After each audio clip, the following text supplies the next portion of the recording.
Power Racing Digital Nürburgring Langstrecke Series. Hammer down, it's hammer time. This is going to be very, very tight. Outside, but they Dutch. Daneben setzen, geht der Flammer und daneben, das macht dann vorne, wird das Auto leicht. Kleines Kausel, doch mal reintauchen. Fährt der da in den Diffusor ran? Dann springen die Autos wieder raus, schön zu sehen. Here's the muscle from Munich. What a drive. Sehr, sehr spannendes Rennen. Good afternoon, everybody, and welcome back to the Nordschleife for the final time in the Digital Nürburgring Langstrecke Series for 2024-25. What a season we've had so far. At the very front of the field, it's been BS competition dominating and already sealing the championship heading into the final race. But just in SP9, there's a fantastic fight for second place in the championship going on.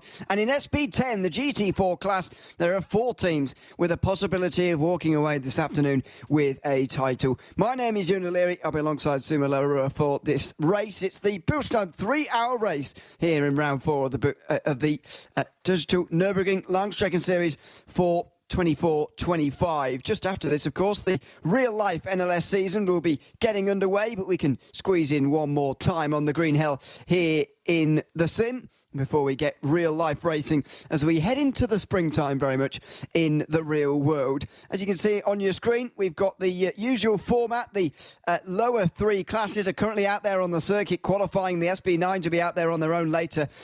Currently 34 teams have set a time, with another couple still able to in this session right now.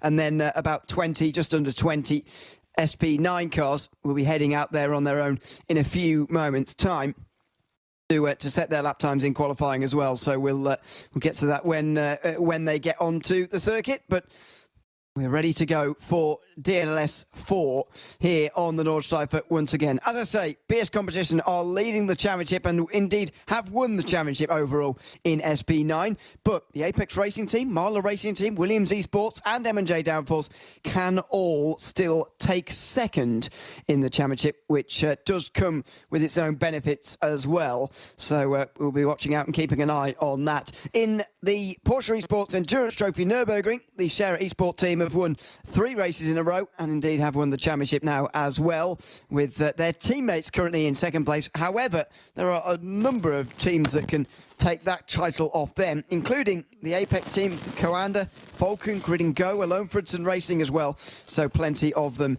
plenty of change could happen there in these next few hours.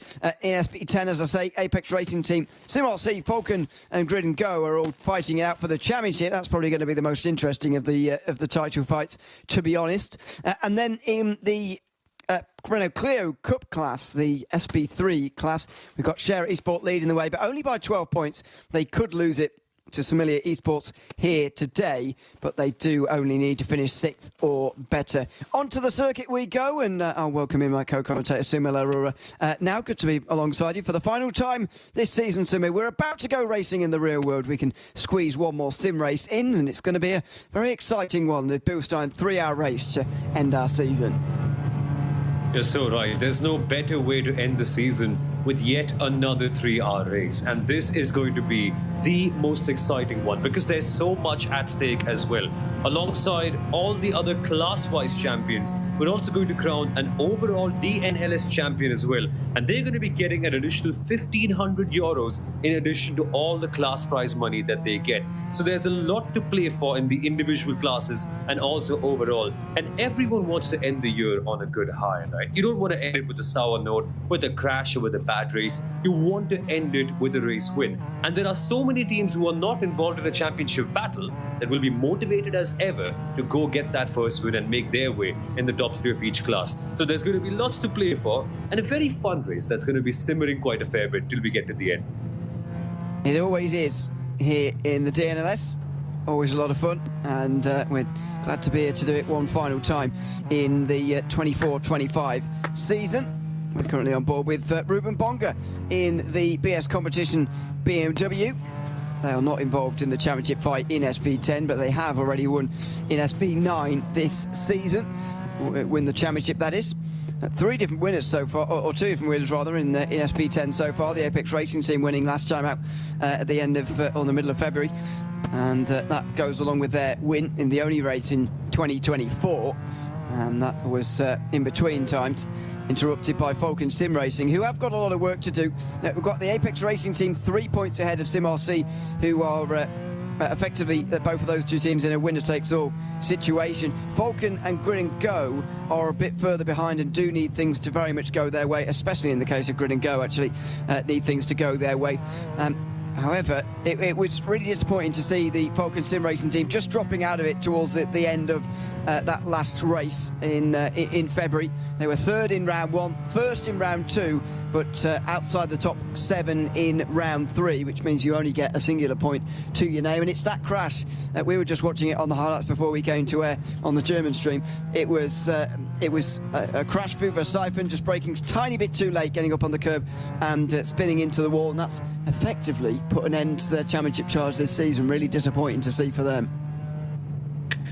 And it's those small little moments that can really change things big time. And that's the nature of the Nürburgring Endurance Series. You're building so much. You're building such big strategies, right? You're working with your engineers, with your teammates, with your team manager to try to come up with the ideal way to tackle the entire race. And then you're doing so well, you're fuel saving properly, and randomly something could come in and wreck all of the hard work that you've just put in. And it could be championship over. That's what's happened with Falcon Sim Racing. It's really going to be hard for them to get anything here in a title picture, especially with the quality of the teams that we have at the top of SP10. However, they could upset the apple cart, and because of how good they are, they could really influence the way the fight in the SP10 category goes, because they're good enough to win a race. That's pretty clear. And if in the case they end up interfering with the performances of immerse and Apex Racing, you could see some variations and some volatility in that class. So I'd say keep your eyes peeled on that Falcon Sim Racing team. They're good enough to win, and they could really influence things in the SP10 category. I get a feeling they're going to be the notorious one, the influence, the chaos agent, let's put it that way. Let's see what they can do here this afternoon in the final round of the season. Grid and Go are currently on pole in SP10, by the way. Just ahead of immerse and then Apex Racing team. So it's that front 3, and then it's Falcon, by the way. So it's that front 4 who have been so present throughout this season, doing so once again. This is the Eiffel Racing team, currently 7th place in this session, and they're currently 5th in the standings for SP3, with a chance to maybe move up even to 3rd if they have a very good day indeed. They would need to win, which does seem a little bit out of the question, but they are in with a shout of it. I haven't talked too much about the SP3 Championship, but it's 12 points between Share Esports and Simile Esports. They finished 1 and 2 every race so far, and in the last 2 rounds, Adopt Don't Shop has finished 3rd. So the same top 3 in the last 2 rounds in a row. It's very much looking like Share Esports' race to win. But I somehow think even if Simile Esports win this race and they don't win the championship, then they can still call this a very successful season indeed, if that happens. Yeah, you're so right, because Share Esports have been on another planet. They have dominated every single race, and that's on pure merit. It's not like teams ahead of them have crashed and they've lucked into 3 wins. They have had control over every single hour of this entire championship. And as we head towards the last 3 of them, they'd be looking to maintain that level of dominance. And you can see it in the qualifying times itself. Share Esports SP3 in the number 269, currently 3 seconds ahead of the Smiller Esports X Entropy car. That's how good they can be. But for Smiller Esports, today is about coming up with a shift. Normally they've been great in the first stint, but then after that, the pack has broken away, and Share Esports has had some degree of volatility in the strategy that the Smiller Esports car just haven't been able to catch up with. If they can do that today, if they can perhaps just tag along a little bit, maybe take some advantage of any sort of randomness that happens in the race, it could well be a big win. And remember, as you rightly said, Ewan, if they win here today, I'd say I'd count the season as a success, because look at how much Share have dominated. To sort of beat them in the last round would be phenomenal. But then again, there's extra motivation for the number 269 Share car, because if they win today and have a clean sweep, they could be marching towards a DNLS overall champion tag, and that gives you an extra 1,500 euros if you get that sealed in. So I don't think Share are going to let it go that easily this time. Yeah, that's a very good point. In the overall standings, by the way, they are tied top with the other share team. So I'm not sure who they really want to win there. It doesn't really matter, I suppose. But they are both on 45 at the top, and then it's BS and 41. This is the starting grid for the SP3s. Meanwhile, Share Esports, as we were just talking about them, have taken pole ahead of Smiley Esports. They actually went a bit quicker on the last lap, did Share, and they're 3.2 seconds in front. Adopt Don't Shop a third ahead of Storm Caution and AC Mayen with Wolf Motorsport Sim Racing and Home of Sim Racing Esports on row 3. The Eiffel Racing team, who we just saw there, are in 7th place ahead of Race Sim Zone, who are 8th. And then a bit further down, we've got Thomas Enger Sim Racing and The 7 Racing rounding out the field. Rings of Fizzer Sim Racing have not set a time for some reason. Not sure quite why that is, but again, that is exactly what you'd expect. Share Esports on pole here in SP3. And doing so by some margin. That's how good they've been this year. But also fun to see that the Adopt Don't Shop team is not that far away from Smiller Esports X Entropy. That fight for second place in the SP3 category has been a bit cold this time out. I mean, throughout the entire season. But if Adopt Don't Shop can mix things up, it'll be fun. But on the last row of the grid, we've got Thomas Enger Sim Racing and the 7 Racing team rounding off SP3. But in SP10s, it's the gridandgo.com esports machine that's taken pole position. They have an advantage of 0.8 of a second, and already SimRC have laid down the gauntlet. They are ahead of the AMG team Apex Racing car, and both of them are fighting for the championship in this class with barely anything to separate the two of them. However, 0.4 of a difference between them in qualifying, that could be an early advantage even, but not too big of a one considering how long the races are. Exactly, yeah. If it was to end like it is right now, by the way, then SimRC would be tied with Apex at the end of the season, but they wouldn't go ahead. So, because obviously Apex have won 2 races, so I'm going to presume that would be the counting factor. It would also mean that SimRC would have finished second in all 4 rounds, which I don't think has ever been done before by anyone. Anyway, the rest of the grid is, as you say, Falcon Sim Racing Team 4th, head of Team Hoistingbeld and Dory Sports Academy on row 3, X-Racer and BS Competition on 4, then Nürburgring Esports teams on the back row together at 9th and 10th. Hopefully they can move up through the field from there before the end of the day.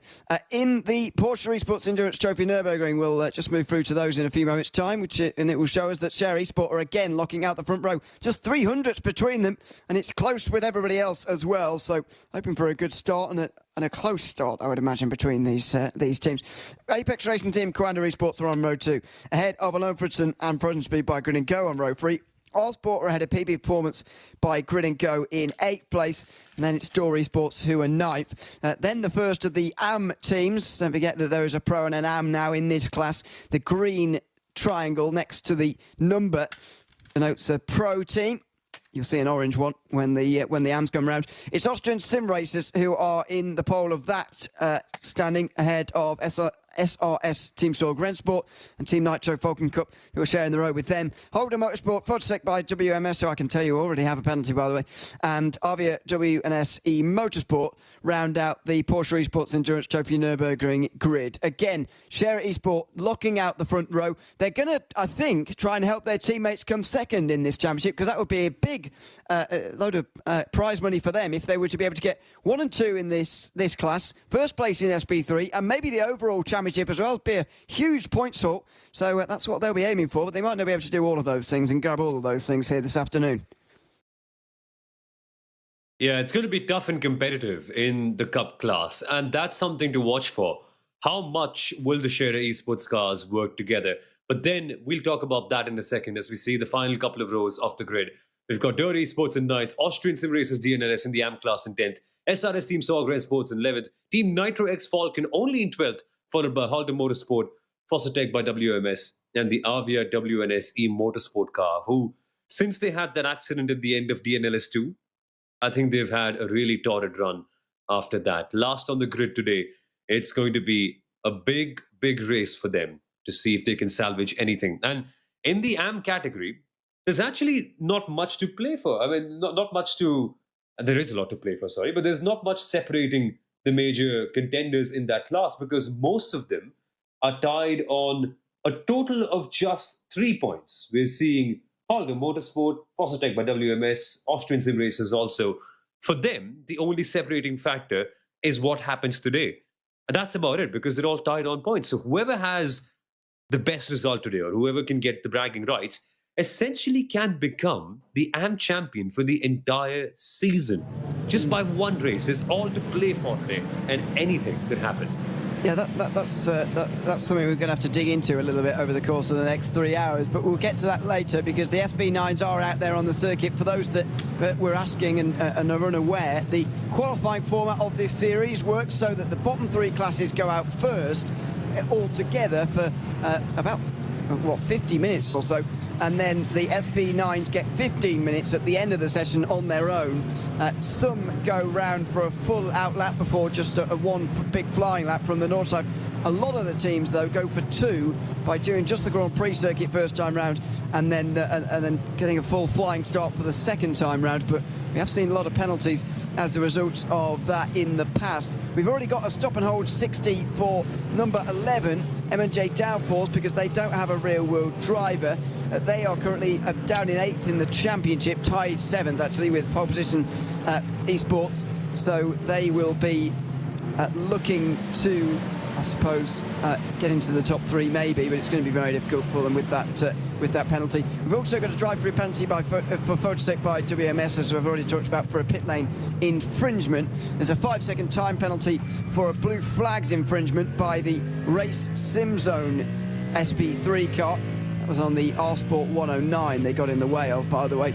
And there's a number of other warnings for Holder Motorsport, for Apex Racing Teams 119, and as a warning to the Sharer Esport SP3 as well. So plenty of different warnings going on out there on the circuit, but not too many penalties this time round, I'm pleased to report. This is the champion in waiting, Nobi Kish, or at least the part of the lineup anyway, in number 1, the BS Competition Mercedes, and he's now making his way around the Grand Prix circuit at the first of his flying laps here. It's a bit of an exhibition really for BS Competition, but as you say, they will be going for that overall championship. So they're 4 points behind going in at the moment. Going to hope that things go wrong for some of the others, and they can, if they take another win, maybe take that title. And they're capable of doing so. They won that overall SP9 class last time in round 3. Essentially 3/4 of the way into the season, they were already champions. That's how good they've been. They've been super consistent, super clean, having good strategies, and not being involved in any procedural errors, which has been the bane of all of their major rivals. But today we can find out if they can win with the others not making any mistakes too, because it's the last round of the season. Hopefully everyone has learned their mistakes, and hopefully they can bring the fight to BS Competition today, who are actually walking into this final round as champions, and hence walking in with a change in their lineup. Normally it's Felix Wormbach and Norby Kish in this team, and Norby Kish, of course, driving the car right now in qualifying, being the real-world driver. But Felix Wormbach has actually moved over to the number 10 Mahler racing car for this particular race, because they're in a championship fight for second with the AMG Team Apex Racing team. So replacing Felix Wormbach at the number 1 BS Competition team is Lucas Herman. He's going to be in the car towards the middle part of the race when Norby Kish is done with his stints. So let's see if this driver lineup actually works out very well for them, because it's the lineup that they haven't used any time this year. Lucas is a great driver, but the competition hopefully will be cleaner, will be faster, and will be more mature. And as a result, we'll be able to see a far more competitive grid in SP9s compared to what we've seen so far this year.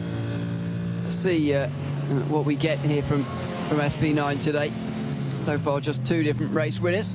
Plenty of different teams on the podium. Of course, this Mercedes been on the podium along with the Apex Racing team, who were after winning the opening round.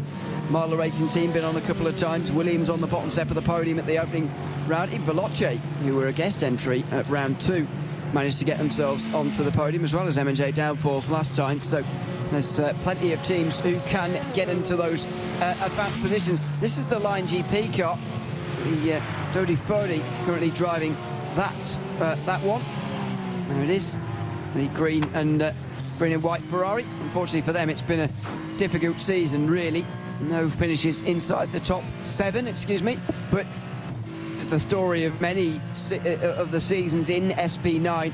Only, to my knowledge, 10 teams have finished in the top 7, so it's very, very difficult for you to actually get into those positions of scoring points. And the reason why I keep banging on about top 7, by the way, it might seem like a random number, but that's when you start to score additional points on top of the 1 point you get for just finishing the race. So 2 points for 7th, 3 for 6th, 4 for 5th, 6 for 4th, 8 for 3rd, 11 for 2nd, 15 for 1st.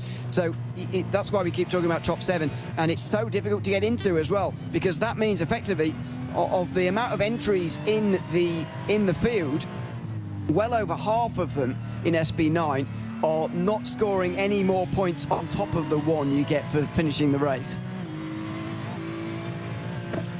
You're so right about that. And even when you are in the top 7, it all gets so competitive because there are so many incredible teams doing such a wonderful job in this ultra-competitive SP9 class. I mean, I'm just looking at the standings and I see BS competition.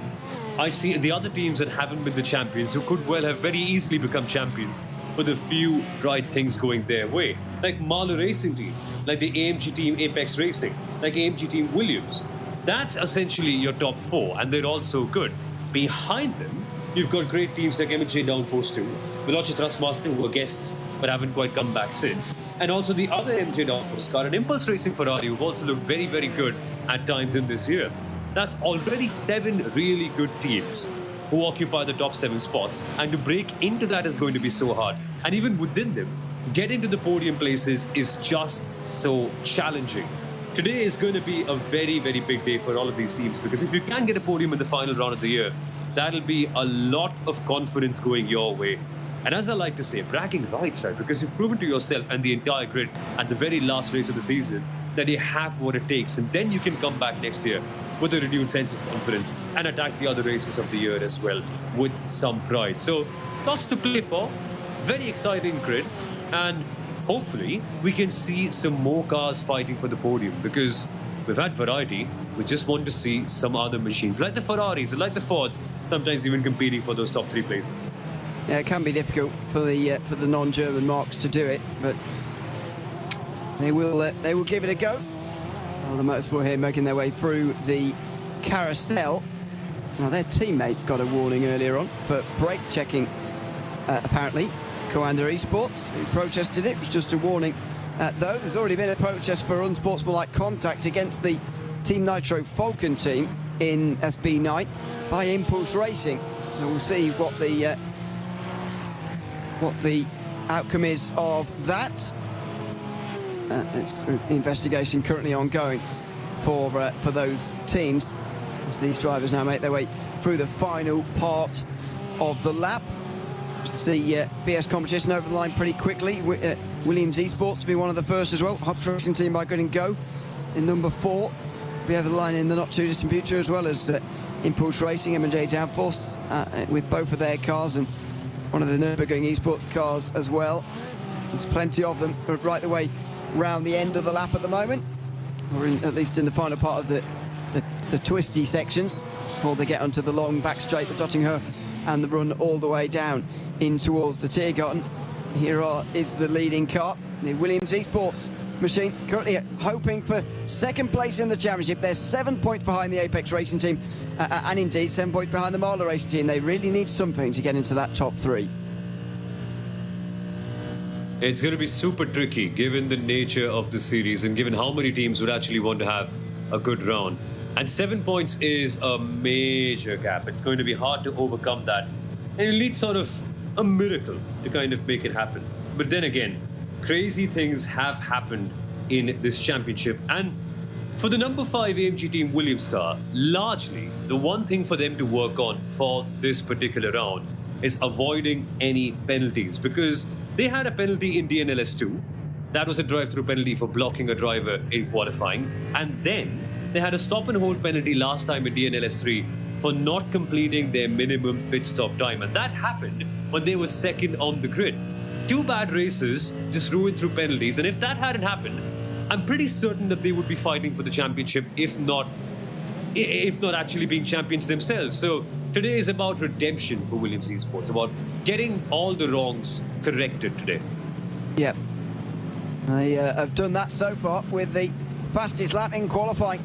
Only the Falcon Sim Racing team have got near to them so far. It's a very good lap, by the way, from Lewis Woods in the number 44.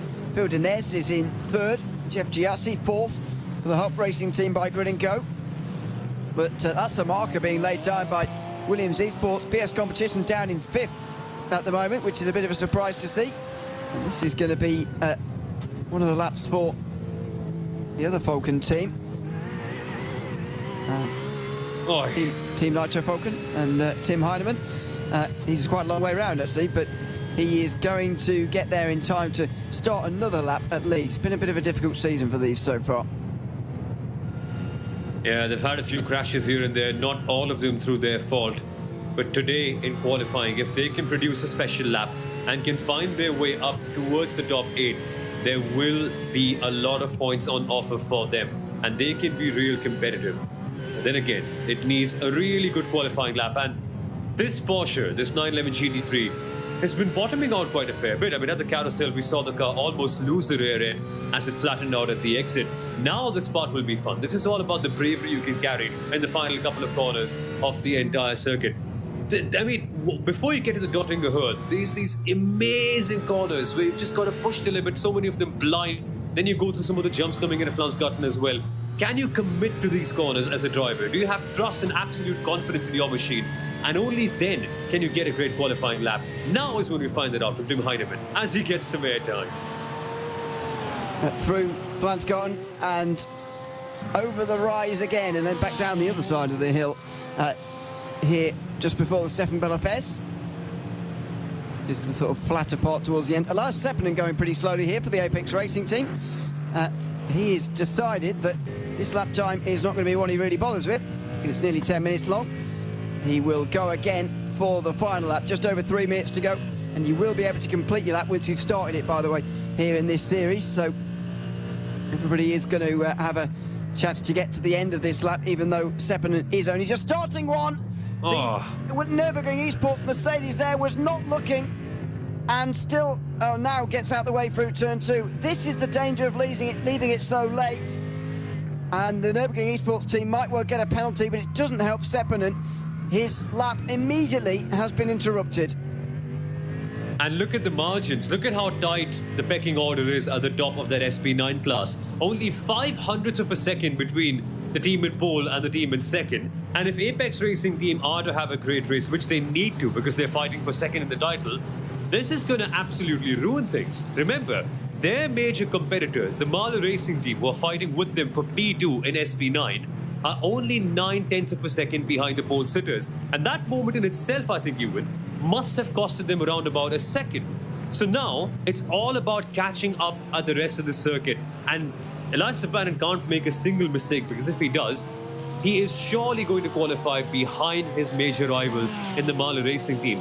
And God forbid, what if he's P5? What if he's P6? Somewhere where a couple of cars are between him and the Mahler Racing team car. Then it's suddenly all out of your control. Then you've got to wait for the other cars and what they do to decide how your championship battle is influenced. So just that one small mistake could really make that mountain even taller for the AMG team Apex Racing.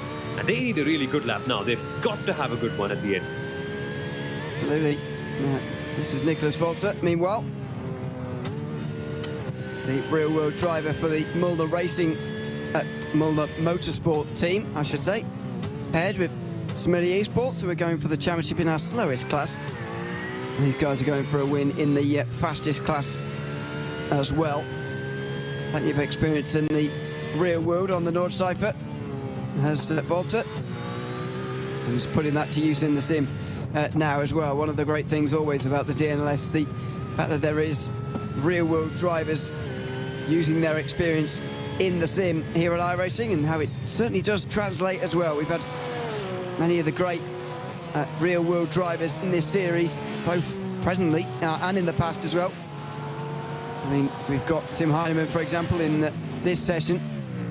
Very successful real-world driver, two-time GTM Trophy champion, for example. He's been on the podium in class at the 24 Hours at Nürburgring as well. In the past, we've had guys like Max Verstappen, who doesn't really need much introduction. And so it's Yeah, great to see this continuing on through Series 2024-25 as we go on board with Jan-Philipp Svinghoff here, who's just in behind.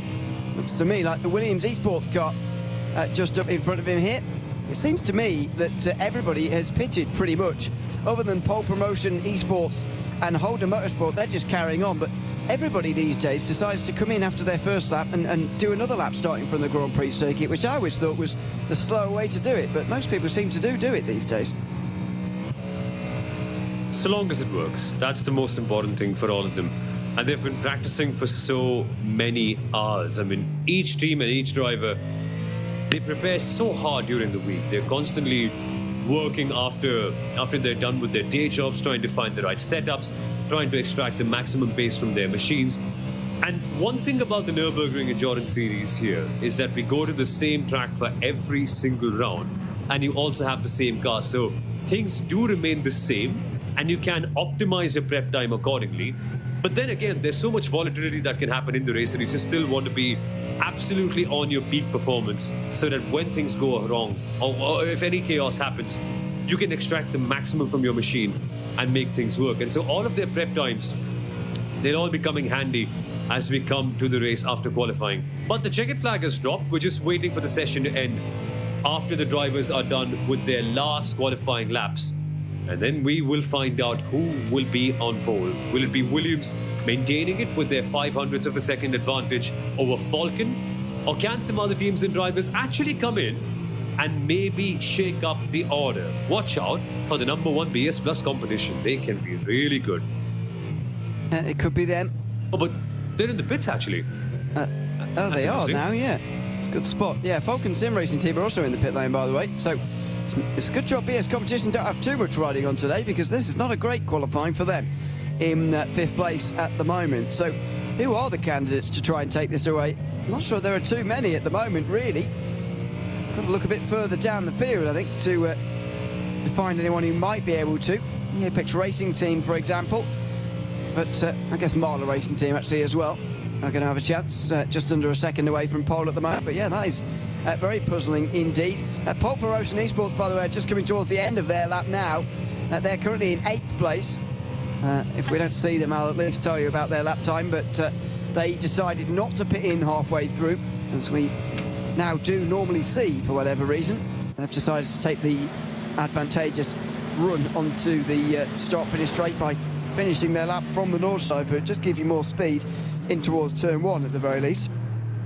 But clearly the other teams deciding that a run around the Grand Prix circuit and another go is better. It is an improvement on the lap there from Pole Promotion Esports, but they stay 8th for the moment, 3.4 seconds off of pole. There is the Nürburgring Esports Mercedes, one of 2 teams now not to have set a time yet in SP9, and Andy Goulden is going to look to get this car on the board, because the Nürburgring Esports car has not finished. Neither of them have finished inside the top 7 so far. This is Holden Motorsport, meanwhile.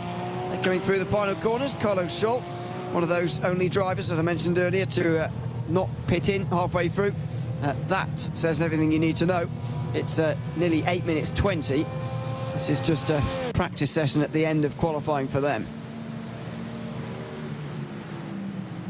But what can these guys do? The AMG team Apex Racing, tied on points for 2nd place in the championship. This is going to be a crucial lap for them. And remember, at the start of this lap, right at the first corner, they were impeded by another slower car, and that could have an impact on just how quick this lap is. Look at the board. They're currently nowhere to be found. They need to be somewhere in the top 3. Preferably ahead of that #10 Mahler, who they are fighting for 2nd in the title.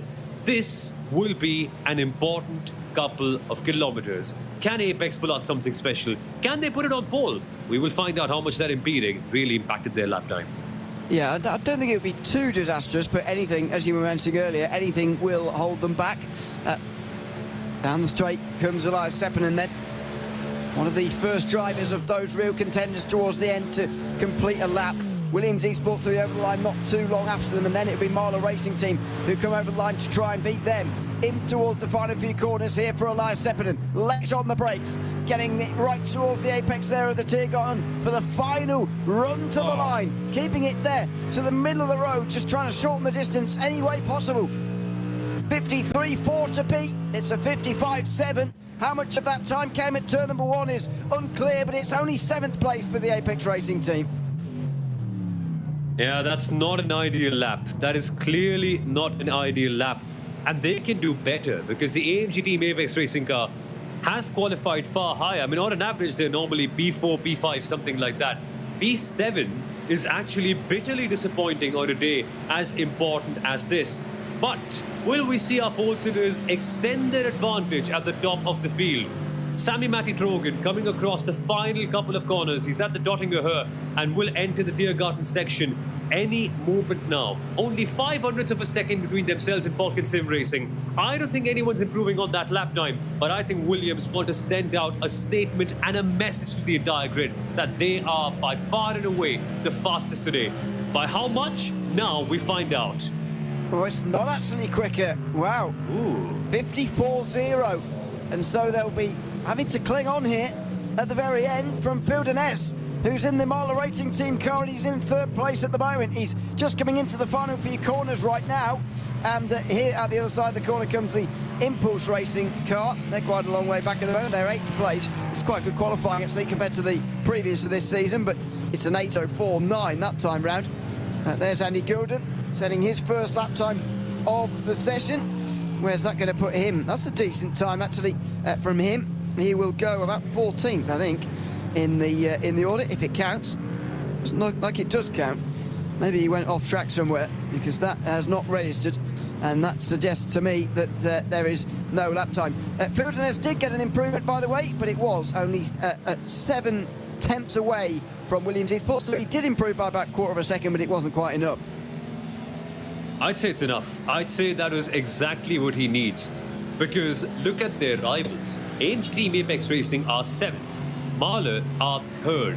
This is still all right. In this championship, track position doesn't really matter as much. It's more about how you execute your strategies and just how do you manage to make sure that you do enough fuel saving while also not losing out too much time. That Marler are very, very good at. That they've done excellently through the entire season. And last time out they qualified 7th and they ended up finishing 2nd. This time they're 3rd. And I'd say they, on an average, are more prepared than Falcon because Falcon have not had as many good results as Marler this year. So I would expect Marler to be fighting very, very hard for 2nd. And even if they can secure that position, it's going to be next to impossible for the AMG Team Apex Racing car from 7th to climb up there in 2nd and then beat Marler. So I'd say for Marler, job done for now. But then again, they cannot make any procedural errors and they've got to be clean at the start. If they stay where they are, they will be taking 2nd in the title. No further action, by the way, against this car for the unsportsmanlike conduct protested by the Impulse Racing Team earlier on, by the way. But there is another drive-through penalty for the M&J downforce number 11, so that means they've got a 60 seconds stop and hold, and then they've got a drive-through penalty on top of that as well. Williams and the number 17 have both gotten a warning for the short lap in qualifying as well, so they've gotten away with it, but that is the end of qualifying with limited penalties this time around. The grid and indeed the Bilstone 3-hour race will be coming up very shortly. You're watching the Digital Nürburgring Langstrecken Series for 2024-25. It's finale time coming up next.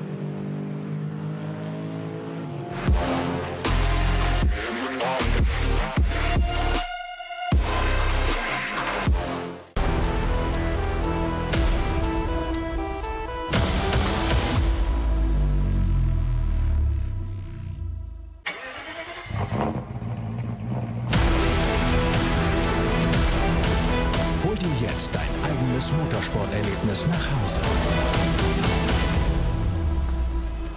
Dein Online-Shop für Simracing-Hardware und Zubehör. www.simraceshop.de. Liebe Fans, Lovely fans. besucht uns auf unseren Social-Media-Kanälen. Follow us. Auf Facebook, Instagram, YouTube, X und TikTok. Willkommen bei der DNLS.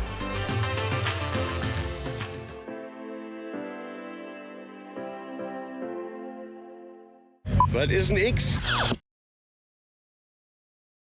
Welcome back to the Nordschleife, where we are set to go for the final round of the Digital Nürburgring Langstrecken Series for 2024-25. I'm Ewan O'Leary alongside Suma Larua for this round of the championship, and here is your starting grid ahead of the Bilstein 3-hour race. It's the Williams Esports team who will be on the pole ahead of the Falkenstein Racing team in second place. Great qualifying for a team that haven't been in the top 7 all year long. Marler Racing team and Hopt Racing by Grid and Go are sharing row 2 with BS Competition. Surprisingly, the reigning champions, and indeed the champions in waiting, I should say, are 5th in the field this time round. Number 22, M&J Downfall, stop from 6th as they try and take 2nd or indeed 3rd place in the championship at the end of the day.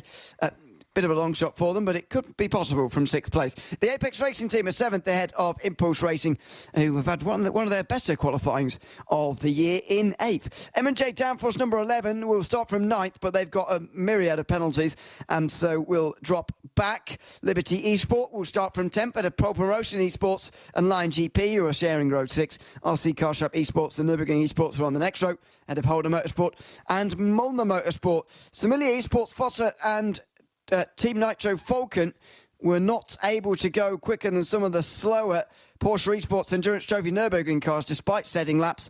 And Nürburgring Esports 47 with Andy Gordon didn't get a lap in over the course of the session.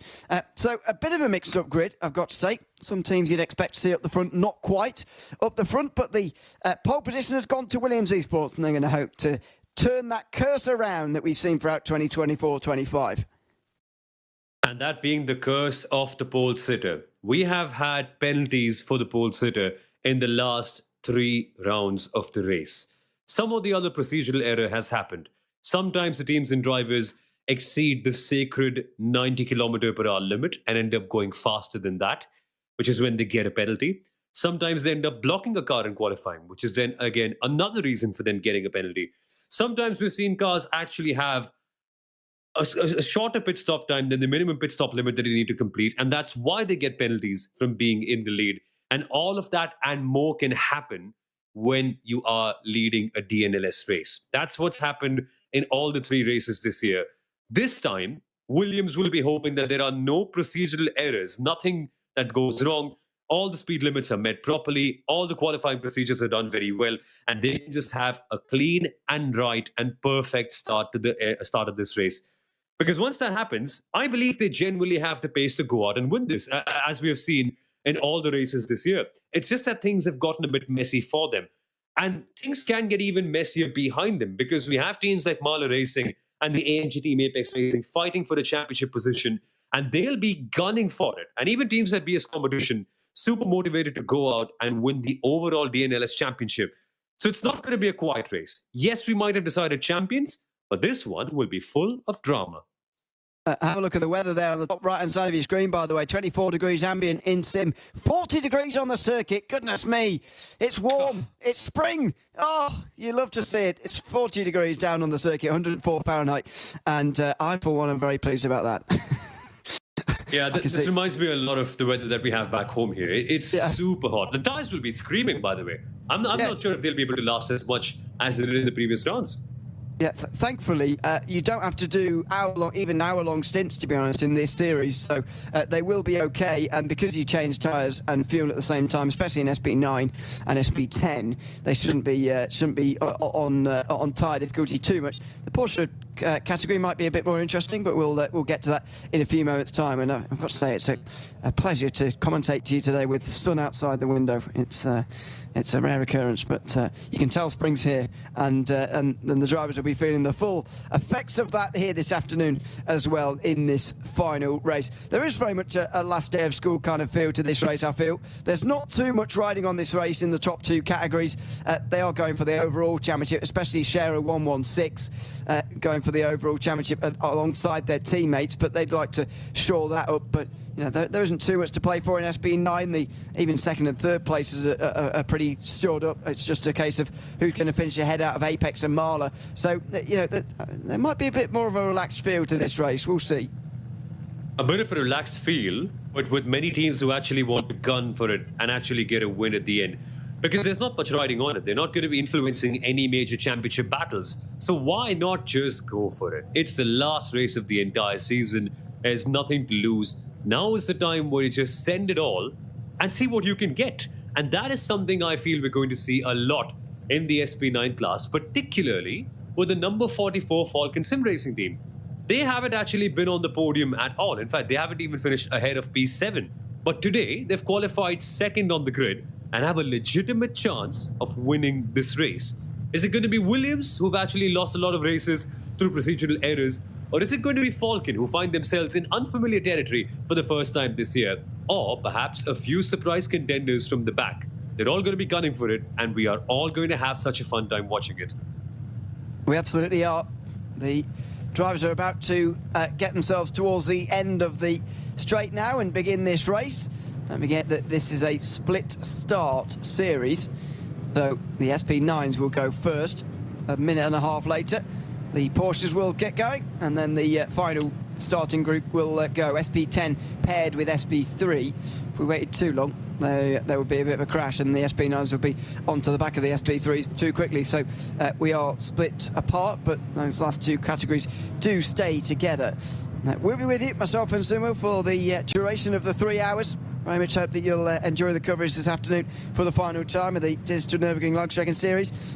Final thoughts, Sumo, as we head towards the start finish line. I can't wait to see whether we're getting another pole position penalty. I think it'd be hilarious if we get 4 in a row. Yeah, likewise. That's the one thing on my mind, that Williams need to keep their 90 km/h speed limit intact. They just can't exceed it. That's point number one. Point number two, we've actually seen lots of torpedoes going down at turn number 1 across all categories in the last couple of races. Can they keep it clean? And who will be the one that has the advantage as we head out of the GP circuit? That's the one thing for me to watch for. And also, AMG Team Apex, how hard will they attack? They need to be on the prowl today, because P7 just doesn't cut it. They need to be in the top 3 for their chance to be in second place in the championship. It's going to be fun. It's going to be full of chaos. And the 3-hour race will have so many strategic options for us to decode. I think we're in for a treat, surely.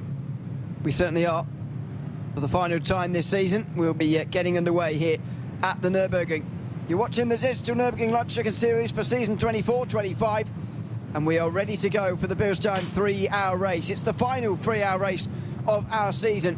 By the end of today, we'll have been racing once around the clock for the season. 12 hours across 4 great rounds through from December.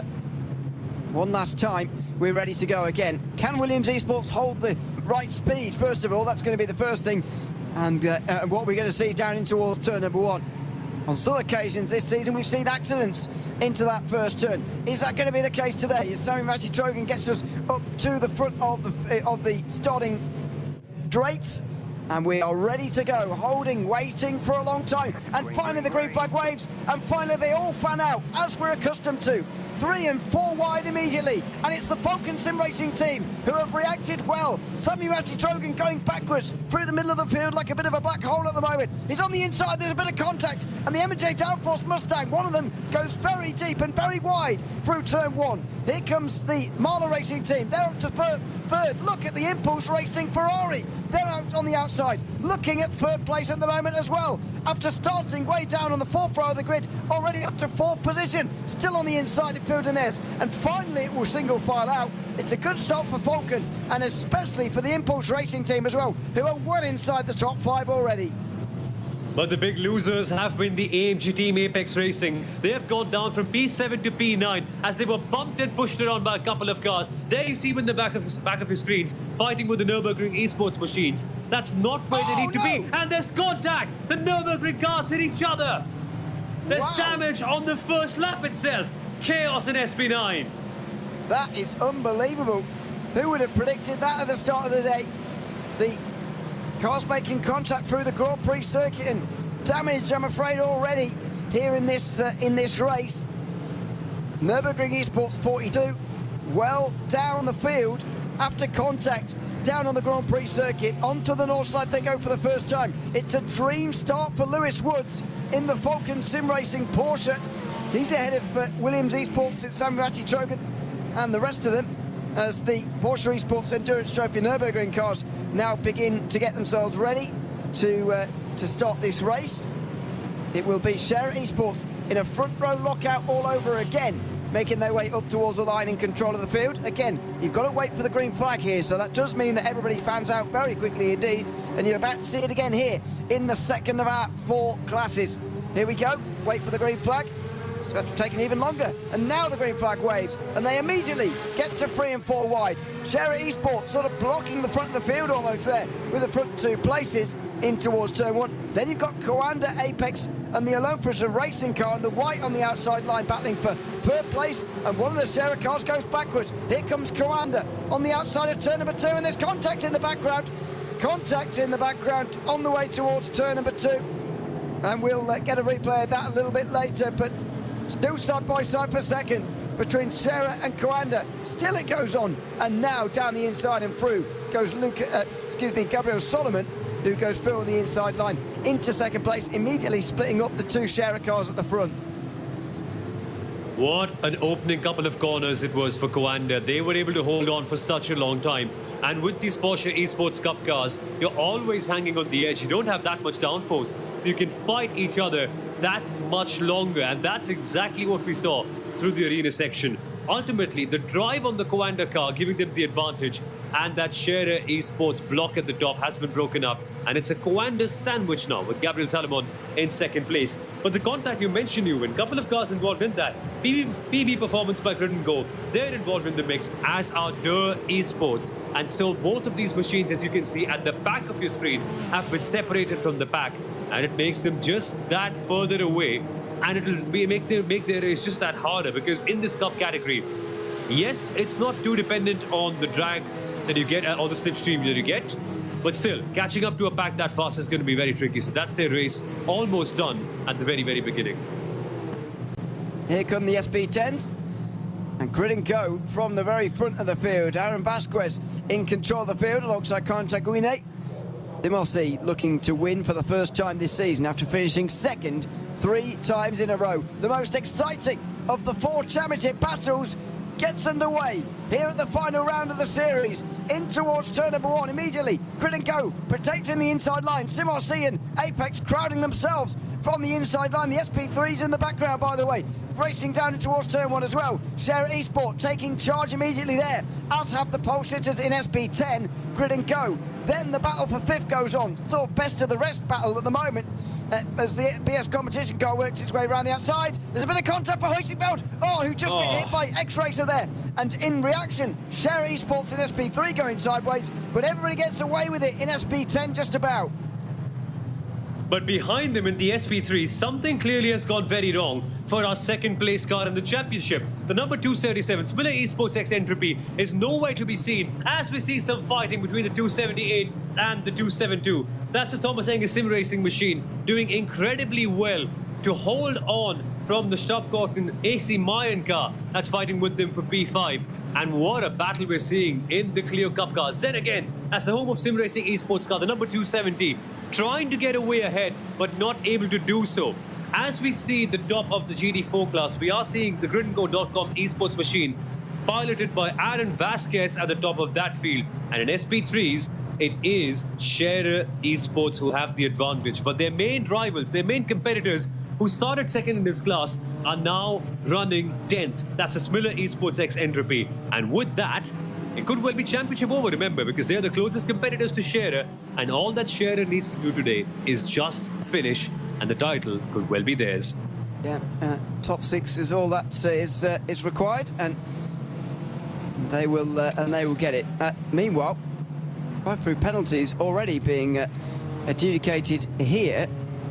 Is that from earlier on? Yeah, it is. I've already told you about that. Forward check by WMS, just getting their drive-through penalty coming through the system now. There was another penalty, by the way, for qualifying, and that was at number 17, Team Nitro Falcon, getting a 5-second time penalty for an incident with the Impulse racing car.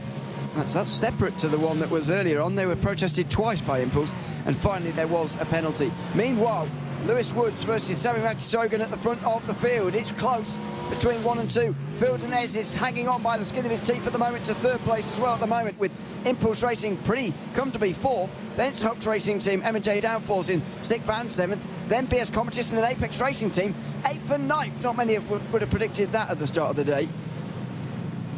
No, not at all. And they're joined there by the pole promotion esports team, who, by the way, were the first pole sitters of the entire season. So that P8, P9, P10 pack is one full of great cars. It's an all-star mid-pack that we've got here. But let's take a look at the replay of the very start of this race. A Nürburgring esports car making contact with each other. And there we were. 2 into 1 just does not go. And the number 42 was spun around, making it a hellish start for the team that belongs to the Green Hell. But we're at the Dottinger Herb, and the Mercedes AMG power could come in handy for the Williams esports team, who are sitting behind the Falcon sim racing car. This is unfamiliar territory for Falcon. They've not found themselves in the lead of a race for the entire season. Now that they are here, they're going to face intense competition from Williams, who are going side by side at the Dottinger Herb and could well be in first position as we come towards Tiergarten. Now they are, and Williams are your brand new leaders in the SP9 class. Always difficult to hang on in one of these Porsches. They are not brilliant in a straight line, to be honest. And so Lewis Woods couldn't do a lot there to stop Williams Esports from coming past and leading the first lap of the race. Even if they haven't been in front for most of it, they are going to go across the line first here this afternoon. As they're going towards turn 1 at the start of lap number 2. Phil Dines is right there as well in the BMW, just lurking, seeing what might happen just up in front of them here.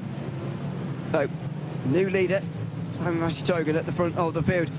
Further behind, Philip Goglock is just ahead of these two cars. It's Jeff Giassi and Jan-Philipp Springhoff, who are in the two Mustangs. Already into pit lane is the M&J Downforce number 11 for their drive-through penalty. They'll serve their stop and hold 60 earlier on, but the number 22, rather than having their teammates around, which they've had for most of the season, they're very much fighting alone for M&J Downforce here today, with their teammate having so many penalties. Yeah, there's not much you can do after that, and that penalty came in for them not having a real-world driver for this race, and that is something you must have if you're competing in the SP9 class. And by a real-world driver, we mean someone who's actually competed in a few Nürburgring Endurance Series races, the DNLS, or has competed in the Nürburgring 24 Hours, or is part of the FIA driver classification system, the platinum, the gold, the bronze, or the silver drivers. Unfortunately for M&J Downforce, they don't have a real-world driver this time, and they have to bear the consequences of that. And at the moment, all the teams that you see in the SP9 class are running their real-world drivers. It's compulsory for them to qualify and also to start the race. And out of all of them, it seems like Sammy Matty Trogan and Lewis Woods are having the best performances. Clearly running away from the pack and creating a good breakaway group for the top two, with Phil Dines for Mahler also joining in and doing a good job there. Our focus, though, has shifted to the Porsche Esports Endurance Trophy, where the Scherer Esports 116 is now under tremendous pressure. The Coanda car is getting incredibly nosy as we get towards Tiergarten. But while they are trying to attack the car in front, Coanda have also got to be careful of the machine behind them, because the number 117 Scherer Esports car is hungry for more. And if they get one more position, and if they pass Coanda, they can be in provisional second place in the championship and can make it a 1 and 2 for Scherer at the end of today, which will be such a phenomenal achievement.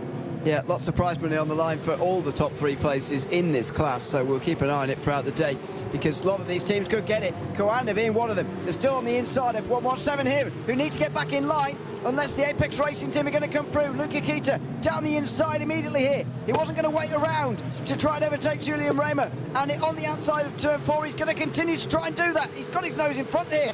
He might be through here, in towards 3rd place, and he is. Well, there's your problem, if you like, in these groups. 117 trying to overtake the Coanda Esports car and make it a 1-2 again.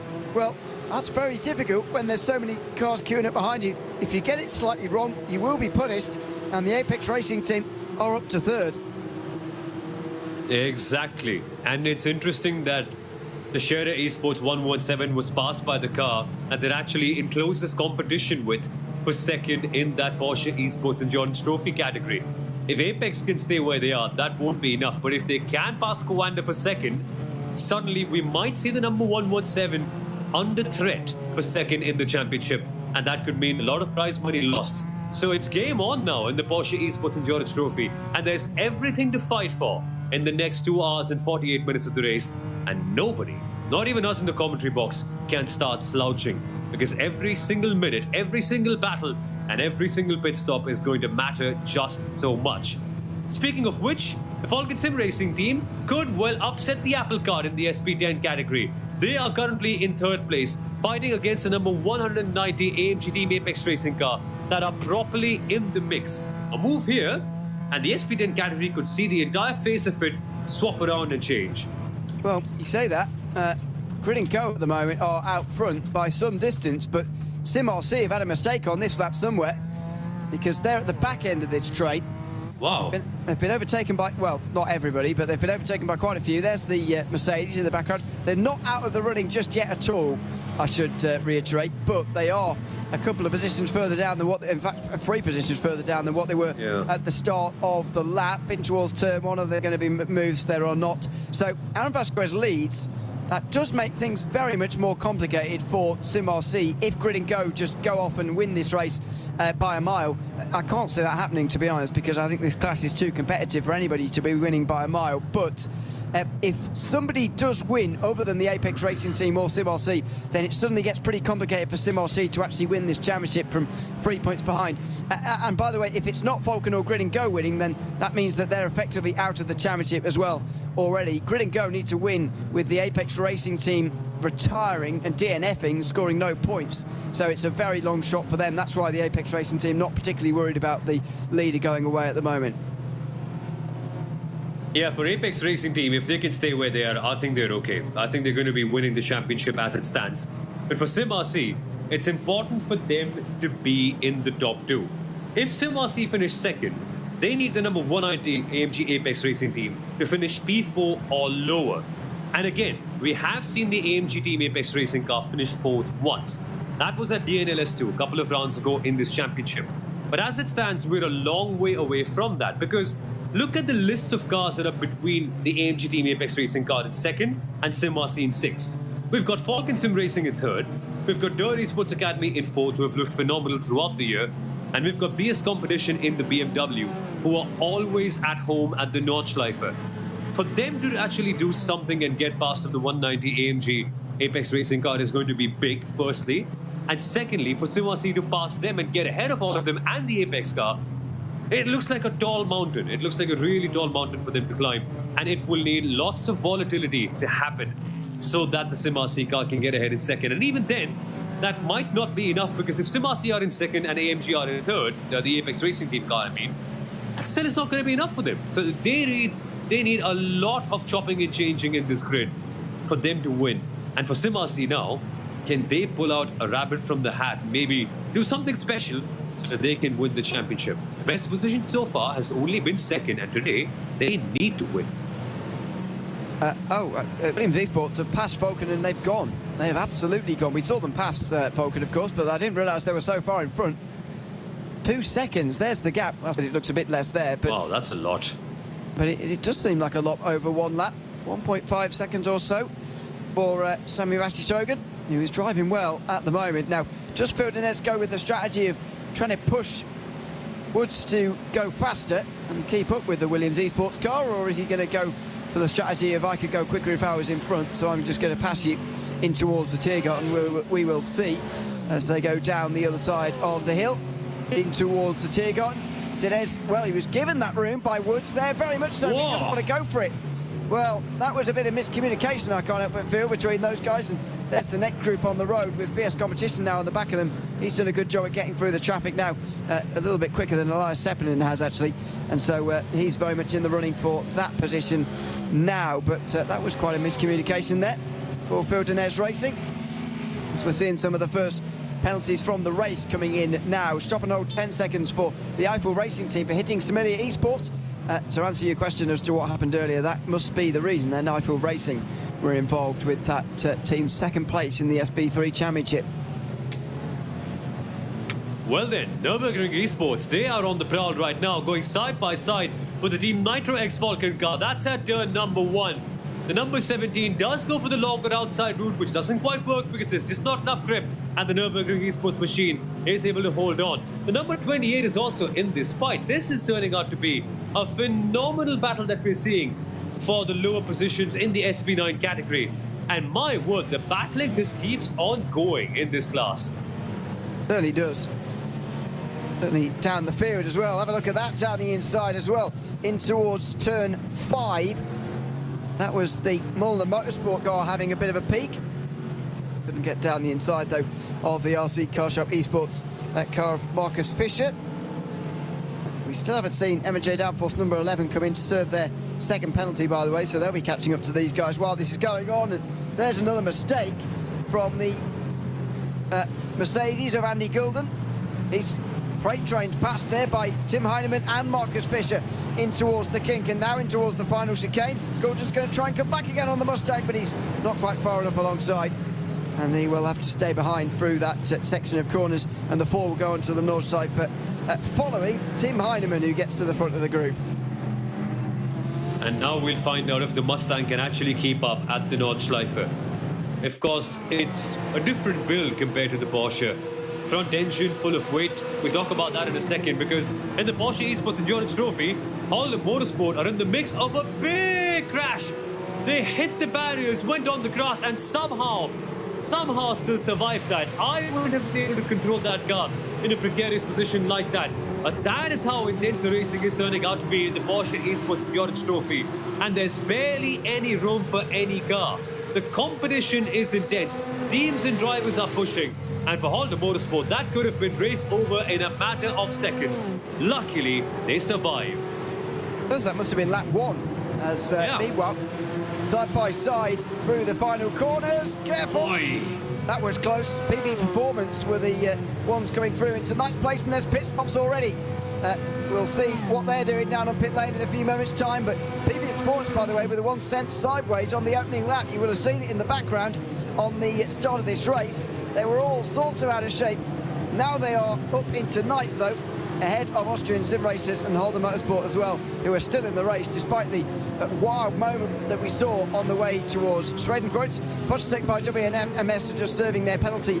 All Sport are in pit lane.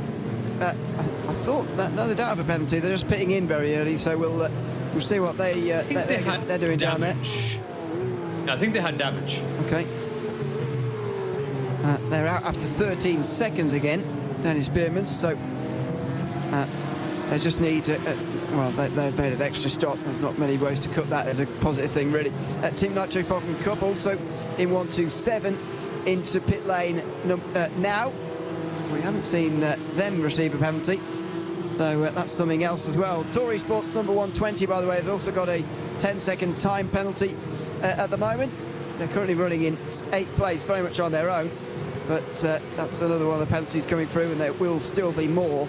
There are more investigations going on at the moment, including for the Williams Esports race leading car. That's not for the pits, the speed on the way towards the line, you'll be pleased to know. But there may be a penalty coming for the race leader, so we'll keep an eye on that. As it was protested by number 4 for forcing them off the circuit. And that's interesting. Not one race has gone past this year without having the leader investigated for something or the other. And that's not the only thing that the Williams Esports car was actually being investigated for. They also got a warning in qualifying for actually driving on the wrong side of the short lap. You have to take a right-hand turn from the GP circuit heading towards the start line. And the Williams Esports car was actually in the wrong place, so they could have impeded a couple of cars. And that's why they were under warning. They were under some sort of investigation, and the race control just let them out with just a tap on their wrist. So for Williams Esports, they're already treading in really dangerous water. 2 investigations so far. We're not sure if any one of them could lead to a penalty. They are leading, yes. They do have outstanding pace and are running away from the rest of the pack, but they need to keep it clean. This is the one chance the entire world has to see just how good Williams can be. They cannot make any procedural errors today. They've got to go in there and complete a clean race. And if they do, look at the kind of things they can do on track. I mean, already even, the gap is mind-boggling. Clearly, a 3-second margin between them and Falcon Sim Racing on the 3rd lap of this race. How are they just that quick? I don't get it. At the moment, they would be moving up to second place in the championship if things stay as they are, as we've got more penalties coming through. That is the Door Esports penalty I was telling you about, I think, a few moments ago. In number 109. Oh, excuse me, that's another penalty. That's for our sport, actually, for causing a collision. So that's another car getting a different penalty this time round. We're into traffic, though. The important parts of this race are very much upon us.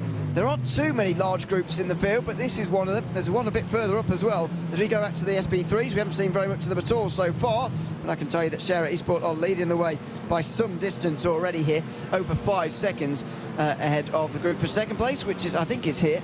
Adopt Don't Shop, Strubkurschen and Wolf Sim Racing, all making their way now down the Dottinghoe and trying to stay away from the SP9s, who will be coming up on them quite quickly.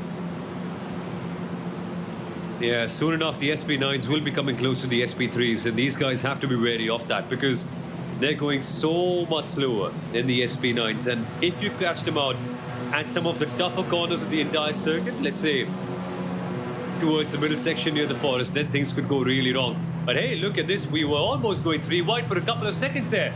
That's the home of Sim Racing Esports car in the orange on the right hand side, trying to get past Thomas Engels Sim Racing in the number 278. They're being pushed hard by the Ringwizard Sim Racing car, and all three of them luckily keeping it safe as we come towards Tiergarten. The pack is being led by Thomas Engels Sim Racing, but for how long? Because these cars are great with their slipstream, and once you do have that slipstream, a dive bomb could be coming your way at one of the good overtaking corners. Is there going to be a move being executed at turn number 1? Not immediately, but it does look like Ringwizard Sim Racing are going to exercise that option, and there they are, Ewan, sending it on the inside line. That could well be B6 for them. That's quite close. Well, as we cut away from them, actually, just as they continue side by side. Thomas Engels Sim Racing started from pretty much the back of the field, by the way, so they've had a very good start so far. Looks like that is continuing as well, as Strubkurschen AC Mayen getting a good exit here on the Adopt Don't Shop car in towards turn 2, and through goes number 272 into second place. As I say, they're a long way behind the leaders now. Share Esports, who are leading this race in SP3. Oh, it's off! The Impulse Racing Ferrari. Oh no! That was at the front of one of the main groups in SP9. They were 4th place, I think, and there's more to this story because there's other positions changed as well. 2 of the Mustangs coming through on the inside. One of them was M&J Downforce. I think the other one's RC Car Shop Esports. Oh, and it's off for the M&J Downforce car that goes straight into Impulse and into their fellow Mustang, the RC Car Shop Esports car. Oh, it's Hobbs Racing Team, excuse me. It's not RC Car Shop. It is the Hobbs Racing Team number 4, who have had to come into pit lane as well. And that is one of the bigger crashes we've seen this season, certainly among the SP9s. And they all fall down. 1 accident, 3 cars taken out in 1 shot. This was a huge incident near Tiergarten. And it's insane that that section of corners is just such a hard place to race at, because you're constantly going side by side and you're making these micro movements on the steering wheel while you brake and turn at the same time. And at that point, you don't even know where your rivals are.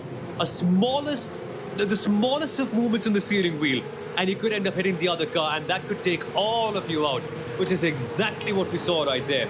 And look at this, M&J Downforce hurt by that, Impulse Racing hurt by that. And yeah, Hobbs Racing by Grid and Gold, they were having such a good race with Jeff Gyasi. Now they find themselves back in P16. This could have well been a top 5 finish for them, but instead, they're going to have to execute a really tough recovery drive, and that is so disheartening. With 2.5 hours left to go. Yes, they do have time, but that pains me because they were doing just so good. It's a real shame for them. They do have a faster pair and a chance to stay in the race, as it were, but that will cause their real-world drivers to do more laps than probably planned, and it will take their strategy immediately off course. Whether they'll have to do another extra stop as well is it remains to be seen. I'm not sure they'll quite have to do that, but it's not impossible.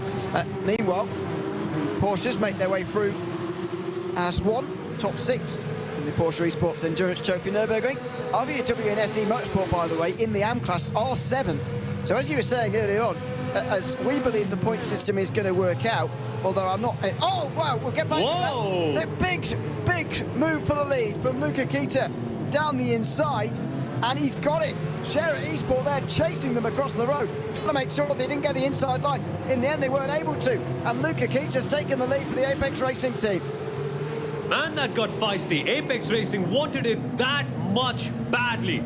And look at how far they went to do so, almost near the pit wall. And even the 116 Shader Esports car was dragging them right there, testing their patience, testing their guts and bravery. But the Apex Racing car was determined as ever to get that P1, and now they have done. And look at how it changes the championship order in the Porsche Esports and Trophy. Suddenly, the 119 is in first place, and their major rivals for second place in the championship, the 117 Shader car, are back down in P4. So the 119 gets 15 points, and the 117 will only get 8? Six. Yeah, six points. That could really change the battle for second on the grid. Let me just run my math and tell you how that'll influence things. Yeah, it would have been exactly tied. They would have had the same 4 results in a different order if things were staying as they were, with them in second and fourth. But now that will put the Apex Racing team, Yeah. I don't say well in front, but because it is only a few points, but it would be quite a few points in front. You've got to worry about the Coanda team as well at the moment, of the Scherer team, although they're only 1 position behind them, so for the moment it's fine, but they'll just have to keep an eye on them. As we go back to, by the way, the Avia WNSE Motorsport car, just in the foreground there, that was a brief replay there of all goings on. I have a feeling has there been another crash or not? Maybe not. There's just been serving penalties. Want to get back to Avia WNSE Motorsport though, because 7th place in the AM part of the Porsche Esports Endurance Trophy Nürburgring. If the point system is working the way we suspect it, and you were talking about earlier on, then anyone who finishes in the top 7 could win the championship today. You were right, but also that team is WNSE Motorsport at the moment. They are 7th place and would win the championship by being the only AM team to get 7th in the season so far. They've still got Tour Esports right behind them, and so that could be quite difficult to. They could be quite difficult to beat, but they're in a good position to start off with here. Exactly. And they do have a small margin ahead of Dirt Esports and Alexander Team. But you're right, Dirt Esports are going to be a tough car to beat, because Alexander Team is a driver who's actually competed in the Porsche Esports Super Cup as well. That is great experience. So for Max Schnock and the Avia WNSE Motorsport machine, it will be a matter of such great pride if they can actually hold on to 7th place and become the only AM team in this entire season to do so. And talk about moments, right? You can have a terrible season if you're all stuck on 3 points each. But one good race, one good performance, and the entire balance of the AM championship can swing in your favor. And that is what seemingly is happening with the Avia WNSE Motorsport. Like, I remember DNLS 2 and the battle that they had at the end of it, where they were involved in a tremendous fight for the win with a couple of other cars. I think the Austrian Sim Racers DNLS team as well. They crashed out over there, barely got any points, and even after that, recovered and had a tough DNLS 3. Today though, one good start, one good qualifying, and suddenly they look poised to become the champions in the AM category. Wow, this championship can turn around in a matter of moments, even though we've got 12 hours of racing throughout the season. Couple of big moments here and there, and you could well become champion. How crazy is that? It's as you were in SP10, with Apex in the head of the group, ahead of Falcon, Door, BS and immerse. Grid and Go are at the front of the field by 5 seconds with Aaron Vasquez. So it's Peter Barron at the front of this group ahead of Jonas Vanner, then Max Snyder and Ruben Bonga and Corentin Guine at the back end of the field in this 5-car group. And you can see the gap behind, by the way. They have got ages. 12 seconds back to the group at the back end of the field. We've had some very important penalties come through in the last couple of moments, though. 10 seconds time penalty for Team Williams, number 5, for pushing another car off track. Turn 1, lap 1. It was the Hubs Racing team by Grid and Go car they pushed off, by the way, and so they will lose 10 seconds in this first pit stop. Stop and hold 10 seconds for the Esports Porsche car, which we've already talked about. And Austrian Sim Racers will have a 10-second time penalty as well for causing a collision with Holder Motorsport in the Porsche Esports Endurance Trophy Nürburgring. So the race lead is going to change hands in the first pit stop phase, and it's because of another penalty for the pole sitters. And the streak is still alive. 4 races in the DNLS, and 4 times the pole sitters have gotten a penalty for some reason. It's insane. This season, I don't want to call it cursed, because from a viewer standpoint, it's been a phenomenal season. And as a neutral, we've enjoyed it so much. But 4 pole sitters and 4 penalties for them. I don't think I've ever commentated on the championship like this in all of my life, be it real world, be it virtual, whatever it might be. This is unprecedented stuff. How has this happened? And for Williams also, Ewan, I find it surprising that Williams Esports, a team that's so decorated, a team that's so quick, with such great drivers as we see, the number 22, MJ Downforce 2 car come to the pit lane to serve their stop. Again, coming back to Williams, I find it surprising that a team of their caliber, of their performance, of their quality of drivers, of their operational excellence, has had 3 penalties this year, and now their one chance of winning a race could also well be gone because of something that they just did in terms of a driving error. I don't know, man. This is all absurd. The Impulse Racing team have just come out again after losing effectively an entire lap. Number 22, M&J Downforce, is in as well. So that's 5 teams now have made a stop out of the 19 in SP9. We expect them to make 3 stops over the course of the day, with the maximum doing 7 laps a stint. We have seen 8 actually this season, which if you could do more consistently would be, I think, a winning strategy. But anyway, teams don't want to quite save the fuel, and indeed might not be able to save quite the fuel required to do that. So 3 stops it is for everybody. And M&J Downforce just making the first of those. This is further down in SP3, where Esports are leading by nearly 10 seconds now from Adopt Dope Shop, who are on your screen here, and Wolf Motorsport as well, who are in second. Storm Caution AC Mayan have gone into pit lane by the looks of things, so that's why they're no longer around. That's quite early for them, to be honest, in SP3. Don't see very many pit stops at this, and in fact something's weird's going on with my timing screen at the moment. Maybe they've crashed in number 272. Nope, it's just updated, excuse me. 36 seconds in the box, and they're back out onto the circuit again. So early pit stops in SP3, but nothing to worry about particularly. Yeah, these cars can go quite a long way on fuel, so we'll see if they can do 2 stops from there, or whether they'll have to make a 3rd one a bit later. Yeah, I don't think we've ever had them make 3 pit stops though. SP3s, they normally just do 2. But then again, we haven't quite seen any SP3 car throughout the season box that early. They've largely been very good, they've been very quiet and very composed in terms of their racing action. But I think this is the earliest we have seen the SP3 pack split up totally. Because normally we have like a really cool stint at the start. I think they end up doing some decent 8 or 9 laps together. Yeah, 8 laps in the first stint for the SP3s, and then they start to break away, and then you see a couple of packs opening up, a couple of cars at the top will be fighting up with each other, and then there'll be 3 or 4 cars fighting for 4th, 5th, 6th, something like that. But today it's all opened up very, very quickly, and I think that's all to the chaos that we've had. Scherer Esports have run away with it. Adopt Dope Shop and Wolf Motorsport are fighting for 2nd, and they are close to each other. Then 5 seconds behind them, we have the 4 cars that are Thomas Enger, Home of Sim Racing, Spiller Esports, and Ring Wizard. And then beyond that, we have a few cars behind them. So it's really become a bit quiet, and dare I say a little bit boring in the SP3 class, with Scherer Esports actually dominating. But here's to hoping that Wolf Motorsport and Adopt Dope Shop can actually make fun. And hey, speaking of which, the boringness has disappeared. We are seeing fighting in the SP3 class. Yeah, how dare you, by the way. Battle for 4th goes on. Thomas Enger Sim Racing at the front of it. They are actually getting away here in a pretty remarkable start to the race for them. Side by side, though, between Samilia and Ringsfitter going towards Schwedenkreuz, and they'll get away with it. They'll have to get into line pretty quickly now for the Mustang. But yeah, 277 does look like it's missing a front end to me, and there's the signs of damage from earlier on when they made contact with Eiffel Racing. I think it looks good. I think it's perfect. A bent and a damaged touring car is a good touring car. Perfect, right?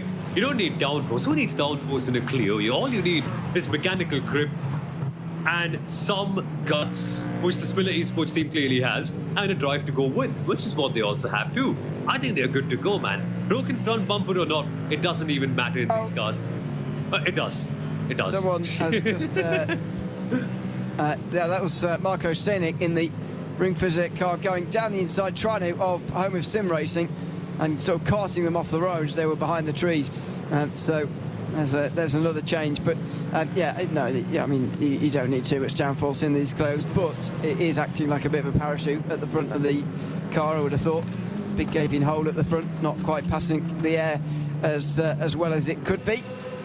So that will be rectified during the first pit stop. Meanwhile, change for the lead in the Porsche category as Luca Kita is overtaken by Rafael Renhofer in the Scherer Esports Porsche. And so Renhofer moves to lead again. And this is the start of an exchanging lead that's going to go on throughout the next few minutes, because that is 2 lead changes in the last 2 laps now for these two. And they just aren't going to stop at all. Apex Racing are hungry and determined to go out and win this race. Because if they do, that's when they have a chance to be second in the championship and take it away from their rivals, the number 117 Scherer Esports car. And the Scherer car is actually pretty close by too. I mean, in this class, Scherer, number 117, currently in 4th, with only Coanda and Apex separating them from that race lead as it stands. And the Apex, look at the body language of the car. Look at the way they're actually closing in and are right on the tail of that number 116 Scherer car. They are hungry for more, and they are not going to settle for second place this time. But fair play to Rafael Renhofer. I didn't expect them to get back into the lead that quickly, even though they are the champion team. Still, what a performance. And now it's game on. Not just one, but we have a total of 6 cars in legitimate contention for the race lead. I don't think we've seen something like this in the Cup category so far this year, for sure. We saw this in the SP10s, but in this class, yeah, bring it on. We want more of this.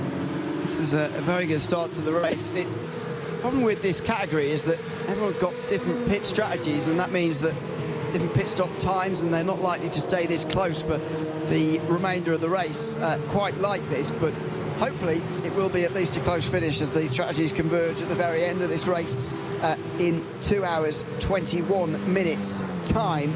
They're just on the back of the SB3s now, it turns out.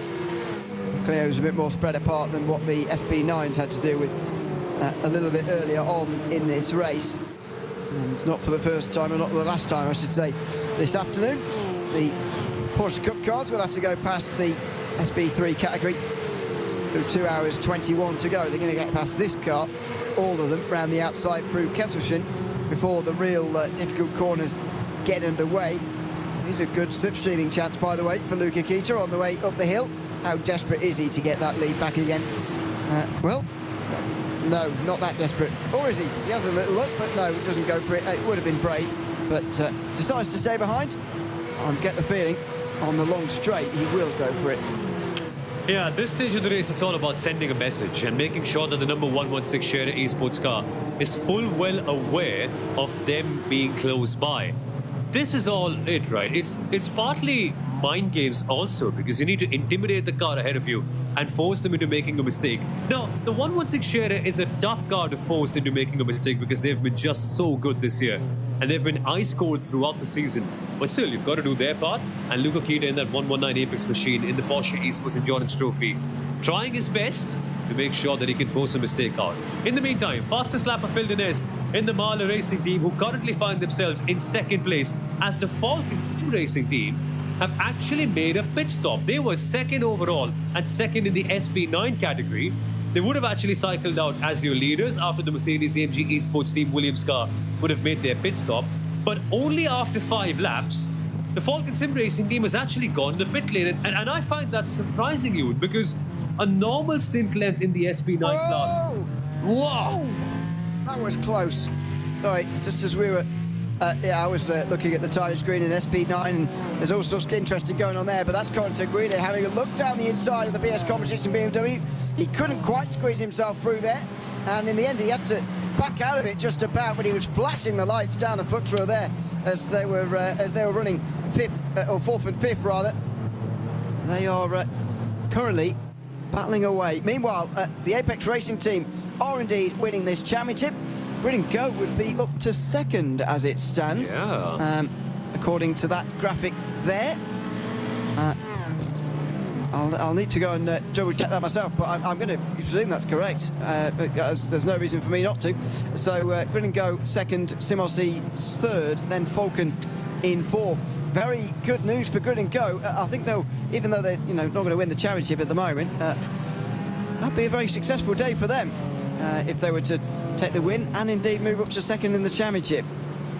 Yeah, that's a lot of prize money that they're going to be gaining just by one day. They walked into this race as the fourth place team. They could well walk out as it stands as the second placed one, and that is quite something for them. In the meantime, though, the fighting never stops in the SP3s, and we've seen these racers go head to toe against each other for such a long time, for the last 50 odd minutes. That's Thomas Enger Sim Racing and Ringfizzer Sim Racing going wheel to wheel with each other as we head towards Tiergarten. And then again, the 278, the Thomas Enger Sim Racing car currently maintaining the advantage. Ringfizzer close by. And look, they've actually broken away from the Smiller Esports X Entropy car behind them. Broken away is pun intended because again, even their bumper is broken away. But that's not really impacting them as much as they're now rejoining that train and becoming a part of that slipstream gang. This will make them a part of that group and now they can fight for it. But still, no moves being made so far heading into turn number 1. But a small look.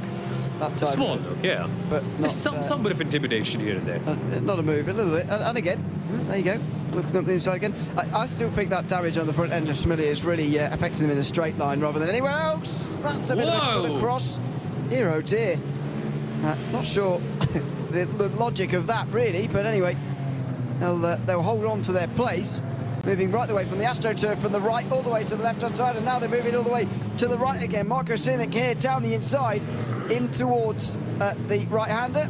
Slides, but he's through for Ringfizzer Sim Racing. A bit ungainly, but he is through. Leon Weigel just in behind for Smilia is looking to go through as well and can't quite do it. And look at that behind. That's not what you want to see. 6 Porsche Esports Endurance Trophy Nürburgring cars following an SP9, and they're rubbing down the straight as well towards the kick.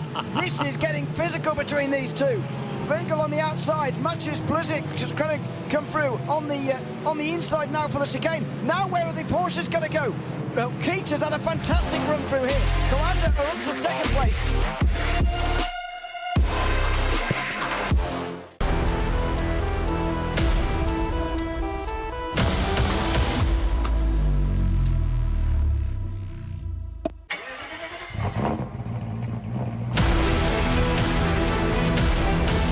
Hol dir jetzt dein eigenes Motorsporterlebnis nach Hause. Dein Online-Shop für Simracing-Hardware und Zubehör. www.simraceshop.de. Liebe Fans, Lovely fans. besucht uns auf unseren Social Media Kanälen. Follow us. Auf Facebook, Instagram, YouTube, X und TikTok. Willkommen bei der NLS.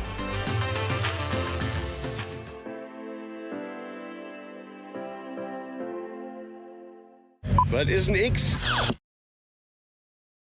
Welcome back to the Nordschleife. Apologies for that. We got so excited we forgot where we were going. That was, and in the wall, just as we come straight back to where 279 running straight into the wall and now flashing the lights, and they've got suspension damage.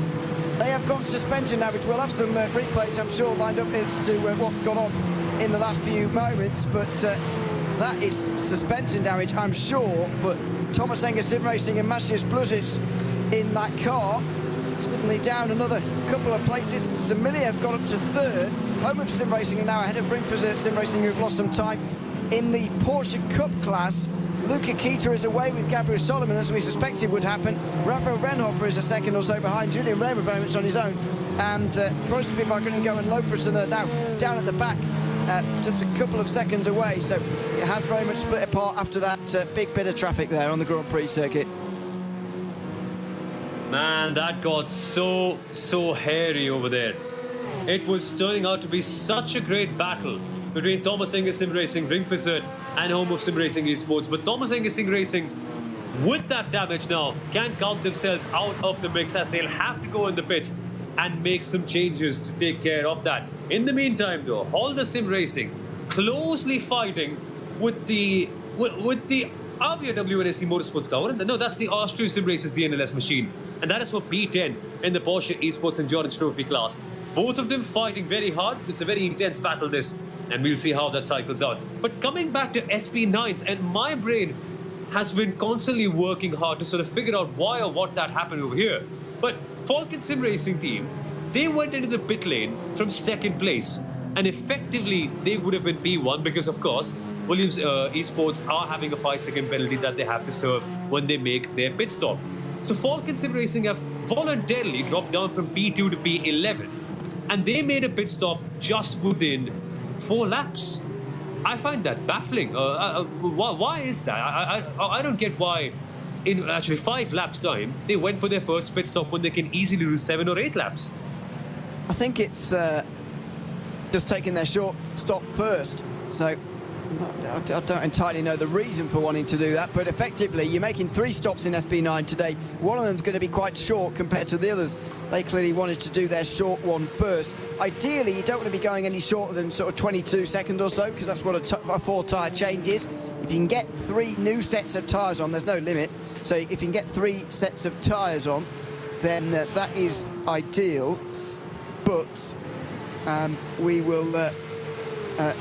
we'll see how the strategy goes, and you don't always get it to work out quite like that. So we'll keep an eye on it. But Lewis Woods has indeed made an early and shorter stop.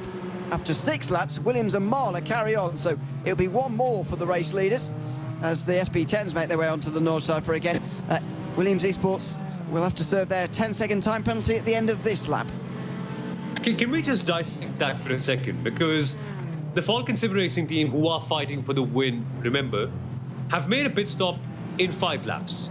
It's going to be a 23-lap race, and you normally want to make it a 3-stopper. So you've done 5 already, which means you've got 18 laps to go, and these cars can actually do 7 laps very comfortably if they're not in a draft race. Sometimes 8 if they are in a draft race. So expect 7 laps to be the next sort of window. So minus 7 from the 18, you've got 11 odd laps. That's pit stop number 2. And then you make 1 more.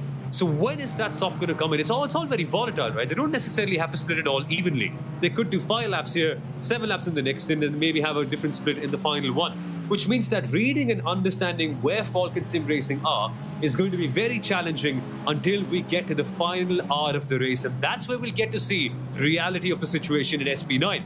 So we're in for a treat, I'd say. We're in for total volatility. We don't even know who's going to win this class until the very, very end. So I'd say bring it on. What an end to the championship we're going to get. Absolutely.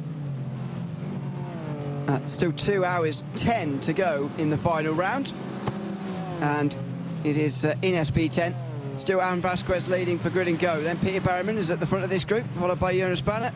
Max Snyder, Corin Taguines is now ahead of Ruben Bonga at the back end of the group. So SimRC realising, I think, that pit stops are not that far away. They're coming to the end of lap 6 now as well. So it could be another couple of laps, 1 more time past the pit lane maybe. So towards the end of the stint, Greenhead trying to gain some of those places back again that he lost on lap 1. Don't forget, he was running inside the top 3 off of the start, and he got through the Grand Prix circuit inside the top 3. However, he has since dropped back on that end of the first lap, and he's now having to work his way back through again.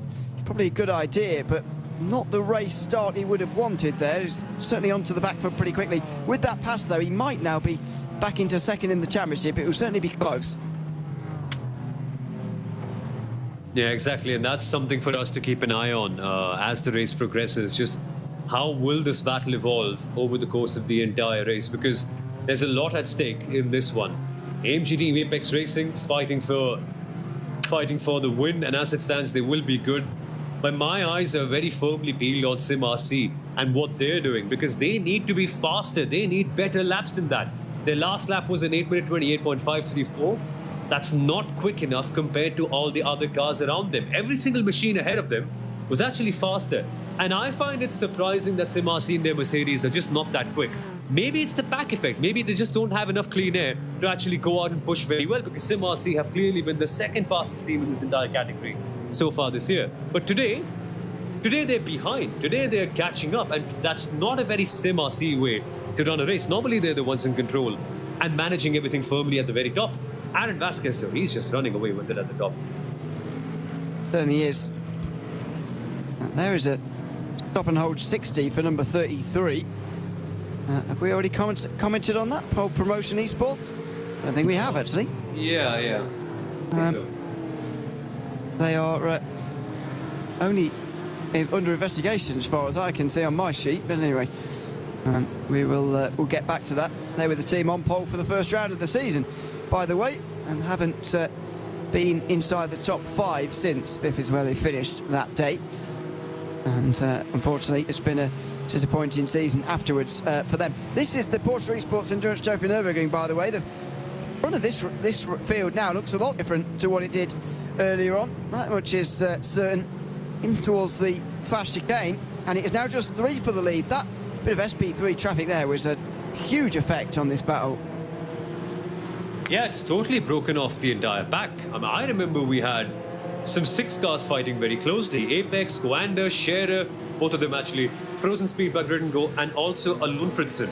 But there's a split pack between them now, as you can see. Apex are leading, Coanda second, and the Scherer 116 third. And then behind them, we have the 117 Scherer, followed by the Frozen Speed Grid and Go, and Alon Fritzen Racing. As it stands, it won't be a 1 and 2 in the championship for Scherer. 116, of course, are the champions, but for the 117, they need to close up to that front pack and then hope that the 116 gives them that position, because otherwise, it's going to be really tough for them to actually find their way into second and make it a 1-2 for that team in the Porsche Esports Endurance Trophy. And also, I think that's also going to dent their overall championship hopes, isn't it, Ewan? Because the 116 Scherer were near perfect. Now they're not going to have a total of 60 points as it stands. They're not going to have the perfect overall season, which would go, in fact, to their teammates in the SP3 class, the Scherer Esports number 269. So interesting how the overall championship is also progressing across the classes. Yeah, I don't think they'll be gutted about that, to be honest, because they are only going to be handed over to their teammates. But even so, it is something that's changing at the moment. As we look back at the SP10s coming towards the end of their lap. Now, the Door Esports car has just been losing touch with those up ahead, and Corentin is absolutely aware of that. He is just on the back of the Aston Martin here, through in towards Gaulinkov. For another lap. This is the end of lap 6 for these guys, by the way. Should be able to do one more at the end of this one. Out towards the line. And Guine now is surely going to want to go through. Losing touch with those up ahead is not really an option, because they want to win this championship. And they're going to need to finish ahead of the Apex Racing team to do so. Look at the gap you can see just in front here. And if Falcon Sim Racing push the Apex Racing team, then it's going to be trouble. They go alongside them, though, to the left-hand side for second place. The Apex Racing team are going to fall backwards in that case. Corentin needs to try and follow through here, and he is going to. He's got a bit of speed right towards the very end. We're not going to see it. Oh, maybe we are. Outside line for us, Tiergarten, and he is going to get through. So Corentin does get to 4th place, now only 1 place behind the Apex Racing team, because they've been passed as well. Nicely done then by Corentin Guinness. Good move heading into Tiergarten, and now it's time for pit stops for the entire pack as they come in for their first stops after 6 laps of racing.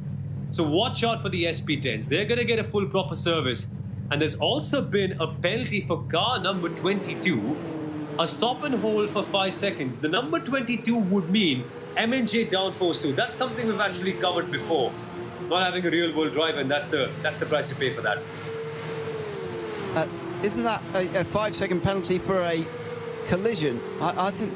Well, that's a separate one. Oh, yeah. Yeah, I saw 5 seconds. Also, it's number 22 rather than not 11. Yeah. Number 11. So yeah, we have had a few more penalties coming through. By the way, at 60 seconds for pole promotion esports for no real world driver.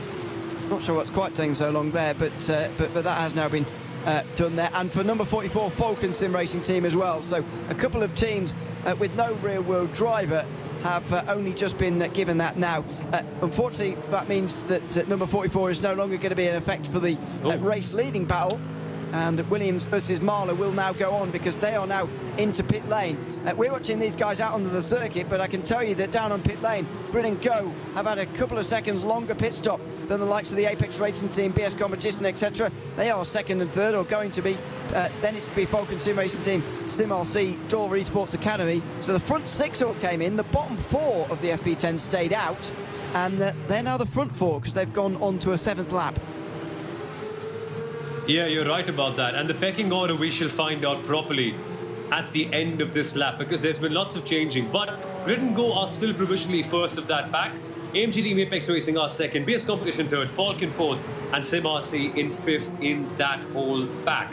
Again, that is the net position, because as of now, that pack is occupying P5 to P10 as a result of the top four currently staying out there. However, more to report in the SP9 class. They have all made their pit stops, and Williams have still cycled out as your leaders. They did stay in for 23 odd seconds, whereas there are other cars who have stayed out for longer. But at the end of that pit stop cycle, even, we are seeing Falcon Sim Racing, who was second when they made their pit stop, now coming back out in third. So that is interesting. Now, it is to be noted that the Falcon Sim Racing Team did have a longer pit stop compared to all the other cars, which means that I suspect they'll have less fuel saving to do in this stint. But that said, they have come out 16 seconds behind Williams in spite of their 5-second penalty. That's interesting. That is something to watch for. Falcon have really gone long in this stint.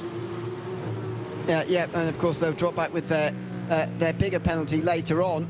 But for the moment, they are up towards the front in third. So Williams haven't served their time penalty yet for 10 seconds. Would have thought they'd do that at their first stop. Unless that's a time penalty that's going to be added on to the end of the race. I thought you'd add that on to your pit stop, but maybe that's going to come at the end of the race instead. Meanwhile, the Porsche Esports Endurance Trophy Nürburgring leaders make their way down the Dottinghoe again. Shouldn't be a pit stop for them this time round. They can do 8 laps in this class, and that does give them not much strategic flexibility, but less time in the pit lane. Here comes Gabriel Solomon in the Coanda car, just dipped out for a second, and then tucks back in again to Luca Kita, with Scherer holding back. I wonder whether they're waiting for turn one, or whether they're just staying in line for the next few moments. Yeah, let's see how aggressive the Scherer Esports 116 actually is in this battle. Remember, they don't have to be. They've actually sealed the championship, but still lots to play for in them. And maybe they can upset the other teams fighting for the championship alongside them. Maybe Apex, maybe Coanda. Can they become a dark horse there? And can they help their teammates in the number 117 car who are stuck behind in that pack that you saw right there at the back of your screen? But we are coming to a stage where we have 2 hours left in this race, with 60 minutes of racing action over and done with. Most of the classes do have a very firm established leader, but there are going to be lots of changes coming in, particularly in SP9. While, as we expect the Williams Esports car to make their pit stop and serve their penalty later on. Yes, they have done 1 pit stop, but I don't think they've served their 10-second penalty. So I think a lot is going to change in that pack there as well. But the same can't be said for the Porsche Esports Endurance Trophy, where Apex are leading and on merit, which is phenomenal to see. Certainly is. Up in the top left of your screen, by the way, is an interview with Daniel Sorg that's going on the German feed.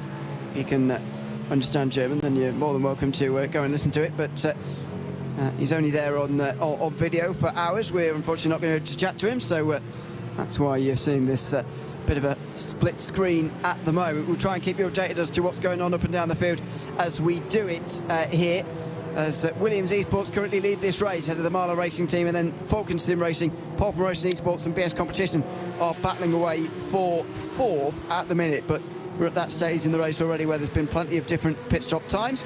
In fact, just 11 seconds in the box for Pole Promotion, which is going to shoot them up the order a bit further than you otherwise might see. You can see the order in the Porsche Cup class. We haven't seen that change particularly today, or not in the last lap, I should say. In SP10, we are just coming towards the end of another lap, and there will be pit stops to report there when we get to them. But the Apex Racing Team are the ones who've already benefited from the pits phase as much as possible. That has given them what will be second place. And in SP3, Esports just come over the line again to start another lap. They've not stopped. They are just starting lap number 7. And they might well be in the pit lane at the end of this one, but for the moment they are staying out on the circuit and continuing on for now. So it is, as you were, pretty much across the board as we complete, as you say, the first hour of this race. 10 hours of the season gone, just 2 more hours still to go, and we're shaping up for the at the end of this season, and indeed the battles that are going to sort themselves out at the very finale for championships and so on, as we focus in on SRS Team Soil Grand Sport. As we've been focusing away from these guys, by the way, the AMs in the Porsche Cup class have lost the top 7, so then we're no longer in that situation where they're just getting the championship off of one result. I'm not sure what they're going to do to figure out who's going to win the championship if it stays like this, to be honest. Yeah, exactly, because we don't really have a separate classification for the AM category.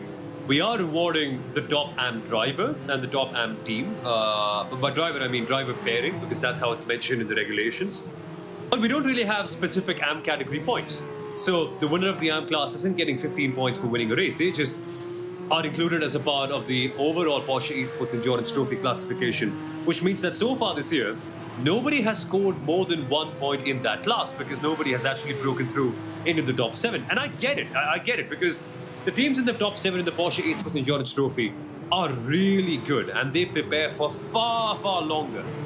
And remember, we decided this classification of Pro and Am on the basis of a shootout that we had before the start of the season, and that's how we decided which teams will go in the Pro and which teams will go in the Am. But interesting to see that none of them have been able to break in, and now Alexander Team and Dirt Esports are in 7th place. So I wonder what's the way out, and they have to decide who's going to be the top AM team even, because there's a lot of prize money attached to that and lots of pride as well. I mean, that team will actually be invited to the award ceremony at one of the Porsche Endurance Trophy races at the Nordschleife later this year, and they'll be felicitated there. So it's a big occasion for all these teams. I suspect, although I've got no idea or basis for saying this, I'm just going to put out what I suspect will happen. In much the same way that countback works on most race wins, then most second place, then most third, etc. It might start with most 8th place, most 9th, most 10th, you know what I mean, and then go down from there. That might be the best way to do it. That might be the way they do it. I'm not entirely sure. But I would have thought there'd be a separate point system created actually for the AMs. Obviously less points available because there aren't very many of them, but that's not happened. They're all in one big standings. Exactly. But there's one more caveat to this. It's not just countback that decides results in the DNLS. If it's tied, before the countback, there's one very interesting metric that the organizers use to decide who's going to be ahead and who's going to be behind. And that is penalty points. Yeah, believe it or not, if there is a tie, the first thing that the organizers will look at is penalty points. So if you guys are tied on penalty points, that's when they go actually to the countback and figure out who has the most first places or second places, or in this case, the most 8th or 9th places. But penalty points is a very, very interesting way to do so, and you're going to be greatly rewarded for how clean you can be throughout the season. If my reading of this is correct, I don't think any of them actually have a lot of penalty points, but that's something we should just double check and get back to you on. Yes, we'll check back. We also need to check probably the situation in SP10 between SimRC and Apex, because I think if there's ever a championship that's going to come down to countback, then it is going to be that one. They are only 3 points apart coming into today. This has not been with us so far. And so we need to, we need to check on those guys as well and see what goes on. There is a protest here by Williams on the Marla Racing Team for, and I'm quoting here, game exploitation.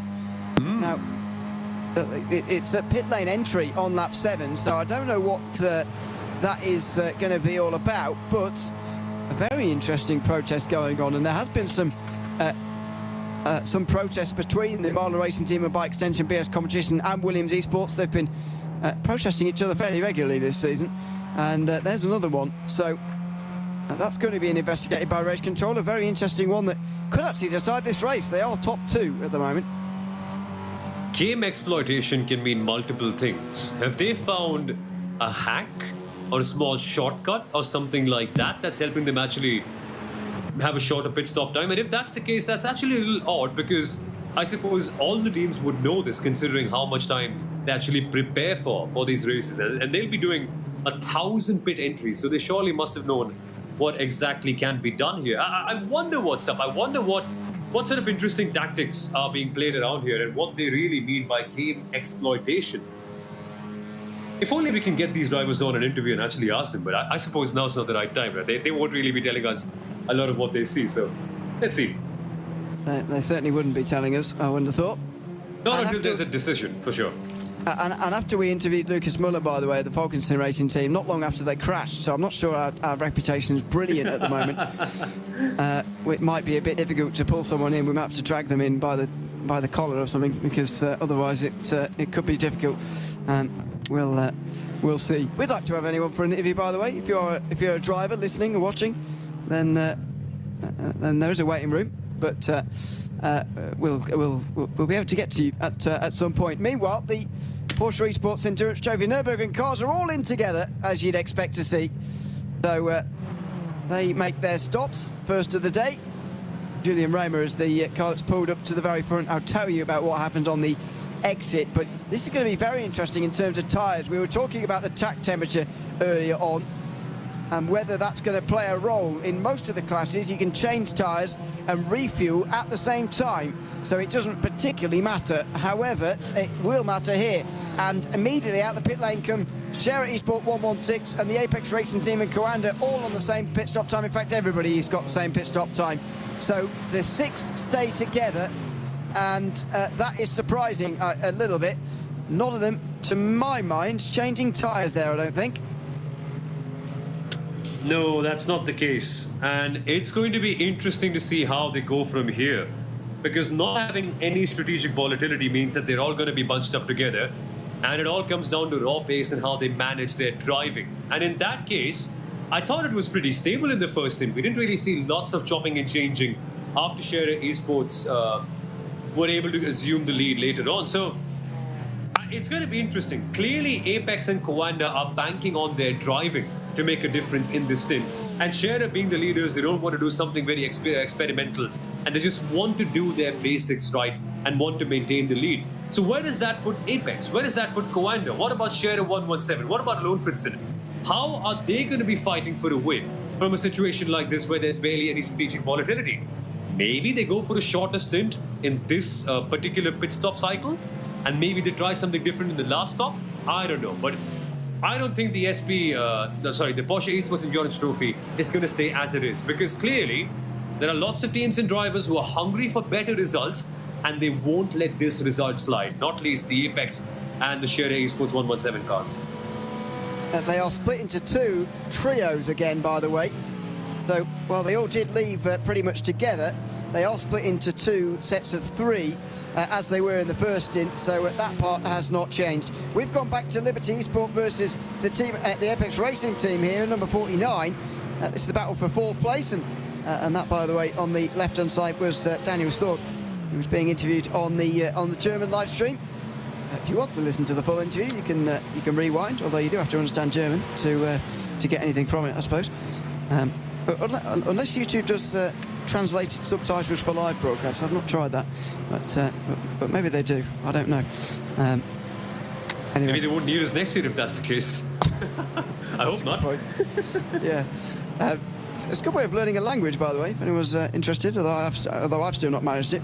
You can put the subtitles on while watching YouTube. It's quite a good idea. Anyway, battle for 4th place continues on, and I'd expect, if it doesn't happen before, Liberty Esport are going to be passed on the straight here. Their pit stop was a bit shorter than the Apex Racing teams by about 6 seconds. You'd imagine Apex will go a lap further on fuel as a result, and Liberty came in a lap earlier anyway, so maybe they'll pit at the same time actually. But anyway, we'll see what they get to. I don't think they're going to get to the pit stop phase together anyway. It's just a bit of an inconvenience for Max Godinho at the moment in the Mercedes, because this is a pass he'd rather not be making, but he's having to lose time now behind this Porsche.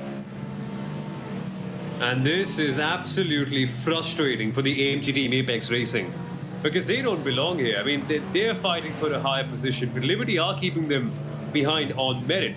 They, of course, were made a pit stop a lap earlier than AMG team Apex Racing, and hence have cycled out ahead. Of course, they also had a shorter pit stop, which also explains why they're suddenly ahead of Apex, where before this stint they were actually behind them.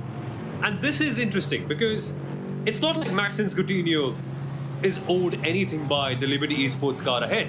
They're not going to be given blue flags. They're not going to be letting Apex Racing go past just like that. They are fighting for position. And Apex, remember, are not fighting with Liberty or BS. They have their fight with Mahler Racing Team for second place in this championship. And as it stands, Mahler are chilling at the top. They have roughly 40 seconds between themselves and Apex in P5. And the time is just getting piled on by Apex staying further behind. Whoa! Number 1, Norby Kish has been in the wall somewhere. The reigning champions, the champions in waiting, are in the wall and out of the running for this final race of the season. Big damage there for Norby Kish somewhere. There was cars slow all over the circuit down there at the Stefan Bellafest. These two roared past. Now it's a battle for the podium between Frederick Gutten and Maxence Coutinho in the Apex Racing Team Mercedes. That is astonishing.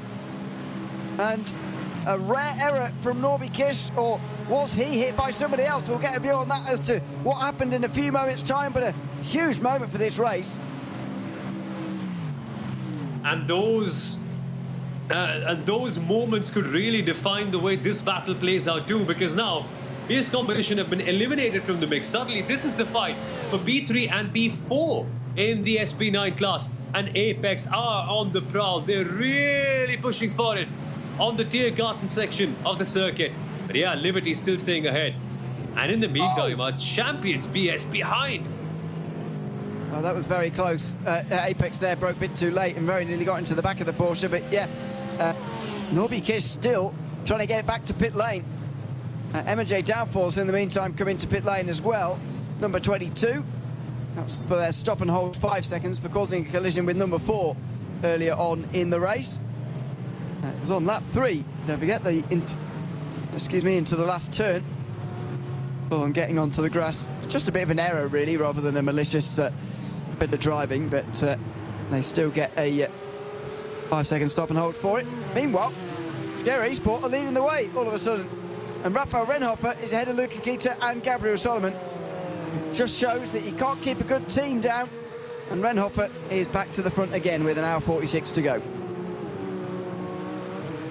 And for Apex Racing, this is going to be challenging. They had the option of having some degree of strategic variability coming in the first pit stop, but they chose not to.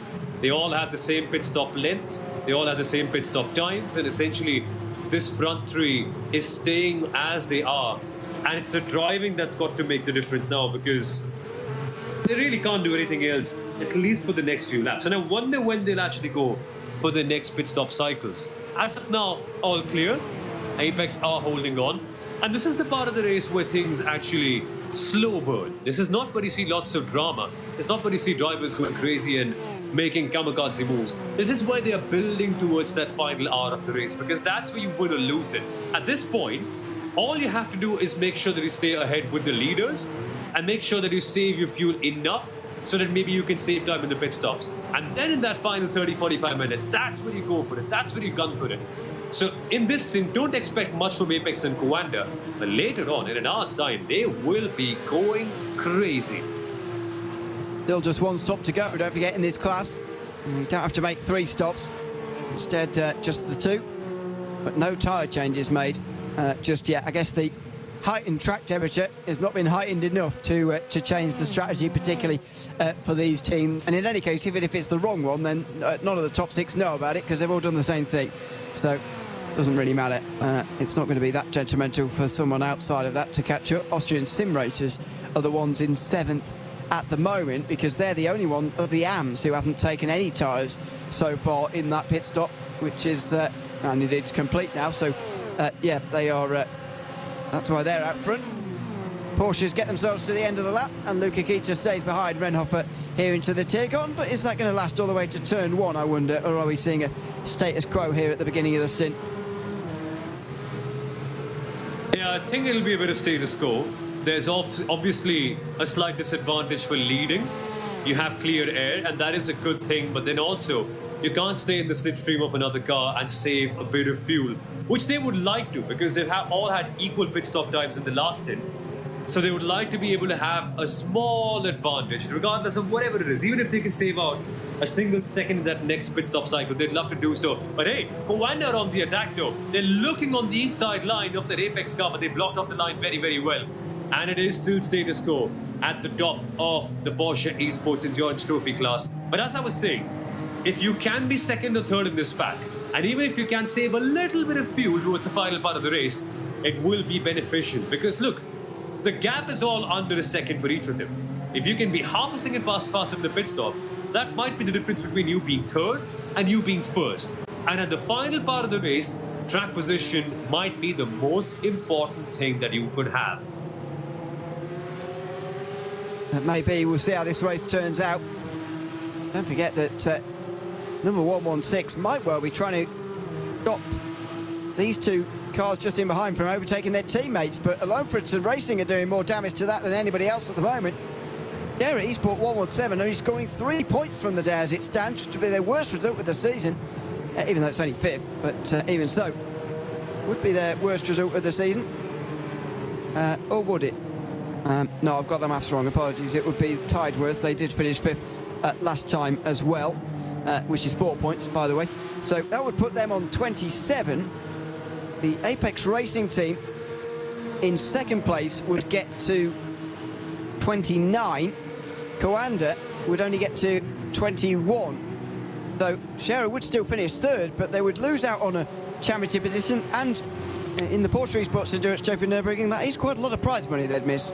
Yeah, that's going to be challenging to digest, given everything. The 117 needs to find their way up. And they've been so good throughout the entire season, almost coming close to winning one time as well. But they've been in the shadow of their teammates in the 116 car. And that has also been the case today, because remember, they were so close in qualifying, starting neck and neck.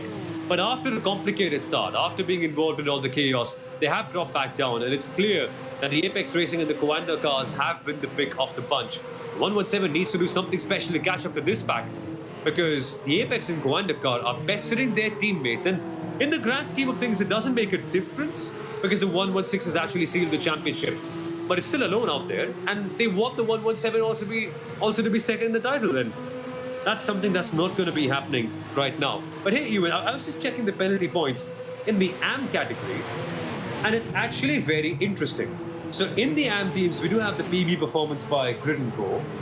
I think they have very few penalty points, if I can read correctly. Let me just pull up my sheet. But most of them have 3 or 4 penalty points. And with the status quo as it is, with nobody actually being in the top 7 in the AM category, I think it will be settled by penalty points, because nobody's scoring more than 1 point. It is phenomenal. It is, but as I mentioned earlier, Austrian sim racers are currently... Oh, they've just dropped to 8th, actually. Yeah. So they've just been overtaken by Door Esports, apologies, so that's my point entirely gone.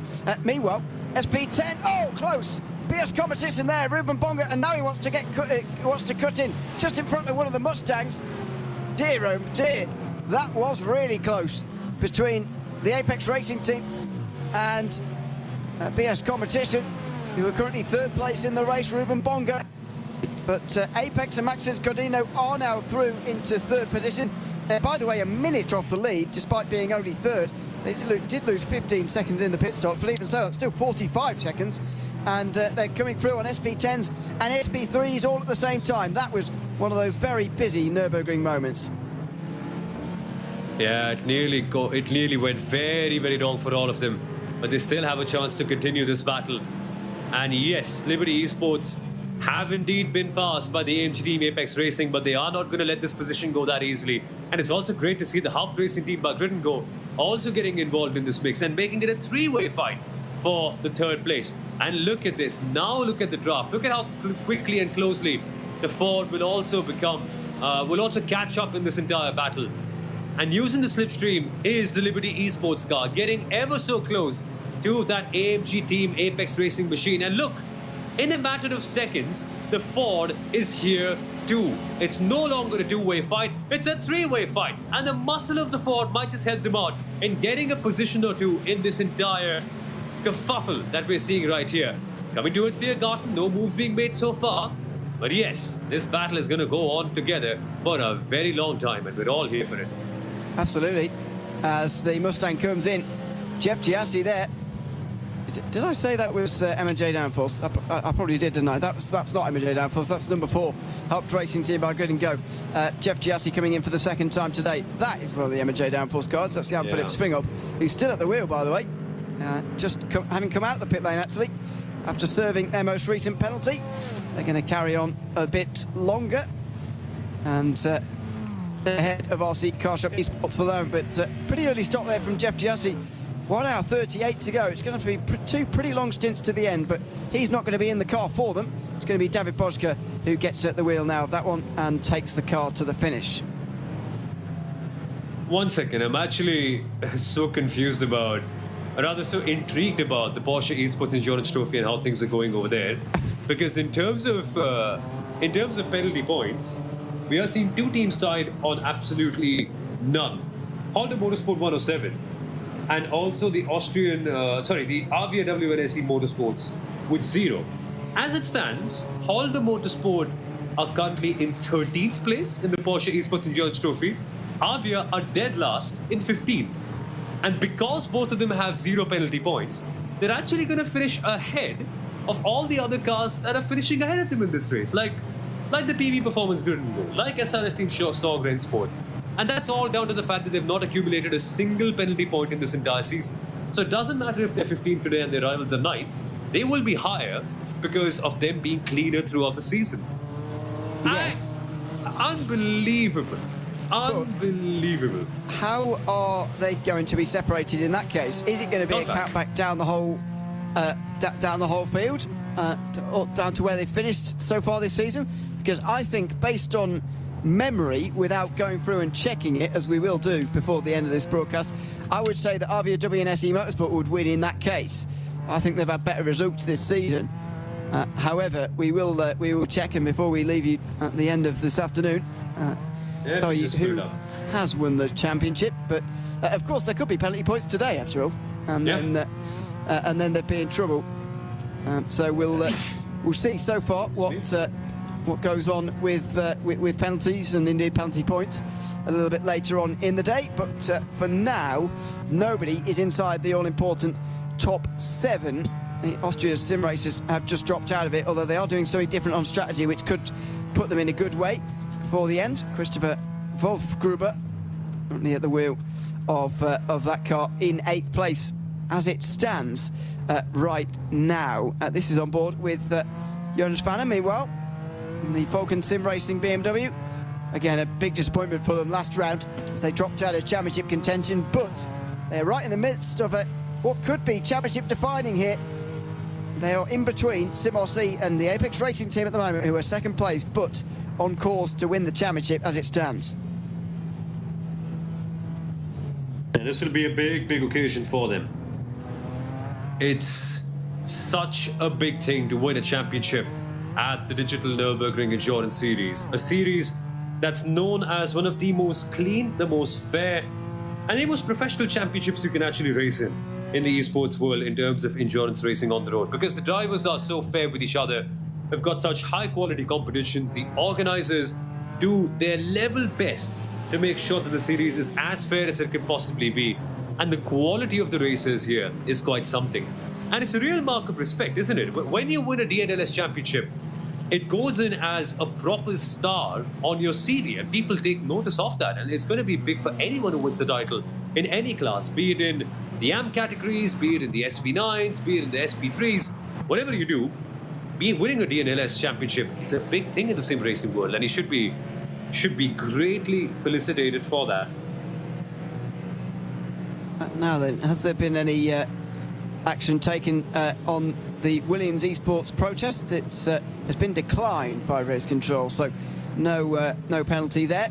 and Liberty Esports protested Apex for reckless driving, but no further action taken there either. A couple of drive-through penalties in SP3 recently for stub caution, AC Mayan and Wolf Motorsport that seem to have been taken.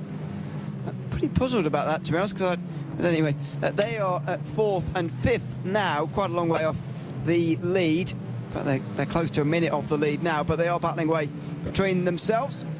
In SP3 at the moment, though, the damaging thing for these two, Smilia Esports have gotten ahead of them even after their problems today. They're still ahead of these two. Yeah, it's been some comeback though from Smilia Esports Entropy, having a broken bumper, being involved in a crash. They're clearly showing that they are the second fastest team in the SP3 category. But again, pace is one thing. Executing a race, making sure that it's all clean, making sure that there are no procedural errors and you don't crash into other people is a different ball game altogether. And Smilia learning the hard way and having a tough time. But here's BS Competition recovering from their crash, trying to get past the lap traffic as we come towards the pit part of the Nordschleife. I'm in the meantime just going to pull up my sheet and start to do some digging about who would be the lead team in the AM class and the Porsche Esports Endurance Trophy. I'm actually very curious. Let me just pull up the results and start finding that first. We will try and get to the bottom of that one before the end of the race tonight. Oh, 3 wide off Bergfurt. Goodness me. Very close through between Sturmberg-Kurschen, AC Mayan, the Nürburgring Esports GT4, and one of the Mustangs as well in SP9. That was very, very close indeed. Meanwhile, Porsche Esports Endurance Trophy Nürburgring battles continue. Out front, it's Rafa Renhoff, Luca Keita and Gabriel Solomon, as before.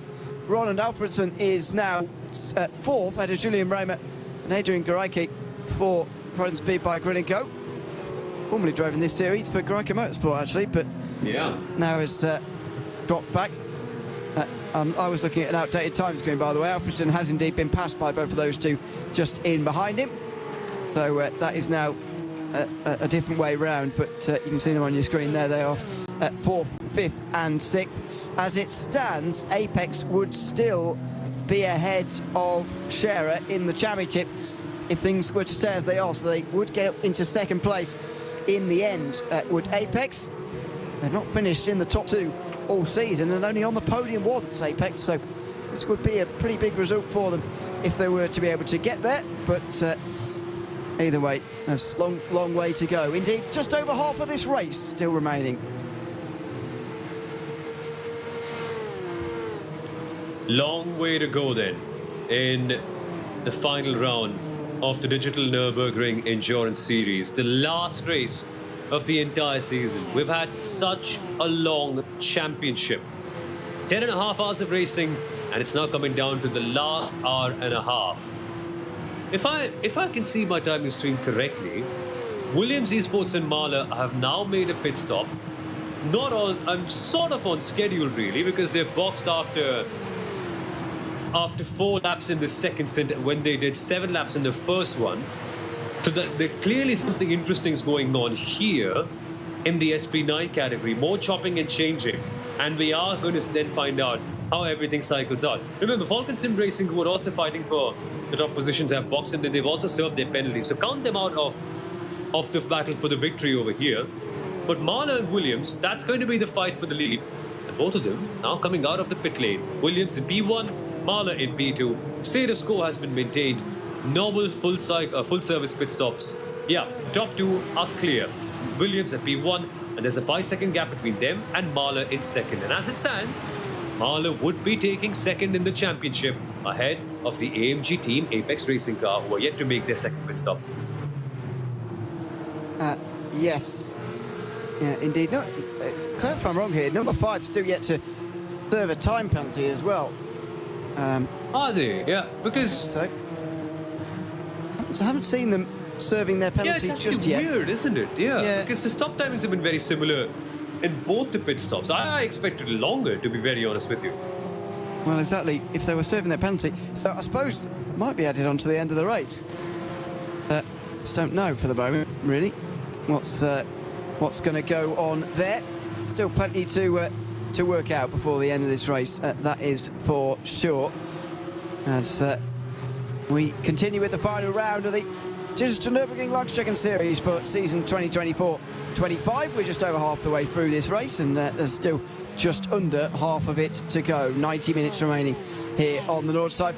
We've got Williams leading in SP9, the Apex Racing team leading in the Porsche Esports Endurance Trophy Nürburgring Pro Class, with Austrian sim racers leading in the AMS because they didn't take tyres at the last stop. Grid and Go with Aaron Vasquez leading by 13 seconds in the SP10s, and Share Esports winning again in SP3 and on their way to an overall championship as well as the SP3 championship here this afternoon, both of which are still in play on the road. Just under half the race to settle them though. And we're very much looking forward to seeing how it's going to be settled indeed. The battle for the lead in the Porsche Esports Endurance Trophy Nürburgring will continue on with Luca Kita leading the way ahead of Rafa Renhofer and Gabriel Solomon. They make their way now down the Dottinger Hut in towards the final few corners, as does that second group, by the way. They're going to continue on battling as well. We'll return with those battles in a few moments' time. Back in a moment.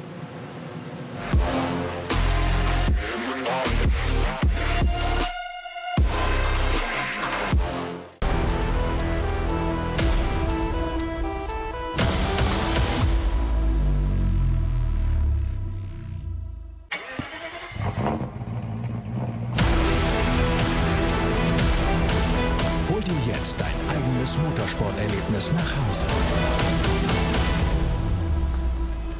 Dein Online-Shop für Simracing-Hardware und Zubehör.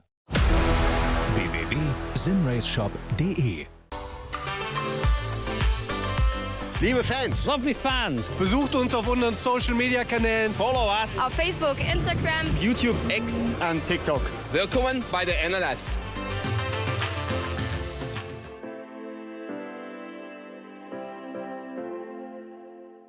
Was ist ein X? Welcome back to the Nordschleife. 1 hour 27 still to go here in the final round of the Digital Nürburgring Langstrecken Series for season 2024-25. I'm Ewan O'Leary alongside Sumil Arora again for the final round of the season. And in SP10, the battle between Vulcan Sim Racing and the PS competition is yet to go away. Sim RC having a bit of an off-colour day, unfortunately, right at the very wrong moment. They're actually 17 seconds behind Jonas Vander at the front of this group. That is terrible news for a team who need to be up inside these places here, up onto the podium, and hoping really that something goes wrong for the Apex Racing team for the first time this season. It's going to be such a long and tough race for Sim RC now, because for them in the SP10 category, they basically needed a good start, they needed a good qualifying, and they needed to be fighting for a win. Anything less than a win, and their possibilities were going to look so tricky. The worst possible thing has actually happened. They've fallen back in the middle of this leading pack in the SP10 category. And then otherwise, their big competition, the AMG Team Apex Racing car, are actually comfortably in second place. Yes, gridandgo.com Esports DNLS GT4 have run away with it, with Aaron Vasquez behind the wheel, and he has been phenomenal behind the wheel of that car. But still, Apex are chilling. And more than the positions, right, it's the time that's the major issue. Sim RC are 6th, and as it stands are around 23 odd seconds behind the AMG Team Apex Racing car. So unless there's a crash, which we all hope never happens for anyone, that is the only chance for Sim RC to actually fight and win this championship, which is sad given how consistent and how fast they were throughout the season. This is on board in the SP3 class. Sturm Caution, AC Mayan and Wolf Motorsport are still battling away for 4th place. They are now 50 seconds off of the lead in this class, by the way. In another race of dominance for Share Esports. Wolf Motorsport still struggling to find their way past, really, in the 275. Currently 5th place in the championship, 4th place, excuse me, in the championship, by the way. Ahead of Sturm Caution, who have had a pretty lowly season. Poor results, but Wolf Motorsport could be on their way to a top 3 finish. Unfortunately, the 3 there that are already ahead of them are also ahead of them in this race, so it's not looking particularly likely at this moment. It's just looking a little bit difficult. But another SP3 battle. We've seen plenty of them in this season as well. I think we should. One of the Porsches goes down the inside. That's going to happen quite regularly as we're on board here. I think we should probably reflect a little bit on the SP3 category here this season, because it is, after all, the first time that it's appeared in the digital Nürburgring Langstrecken series. I think it's the perfect kind of car to include in a series like this, to be honest. I think we need more of them in iRacing, to be honest. You know, low power production cars, good racing, and perfect for the Nürburgring Nordschleife in NLS racing as well. That was another example, maybe, of the close quarters racing. A little bit too close quarters in towards the siphon that time. Yeah, perfect if you want to go rubbing, perfect if you want to go bumping with each other, perfect if you just want to really control a car that's on the edge of its grip. Because with these faster machines, you've got so much downforce, so many wings, so much control. Here you don't. Here it's all mechanical grip and just how much you can chuck the car in and how much it responds to your inputs. That, I like to say, is really fun racing. And you're right about that, Ewan. I think we need more of this. We need more of these battles. We need more of these cars. We need more teams taking part, and we need more time. Because this year, I'd say not all the teams were equally prepared, because we saw a big difference in the grid and the pace of all these teams and cars. And that's also understandable, right? It's the first year of the championship. And so only the teams that have run this car very consistently over the last few months since it's been introduced on iRacing will have an advantage on it, which clearly Scherer Esports had. But when we come back for year 2, when we come back for year 3, we'll be seeing teams a lot more prepared. And look at this mood curver. They're trying to orchestrate a move while the faster cars are getting past. That is dangerous as hell. Just thinking where they were side by side on the way towards Bergberg a moment ago. Thank goodness there's no one behind them, but there is now. And it's the leading battles in the Porsche Cup class here who are coming through. Garrett Esports leading the second group, which is unchanged since we last went and watched them on the back straight just before we went to break. Now they look down the inside again in towards the Stahlstrecke, and they're going to come through. Are they all going to snip through just in time for the carousel, or are they going to be hung out to dry here right at the very end? Roland Alfredson's going to be just about, just through. Very close, but that's the key on the way towards the carousel. You cannot afford to run around the top. Would you rather be a faster car around the carousel, trying to lap a slower car, or be the slow one here? Because it's so daunting. What line do you choose? How do you manage it all? And you're hoping that before the dip comes in, you're able to let the other cars go past, or if you're the faster one, you're able to get past.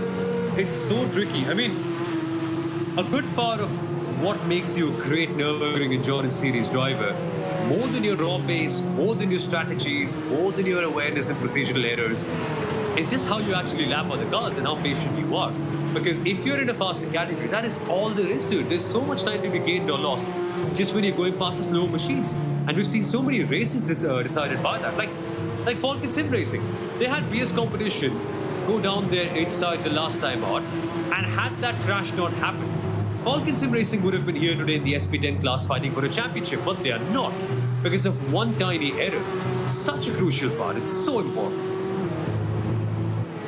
Absolutely.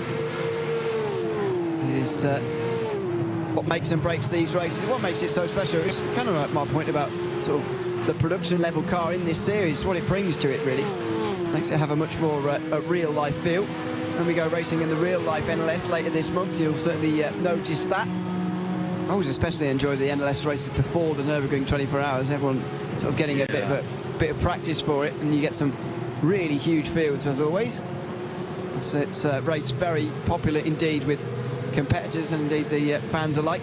Meanwhile, it is Luca Kita still leading ahead of Rafa Renhofer and Gabriel Salomon.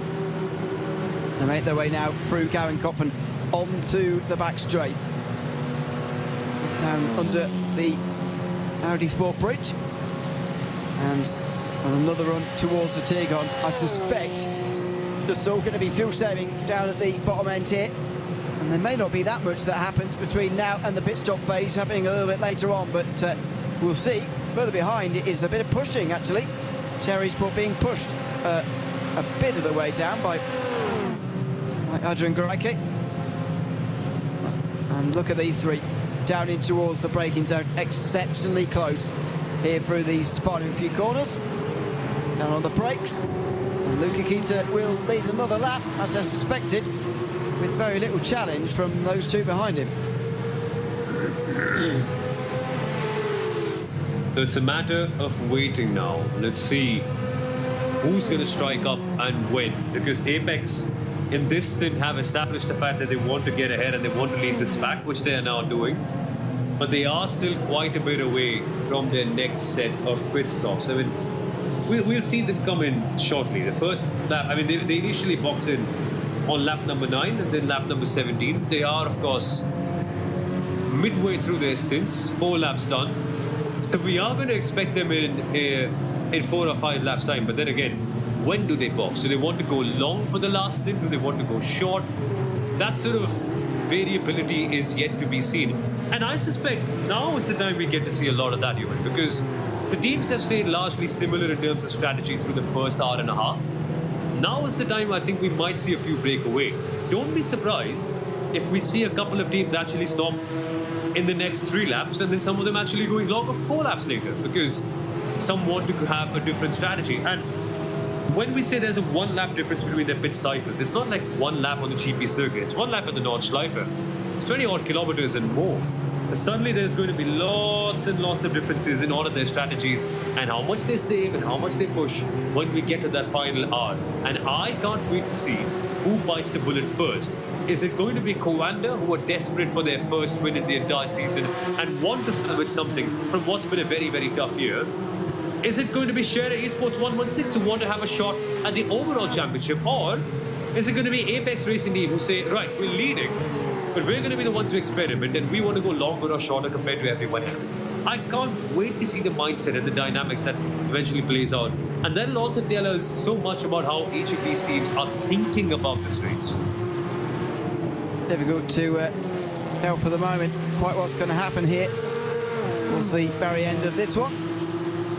Haven't seen the SP9s for a while, by the way, but there's not really many battles happening, to be honest, out on the circuit. Hubbed Racing Team by Grid and Go and MJ Downforce is the only fight that's for 10th place. There's some very much more important ones in SP, or in Porsche class, I should say, as they go past the Scherer Clio down towards Schwedenkreuz, still in the long line that they were in on the way towards this fast left-hander. Give you an update on the championship situation. The Apex Racing Team, because they're leading the race at the moment, would move up to second past Sherry Sport 117 in the field as we go back to the only SP9 battle in the field. Hubbed Racing Team haven't finished inside the top 7 all season so far, but number 22 MJ Downforce have. They would have had to win today to have a chance at finishing on the top 3, and so that would have always been a long shot, but I still think they've had a very good season actually against some very good teams indeed. Yeah, it's tough being a Mustang in a world of Mercedes AMG GT3s or Porsche 911 GT3Rs. It's really tough. Because this car, front engine, comparatively slightly heavier, lots of more grunt, not as nimble or agile, and not as what's the right word I'm looking for here? It hasn't been on the platform for as long as the other cars in the SP9 category. I mean, most of the teams and drivers have been racing the AMG or the Porsche for ages now. I mean, every single team and driver knows the setups, knows the car, knows the behavior, knows the different mappings that you can choose between and how to manage the suspensions or everything around that. The Ford is still newer, and because it's a different machine, because it's something you normally tend to experiment with, your knowledge base in that car might not be as high, and there's not a lot of data points to compare with compared to the AMG and the Porsche. So I always think it's a very, very brave call for anyone to pick the Ford, and it's been great to see a couple of teams do that, Hubbed Racing Team and the M&J Downforce, and also excel at that. Like, they haven't just been making up the numbers, have they, Ewan? Now, they've been really in the mix, and they've been fighting with all the other teams and taking it to them. Certainly. As there is Adrian Goreka for the Grid and Go team. Frozen speed by Grid and Go. He's driving for this season, opposed to his own team. 5th place with the Alone for some racing car just in behind him, and the Scherer Esports 117 just in front. And that's the car, by the way, that Apex are taking the championship 2nd place away from as things stand. As I mentioned throughout this afternoon, lots of prize money involved in this class, and plenty to go at. Felix Kernbach, by the way, sets the fastest lap of the race so far. I think that's in number 10. It is indeed. He closes the margin now by 9 tenths on the last lap to Mercedes-Benz, but with the McCurva goes this battle again. see in-car at Edin Greiker's setup. I'm trying to see what kind of sculpture or whatever that is in the background of his camera at the moment, just to the right of his head. Yeah. Seems to be some sort of wooden thing. I can't quite work out what it is, but anyway, is currently 5th place and doing his best to at least stay with Sherwood. Doesn't seem to be too interested in passing, and actually he did a bit of bump drafting down the back straight last time round, but he's just sitting in, running around for the moment, as a lot of these teams are. Yeah, it's settled, and this is the part of the race where we've put everything on slow burn and everything's just simmering. Spices are sort of seeping their way into this race, and we'll then find out just how delicious the meal is when we come to the last half an hour of this race. And that's where there'll be lots of strategic variations. I think it's a good time to go for a quick rundown as we come to 1 hour and 13 minutes left in this race. Good time to begin with the SP9s. Let's give you just a quick verbal rundown of what things are like over there. Mercedes-AMG Esports Team Williams, P1 currently 5-second advantage to their rivals in Mahler Esports. But then again, we expect the Williams to come down and to serve their penalty. And that's going to be something that could be added on later on in the race, or maybe as a part of their last pit stop. We will find out. 10-second time penalty for them coming up in a bit. Mahler Racing second, AMG Team Apex Racing on third. They are fighting for second in the championship, and as it stands, Mahler will be taking second in the race and also in the championship, and Apex will be following them behind in P3, with Lion GP, the Ferrari, doing excellently in P4. That, I suppose, will end up being their best result of the entire season if they can keep it there. But remember, they are slightly off cycle, as are the Halder Motorsport and RC Car Shop and Team Nitrox Falcon cars. And we don't know where they're going to cycle out after the final set of pit stops, and where the number 24 Liberty Esports car will be, who are currently on track in P8, but they were in P3 at the end of the last pit stop cycle and are way further ahead than all the other cars ahead of them in terms of making their final stop. So lots of variability, lots of chopping and changing, and we don't quite have a clear picture of who's where, and we won't quite find out until we get to the last half an hour, especially with the other teams like Falcon and Team Liberty. Yeah, we've still got a lot to work out. I think that's what I've enjoyed a lot about the DNLS actually this season. I mean, it's been present in previous seasons as well, but the fact that the GT3 cars have been slightly reduced on the fuel load than what they can do normally. So in the iRacing special event later on this year, you're probably going to see 8-lap stints from most of the teams most of the day. However, here, they're just limited on fuel enough so that it is actually possible to fuel save and get to 8 laps. We've seen, I think Jeff Giassimo did it last round. Yeah. Or was it somebody else? But anyway, somebody's definitely done it. That is. Yeah. It has been possible, but the general consensus has been to push and go for 7 laps. What that means in a race that I think we worked out is about 23 laps each time, means that you sort of, or, you know, around that 23, 24 laps, you have to do 3 pit stops as opposed to the usual 2 over the course of a 3-hour race.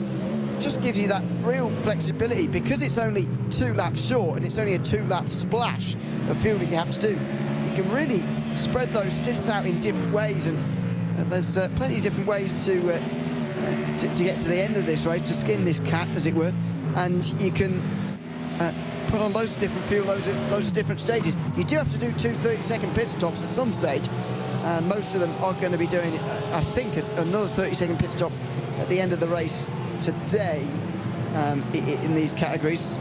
Not too many of the teams, I think, have served both of theirs just yet, but there's so many different ways to do it. That means that, effectively, you don't really know where everybody is until the end of the race. Through the middle 2 stints, you don't know, because obviously everyone's still together after the first stint, but usually in one long line. Then at the end of the race, it converges all again. But through this stage of the race, you don't quite know where everybody is. It's makes it very entertaining, though. Yeah, and imagine the kind of pandemonium that might be going on in each of the teams and their chat rooms, because they all have their 2 drivers and also a team manager or a team strategist working with them more often than not. And imagine the pandemonium, right? Knowing where you are relative to all the other people and where you're going to cycle out, and then suddenly there's one car that absolutely upsets the entire pit cycle, ends up boxing 3 or 4 laps before everyone else. And then you've got to do the math and count where they are as well, because you never know where they're going to cycle out. And it's interesting because sometimes you see cars that are similar to you in terms of track position, but they're actually not competing with you. Maybe they're further behind, maybe they're further ahead. So for each of the strategists, and for us as well in the commentary box, it's always so tricky to actually tell who's really where. And I don't like doing that as well, particularly, because why do you want to try to decipher it? I think ultimately you lose out on that element of surprise and that element of wonder about how the teams have actually done. Even when we try to do that, we always struggle to figure out who's going to end up where, which is the beauty of it. And the last 30 minutes, that's why they become so much fun, because you're suddenly surprised so much about a certain team that might find themselves in a position where you didn't expect them, and then they go racing with someone else. And that's where the fun really starts to come in. Been some driver changes in the field at the moment in the SP3 class, as Merlin Mark Wolf replaces Lucas Fink in car 275. That is the Wolf Sim Racing car coming in for what should be the final stop of its season, as long as the Clio can get to the end of the race. These Porsche Cup cars, by the way, still only 3 minutes off of the lead, and that's not something we've seen very much of this season. The SP9's actually having to overtake these guys. Did note earlier on that the Impulse Racing car had to make a very long pit stop, and they are still 33rd overall, trying to catch up to some of the Porsche Cup cars, but they're not even going to be able to do it in this 3-hour race. Going to be something when they go into the 24 hours in the middle of the year that they'll have to get a bit used to, because the SP9s and the Porsche Cup cars are so similar now in terms of speed, especially in a straight line, but even in most parts of the circuit, that it's actually very difficult to lap them, and we've not really seen them have to do it all season. Yeah, exactly. And that's why I have even more respect for all the the Porsche Esports Endurance Trophy Nürburgring drivers, because they're doing similar pace in a car with far less assists. Barely, no traction control basically, no ABS as well, and barely any downforce compared to the SP9s, given the fact that they don't have as many winglets or as big aero components on that car. And the car is always on the edge. There's so many blind corners at the Nordschleife where you've actually got to negotiate it quite well. And you're trying to basically manage the oversteer, make sure the car rotates, make sure that you're not chewing out far too much of the tires, and also make sure that you're saving fuel. The difficulty level is just so high in the Porsche Esports Endurance Trophy, and that's also reflected in the prize money. That's nearly double of what you get for winning the SP9 class, so it's phenomenal. Say it quietly, but we've not had an incident in the steerage room, that is, for more than half an hour now, so going well. Thought of it because I'd just seen BS Competition driving through the pit lane last time around. That's the last time they came in. Never actually saw what happened to Nürburgring, actually. Yeah. He's still down outside the top 10, and he's trying to recover now to 11th place. The hands of number 22, M&J Downfalls, who have also had their fair share of trials and tribulations today. A penalty to go on top of the crash they had down at the Tiergarten with Hub Racing Team and Impulse Racing, especially, who ended up having an 8-minute pit stop in pit lane. Meanwhile, here comes Nürburgring on the outside line with an hour and 5 to go. He is going to be through just about. He's making hard work of it. The Mustang is very quick in a straight line. Got the power. It's got the line as well. This is exactly what went wrong for them last time. That's full bravery, to be fair, from number 22 to be willing to go side by side through there in the very location they had a big crash only an hour or so ago. That is well done and well managed by both drivers, showing great respect to each other, making sure that there was enough space, and that's what you need. You don't want to ruin your race with just 1 hour to go. You want to finish, get those points, and then think about the rest, especially if you be a combination, the champions wanting to close out the season on the best possible note. But more pit stops going on though. BS are in the box, Nitro X Falcon are in the box, so are Muller Motorsports by Spiller Esports in the SP9 category. Ultimately, nothing really consequential in terms of the battle for the lead or the podium, but soon enough, you might see more cars go in the pit lane. Not in the SP9 though, because most of them are coming towards the mid part of their stint. But then again, with only 1 hour left to go, they have to make their last pit stop at some point. Do they make their last pit stop with 5 laps done in this last stint? Do they make their last pit stop with 7 laps done? Do they make it on their 4th lap? You can do anything because in this one you just have to make one pit stop whenever you feel like it. But hey, there's some more battling going on in the SP3s. All the Clios going side by side as we go through the 3 fast rides. Oh, this is one of the Wolf Motorsport cars that has just not long been into pit lane, don't forget. Battling with 272, round the outside, they are going to just about stay ahead through this section. This is for 5th place, by the way. Wolf Motorsport and Strupp Cushions AC Main are on the same strategy here. I think they're going to the end of the race, but they might not be. Race Sim Zone certainly are not. They have been out for a few laps longer, and if they have all got a pit stop left, then their pit stop's going to be a lot longer. So not too much to worry about with them, really.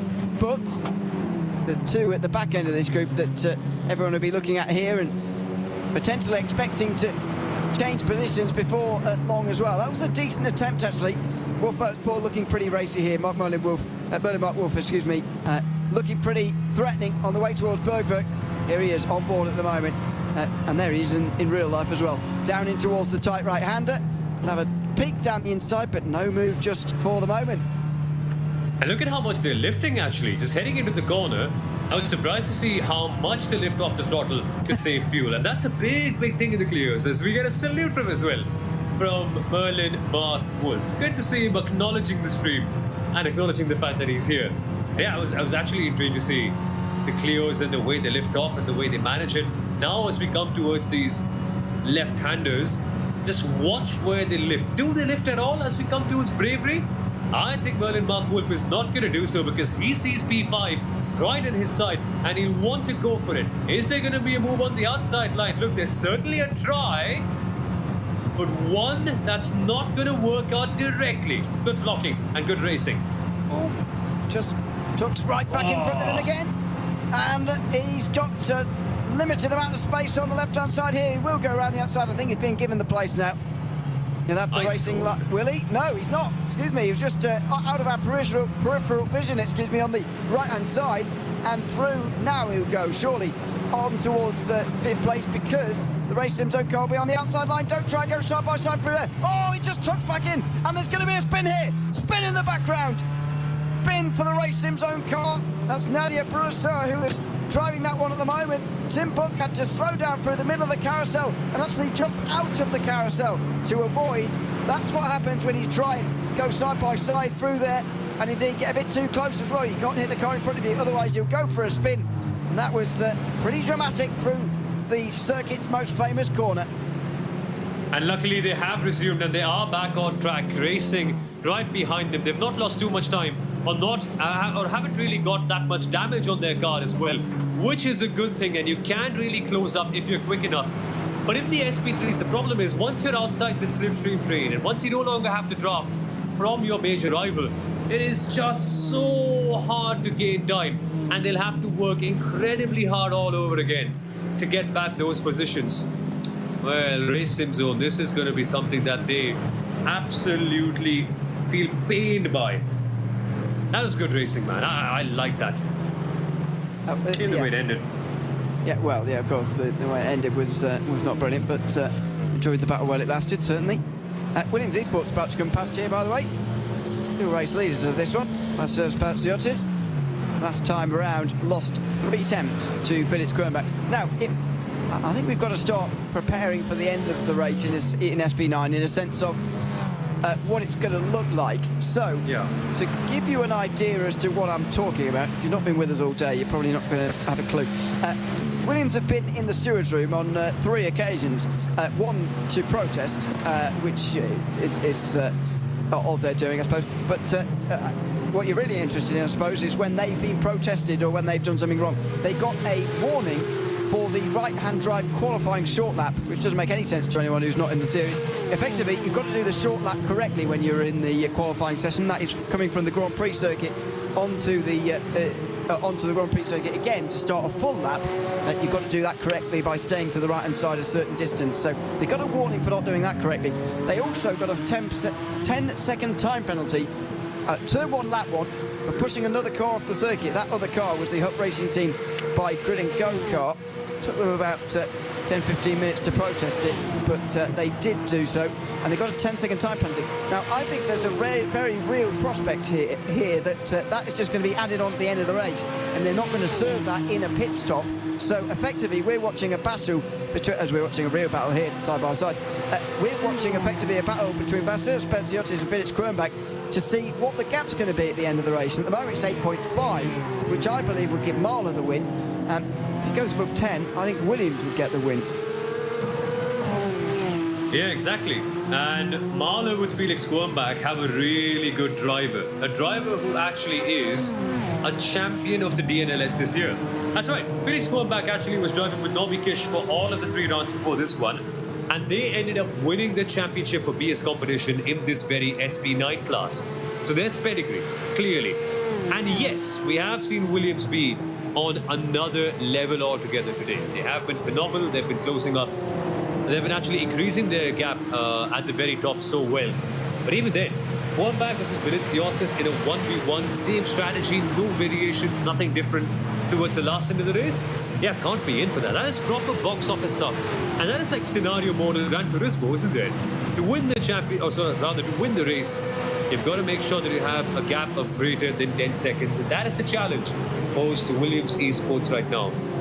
Man, I'm still thinking, how has the season gone so messy for Williams? These are things where, these are races where they should dominate. Like they should have won, they should win this race as it stands in terms of their raw pace. They should have won last time out as well. And a couple of races before that, had they not had a couple of drive-through penalties, they would have been second or first maybe, instead of being third. So, I don't know, there's a great deal of sorrow in my heart, knowing that a team that's this fast and has this great drivers and this great organization is just not able to seal the deal. And I can't wait to see what they do next year without these procedural errors. This is the Door Esports SP10 that's about to be overtaken by a few Porsche Cup cars at the moment. John Ellen currently at the wheel of that one. Now, he's 5th place and about 10 seconds behind the Apex Racing team. We're just ahead of Vulcan Sim Race, behind Vulcan Sim Racing rather, and then Team Hoisingveld, then Grin and Go. They've made 2 stops, by the way. MRC have made 2 stops, so that's why they're down to 8th place. Not turning into a good race for them at all, with just less than 57 minutes to go. There is X-Racer. They have been leading the race earlier on. Caliverta, who yet to make a 2nd pit stop of the day, though, as they try and chase down Dory Sports Academy. This is in SP9. Line GP chased down Hooked Racing Team by Grin and Go, and a great performance from Line GP so far. They've not been in the top 7 throughout this season. They might be about to finish there now, though, because they've just come out the other side of a pit stop, and they're still only 6th in the field. And that is phenomenal to see. The Ferraris have been struggling in the world of GT3s on iRacing recently. I mean, we haven't really seen many of them make that much of an impact, even in the DNLS this year. But with the regulations, with the way it's all shaping up, with the fuel limitations that we've got, it does bring the cars closer to each other. And Lion GP have been in contention for a few top 5s here and there so far, but nothing really has materialized. So I find it great to see, from a personal standpoint, them racing so high up in this race right now. And even the Impulse car, right? Impulse Racing also are performing very well. Shame that they had that incident today. But they are proving that it is possible for these offbeat cars, like the Fords, like the Ferraris, to be in the mix, if not for the win, at least for a podium here and there. Would be a great result. It's worth noting as well, to be fair, that the Hop Racing team haven't finished on the top 7 yet either. As they've got that bit of damage on the front left at the moment. Not sure whether that's just from before or whether they have picked something extra up there. By the way, I'm just... I'll get back to that. Let's have a look at this. The final pit stop of the season for the Porsche Esports Endurance Trophy Nürburgring, and Luca Kita stamps on the brakes right in front of everybody else there to slow down for the pit lane time just in time. Rafael Renhofer just in behind, then Gabriel Solomon. This is a huge pit stop in the context of this race. And it's so interesting that all of them have boxed at the same time. There is no variation, there is no volatility, there are no surprises. It's a flat finish till the very end, unless there are some differences in their pit stop timing.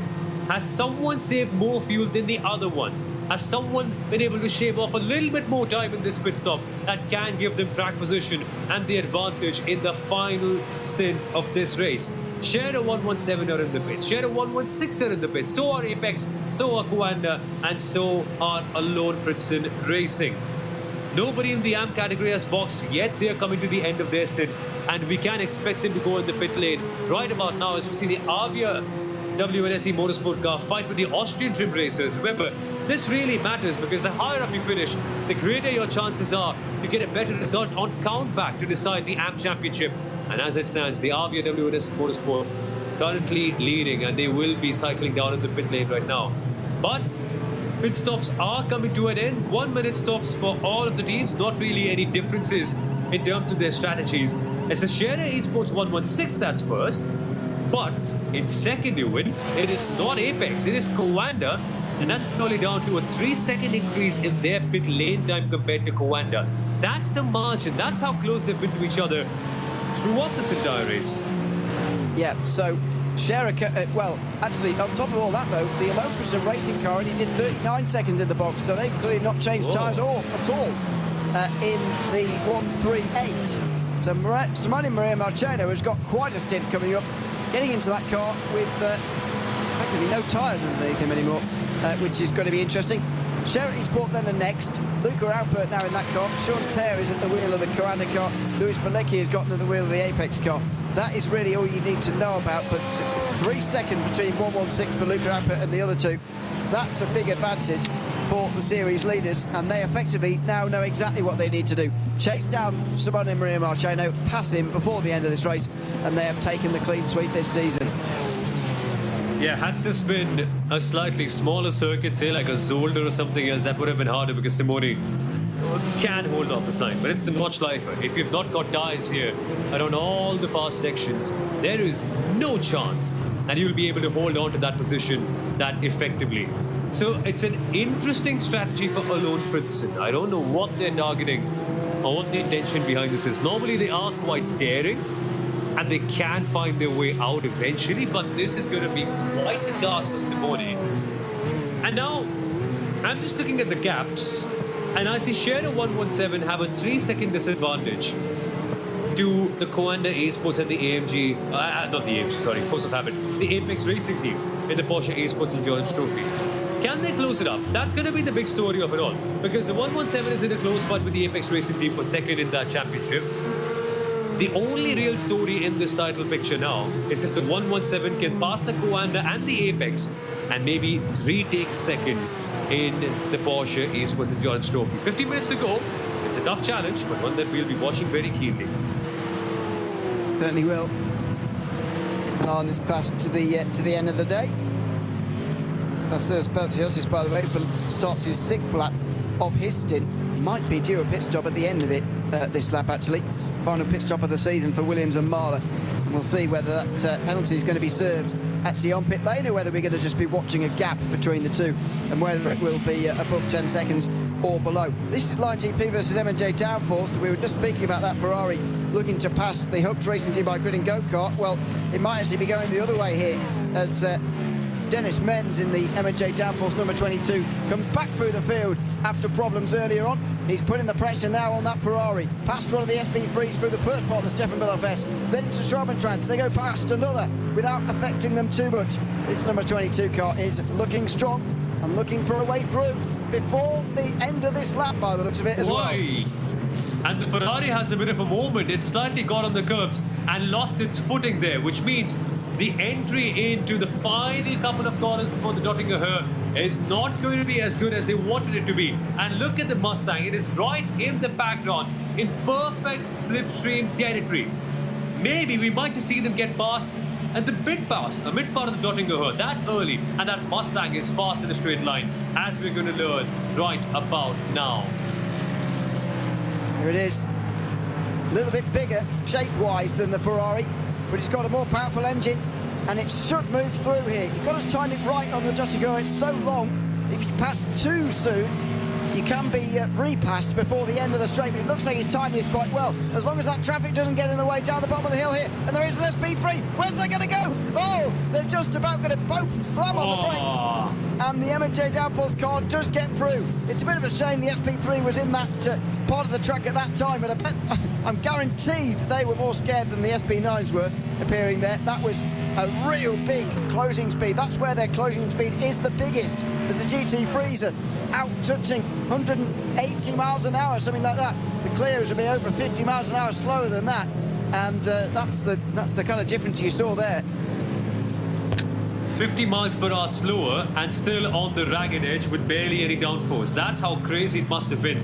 And they would have been seeing the rearview mirrors on their car and seeing the lights getting bigger and bigger and bigger and bigger until they're right behind them, and there's not much they can do about it. But well executed by everyone. Really calm heads, really composed driving from all of them. The Lion GP Ferrari recognizing that we still have 48 minutes left to go in this race, and the status quo might just change in those 45 odd minutes that we're about to have later on. So there's no need to rush it.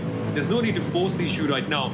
You can take your time. You can survive and then maybe look towards the next overtaking opportunities to get ahead. But that Mustang, my word, it's looking comfortable, and my word, it's pulling away from the rest. It is looking very good at the moment. Again, can't overstate what a great season I think MJ Downforce are having.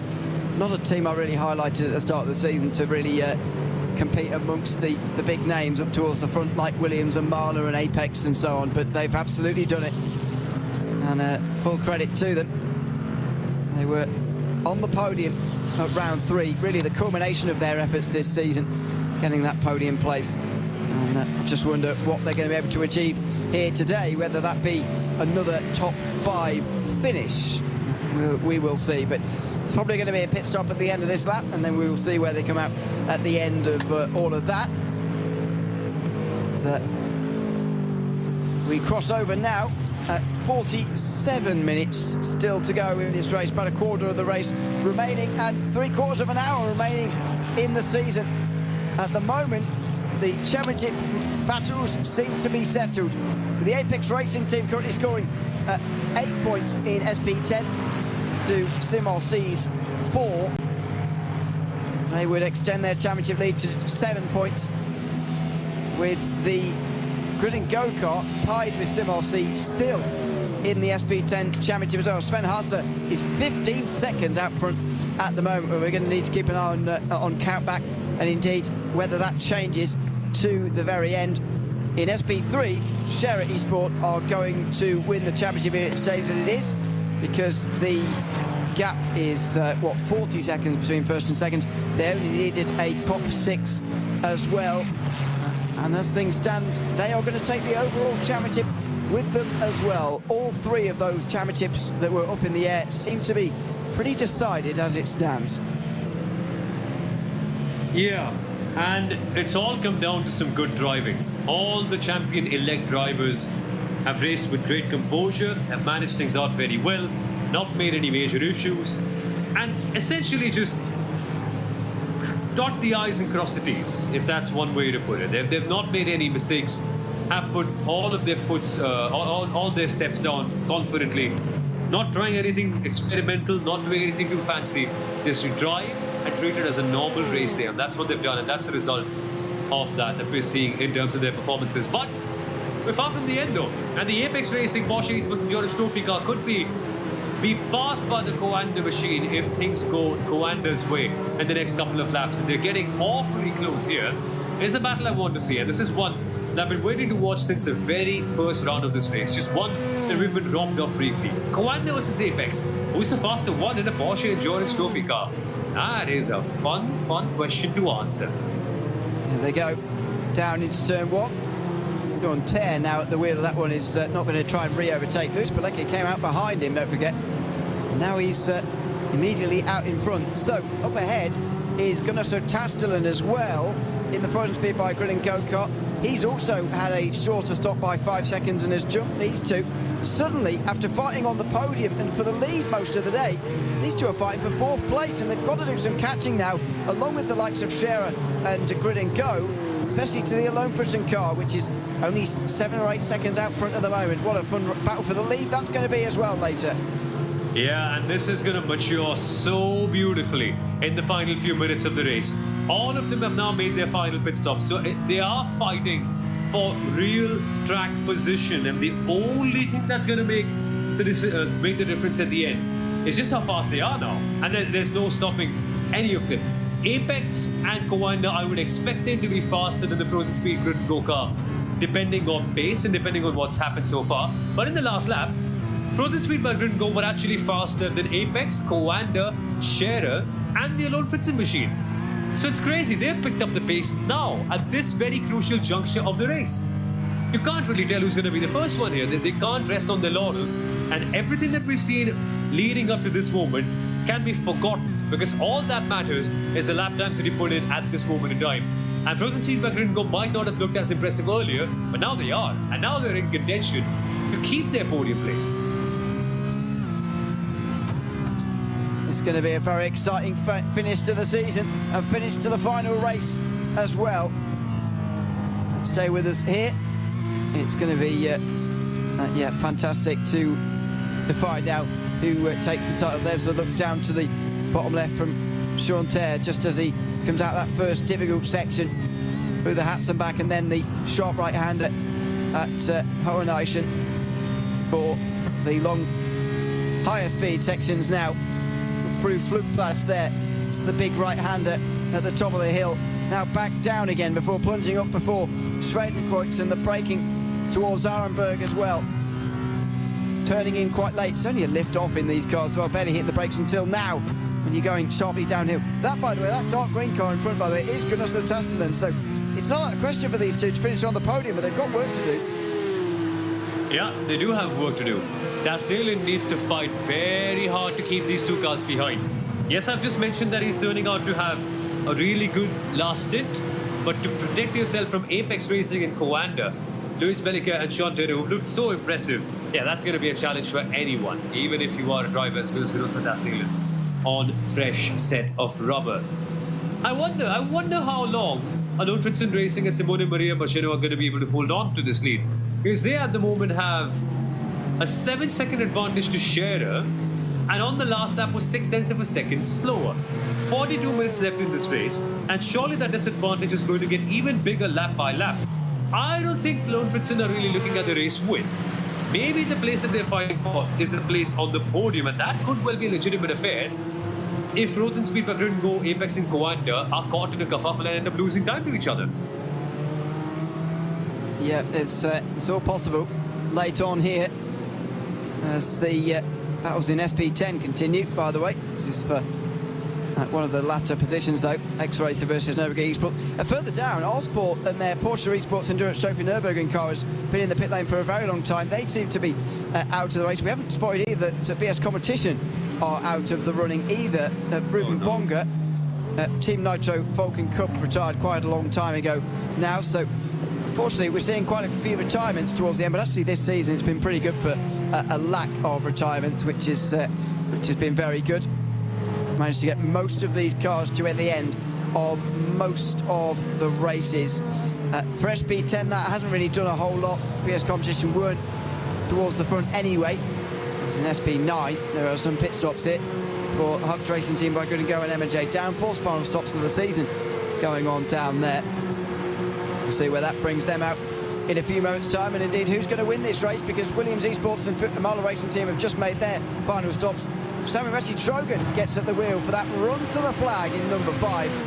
Doesn't seem that they served their penalty either, so they need to be 10 seconds in front of the Mahler Racing Team. As far as we know, to win this race, it's going to be a bit of a time trial from here to the finish between Williams Esports and the Mahler Racing Team. Stay with us here in the Digital Nürburgring Langstrecke Series. You're watching the final round of the 2024-25 season, and the final 40 minutes of the Bustand 3-hour race is coming up in a few moments' time.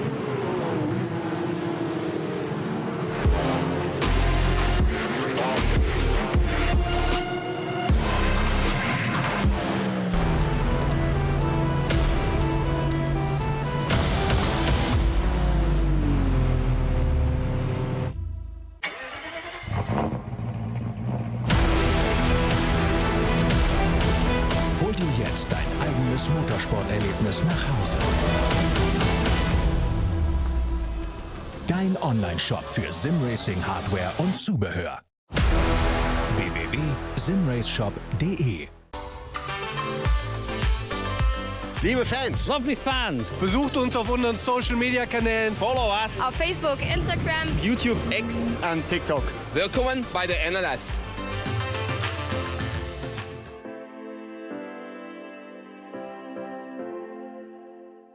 Was ist ein X? Welcome back to the Nordschleife for the final 39 minutes of the 2024-25 Digital Nürburgring Langstrecken Series season. This is your race leader, Sami Trogan, the real-world driver, has gone back in for the final 39 minutes or so, a bit more than that, as he got in. You don't often see that from a real-world driver taking up the mantle and looking to bring it home. Celis Baltziotis in the end was the one who did less driving, which is very rare for a pro driver in the SP9 pairing. Felix Kronbach 5.7 seconds behind at the moment and looking to keep it there, because if it stays there, Sumil, as far as we know, they are going to win this race with the 10-second time penalty attached to Williams Esports at the moment. And it'll be redemption at last for Williams, who've had a topsy-turvy season. And honestly, I think they have an ace up their sleeve, because if there's any driver in the world I'd like to have for the last hour of a Nürburgring Endurance Series race to push extremely hard, to extract maximum pace and make sure that I can get that win in the bag, I'd choose nobody else apart from Sami Trogan. Yeah, maybe Nobikish, maybe a couple of other drivers here and there, Ryan Barneveld or Felix Kronbach, but Sami Trogan is a cheat code, seriously, especially when he's given track position and clear air. Yes, Marler Racing and Felix Kronbach have closed up that gap by quite a fair bit, but having Sami in that machine is something that's really helpful, and especially after him having done a stint in the early part of this race. So he knows what the car is feeling like today. He knows what the momentum is like and what the track conditions and temperatures are also like, so he can go flat out and push for it. They've only got a shorter stop, so I'm not sure if they've taken all four wheels. But yeah, Trogan, Kronbach, one-on-one against each other, 5.5 seconds between them, and for Williams to win that gap has to be 10 seconds. With 37 minutes to go, I think it's a battle royale till the very finish. It certainly is going to be. In the Porsche Esports Endurance Trophy Nürburgring, we've still got a tied championship in the AM class at the moment. We've had our final pit stops. No tyres taken by Team Sorg Rennsport or Holder Motorsport that time around. In fact, everybody other than W and SE Motorsport and Austrian Sim Racers took tyres. Austrian Sim Racers didn't take tyres first time around, so that wasn't a surprise, but they'll be roaring through towards the end. We're going to try and get to the bottom of who is going to win that championship at the end of the season here before we leave you this afternoon. But it's pretty difficult to work out as things stand, to be honest, in terms of where they all finished. We're going to have to go through the race results and find out, because we've still got the situation of W and SE Motorsport and Holder Motorsport both on 0 penalty points, which is the first deciding factor when two teams are tied. Exactly. And once they are on 0 penalty points, you then start to look at their race results on countback. You look at the best possible finish that they have had. And in that case, Holder Motorsport do have the better result in terms of P11 that they achieved at DNLS 2. So that would theoretically go in their favor, and also then the P10 that they're getting from this race. So if it is penalty points and then the count back in terms of best positions, I suppose Holder Motorsport will become your champions. But then SRS Team Sorg Rennsport, if they can climb a couple of positions, get their way into P7, that'll completely change the dynamic of it all. Certainly will. But also that just leave a bit of wiggle room for them to not even get a top 7, but still change the outcome, as far as I can tell. Do I go on? Yeah, exactly. That's a real possibility. I mean, you could have a situation where the top AM team is actually not the AM champion, like top AM team in terms of their results today. And it all gets decided by how clean they've been throughout the entire season, which I'd also say is a very fair metric, because again, this championship is all about being very respectful in terms of your racing, and it's endurance racing. You obviously want to survive and get as few penalty points as you can. But even then, it's a little overwhelming to wrap your head around it at first. Yeah, so, actually both of their special results came at the same race, DNLS 2. Yeah. So that they were 11th and 12th that day. They're actually 10th and 11th at the moment, so this is the battle as it stands. If Avia get ahead of Holder Motorsport in this race, there's 7 seconds between them. If they get ahead, then they could be winning the AM Championship. Now, they're on newer tyres as well. 7 seconds, 34 minutes, chasing for a championship. Yeah, maybe they're not going to finish on 0 penalty points after all. Doable. It's certainly doable. And this is where you start to see them change over from 5th gear to 6th gear, right? To go with that special full focus mode. And that's what they need at this moment in time.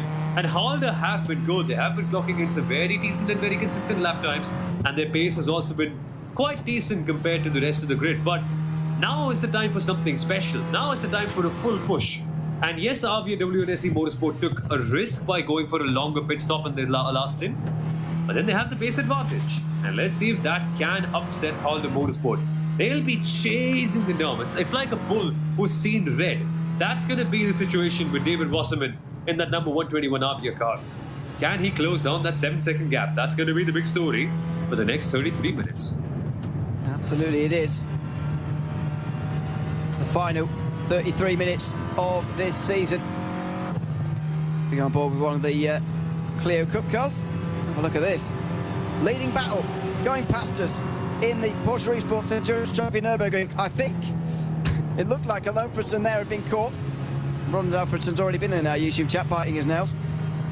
And imagine he is being chased at the moment by Luca Alper, and indeed he is. So the battle for the lead is absolutely on right now, and just 2 seconds behind. Ganasso Tastelen is not too far away at all. Then there goes the Apex Racing team. Yeah, Luca Alper is coming through here. He's on our tyre engine anyway, he's through. Tastelen is now within range as well now, though. And Lewis Balecki is giving good chase as well. Sean Terre not that far away, neither is Bruno Heinrich in the other Scherer car. You've just seen them all go past on this onboard shot. That's a bit of a slalom for Heinrich, but chain for the lead. Luca Alpert goes through, and Alonfredson Racing's tyre strategy has come short with more than half an hour to go. And now they've got to defend for their life against so many more faster cars. There's Frozen Speed, who have now also passed Alonfredson, then Apex and Coanda, then Scherer. And I think their intention was to put that strategy on to maybe secure a podium. That's not happening. That's for sure not happening. With the Apex Racing team on much fresher tyres, it can be said for Coanda and Scherer, as they've also looked much more impressive throughout the entire race distance today. So that gamble for the Nordschleife Racing, if that really was the intention to stay on the podium, I don't think it's worked according to plan. But then again, we still have to focus on the other cars around, because there could be consequences in what happens there. Like the Scherer Esports 117, they are closer than they've ever been to this Coanda and Apex Racing pack. They at one point were 3-5 seconds behind them. Now, Bruno Heinrich in the number 117 Scherer Esports car is just 1.5 seconds behind Coanda Esports. Now 2 seconds. Look at this though. Frozen Speed didn't go. They're making contact. My word, that's getting scary. Oh, dear me, that was close for Marciano as well. In the Alonfredson car. I just don't think this tyre gamble has worked out, I should say. I think it was a step too far. And, you know, these are the highest track temperatures we had all season. I'm not sure whether that is playing the decisive role. However, it's a step too far. It's just about past 3:30 in Sim, by the way, at the moment. So the temperature is dipping back down again. It's just gone below 40 degrees on the circuit. It was as high as 42, 43 earlier on in the middle of the race. That would have taken a lot out of the tyres. And I don't think they're even going to finish in the top 5 here. This could really get bad for the Alonfredson Racing team. They've had a good season, but it may well end poorly for them. But we'll see later on. This is one of the Porsches in SP9, facing number 1, Holder Motorsport. This is Luca Domko, trying to chase Lucas Herman in the BS competition number 1 car. 30 minutes to go. The champions are not quite going to get the send-off they were hoping for. No, it's been a damp race for BS competition, and one incident really that stamped in just how bad of a weekend it's been for them. even though they had a bad qualifying, we still had hopes from them because it's fierce competition, right? You can never really count them out. There's a reason why there's been a number one tag on that base competition car and why there will continue to be a number one tag next season as well when we return for DNLS. But still, you are allowed one bad round out of 4. And if that one bad round comes in after you've won the championship, sure, that's perfect. But here comes Apex Racing, around the outside of Tiergarten, with the fresher rubber, are able to get the jump on the Nürburgring Racing and Simone Maria Martino. It is not even a competition. And Apex back into the top 3. And I get a feeling there will be some more positions for them to lose if you're alone for two. Next up is Coanda. Yeah, exactly. There is the Coanda car and Scherer not too far away from them either. I totally understand why they went for the gamble, but it's not paid off for them. It's not really close to paying off for them either. There's still 4 laps to go. Yeah, there's 4 laps to go for the lead, so it might be 5 for these cars. Yeah. It'll be a very long way to go yet. Yeah, there will be 5, I think. So this car is going to be struggling for the majority, I would say. The battle for the lead is also on between Scherer and Frozen Speed. That's Luca Alpert versus Gunnar Tastelen. What a fantastic battle that could be as the SP10s make their final pit stop of the day. Sven Hasse gets out well in front of Benedict Hitz, who is, well, it's no real surprise. He's been out for a very long time, Sven Hasse. Peter Berryman still third, ahead of John Ellen, and then Kartek Guine at the end of the train. Unfortunately, the SP10 Championship battle hasn't quite transpired into the fireworks we were hoping for. It looks like Apex are going to hold on for the win. And a well-deserved one, that. Good driving, not making any errors, very clean, very secure, while the others and their rivals have been making it a few errors here and there that have compromised their entire season. They've been perfectly clean, and you've got to appreciate that. Ultimately, a lot of it is down to managing a race very well, and even though Apex haven't quite been the standout team today in terms of their driving or race management, because honestly, I've been so impressed by the way Grid and Go have been dominating this race. But even then, they know that what they need to do is just finish ahead of Simasi, be on the podium, and have a clean race. And they've done that to perfection. It's their hard work that was done leading up to this race that's now paying off. Fantastic to see for them. As Huizenveld versus Tour Esports will go on here down the field. John Ellen is still in that Tour Esports Academy car. You see the Huizenveld BMW just in front of them, slipping down the inside and off there. One of the SP3s. Yeah, it was through the gravel of the final chicane, so that Martin Schmidt can get through. Not sure he's going to the end of the race or not, though, for him, because he's already been out there for 3 laps. If he's not, then this is a bit of a untimely interruption for John Ellen, who could really get through, getting through quickly. He needs to try and stay away from Kartek Guine, who is chasing him down at the moment. And Kartek Guine needs this position and a miracle and more to be able to win the championship for Simasi. The team that's been the most consistent, that's had the most second places, but never the big one, never the P1. It's looking tough today as well, but if there's one thing to build up confidence and one thing to salvage something, it'll be passing these guys.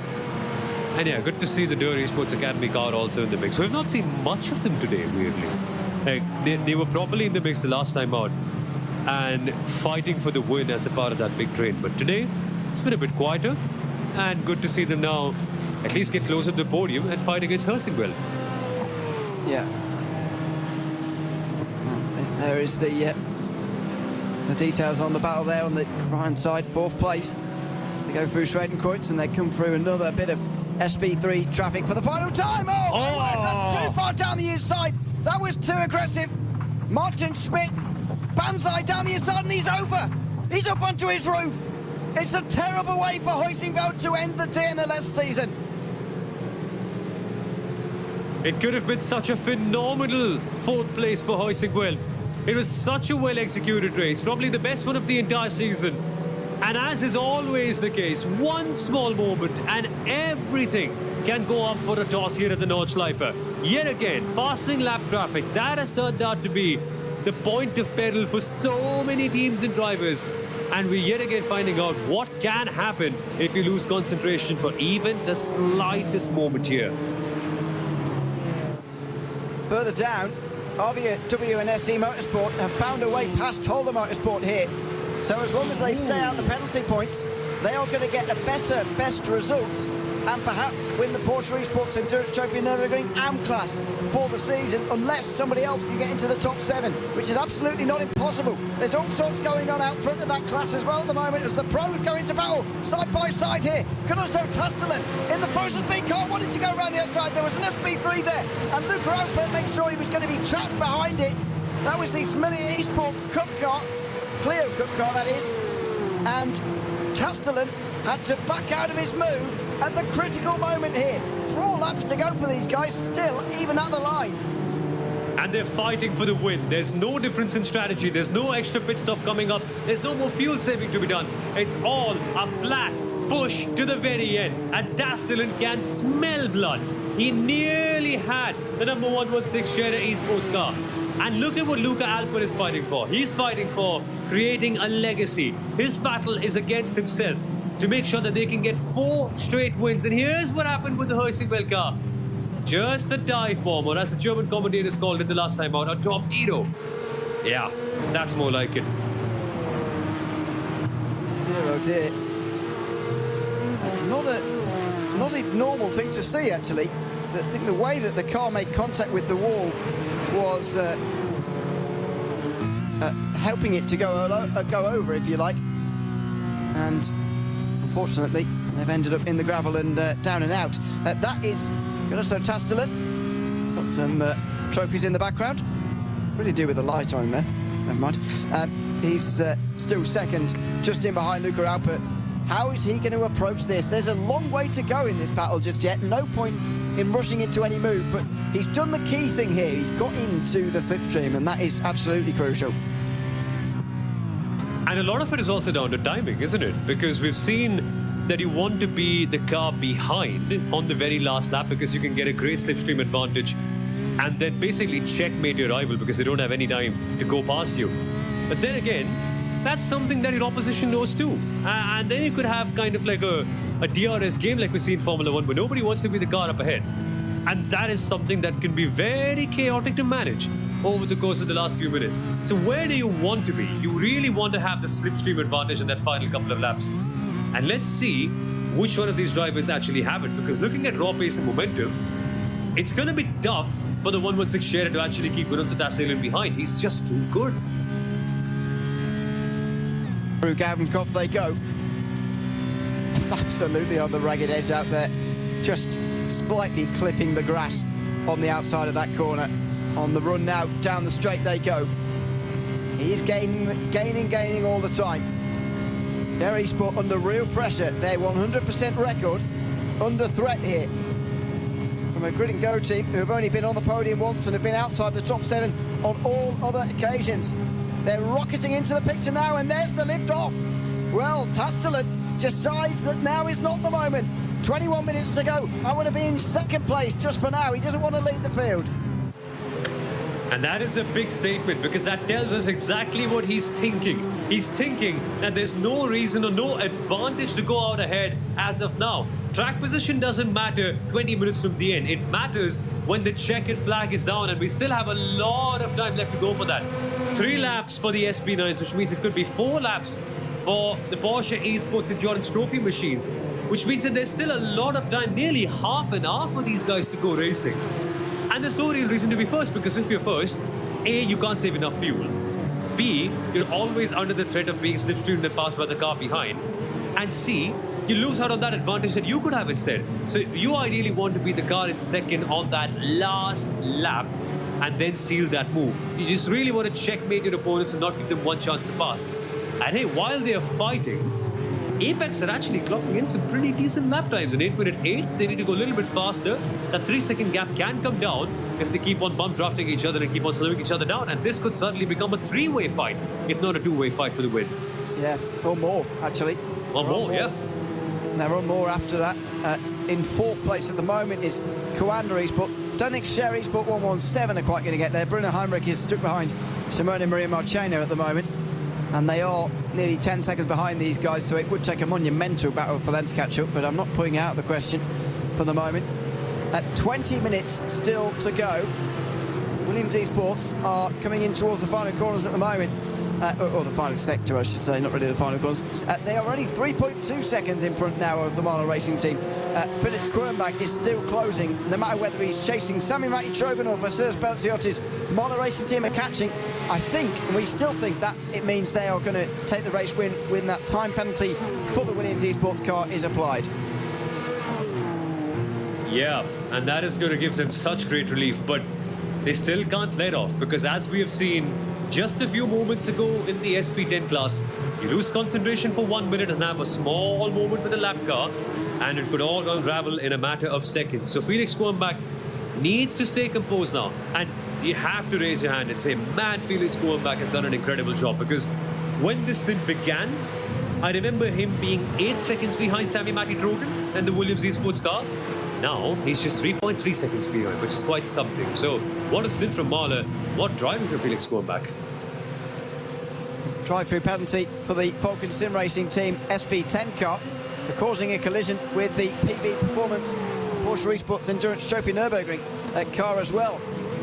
Though, that is the first penalty awarded since lap 3, I think. Yeah, it is. Goodness me.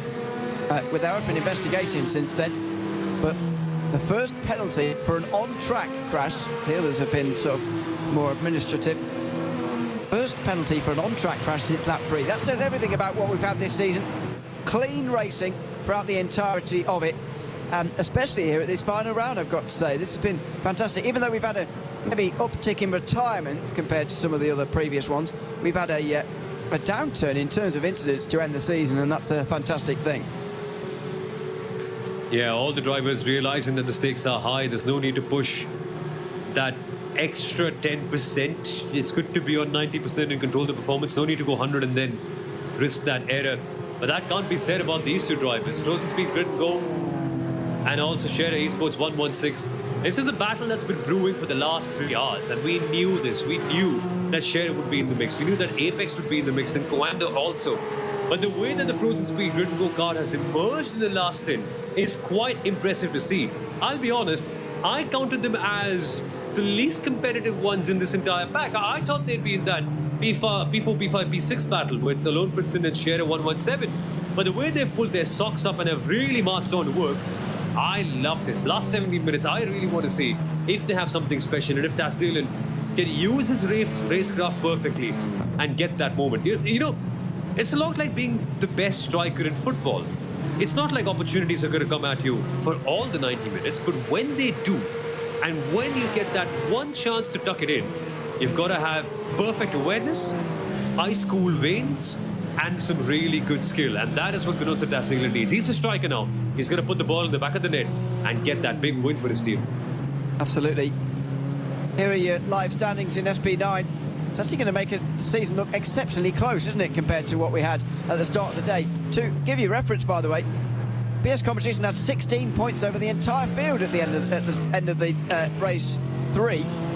Now they've got just 9 points over 4th. So that's a weird turnaround. Marlon Racing Team at the moment are going to be ahead of Williams by 3 points. Williams are going to beat 49 to the end on countback by the looks of things. Williams have had 6 penalty points so far. Apex have had only 2, so that's not making quite sense. Maybe that's not been sorted just yet. Shera Esports 116 though are going to win in the Porsche Esports Endurance Trophy Nürburgring. Apex have lost some crucial positions right at the very end here, and they're going to be 3rd behind the 117. If Frozen Speedway Grid Go though can pass 116, they will jump to 2nd in these standings. What a season for them.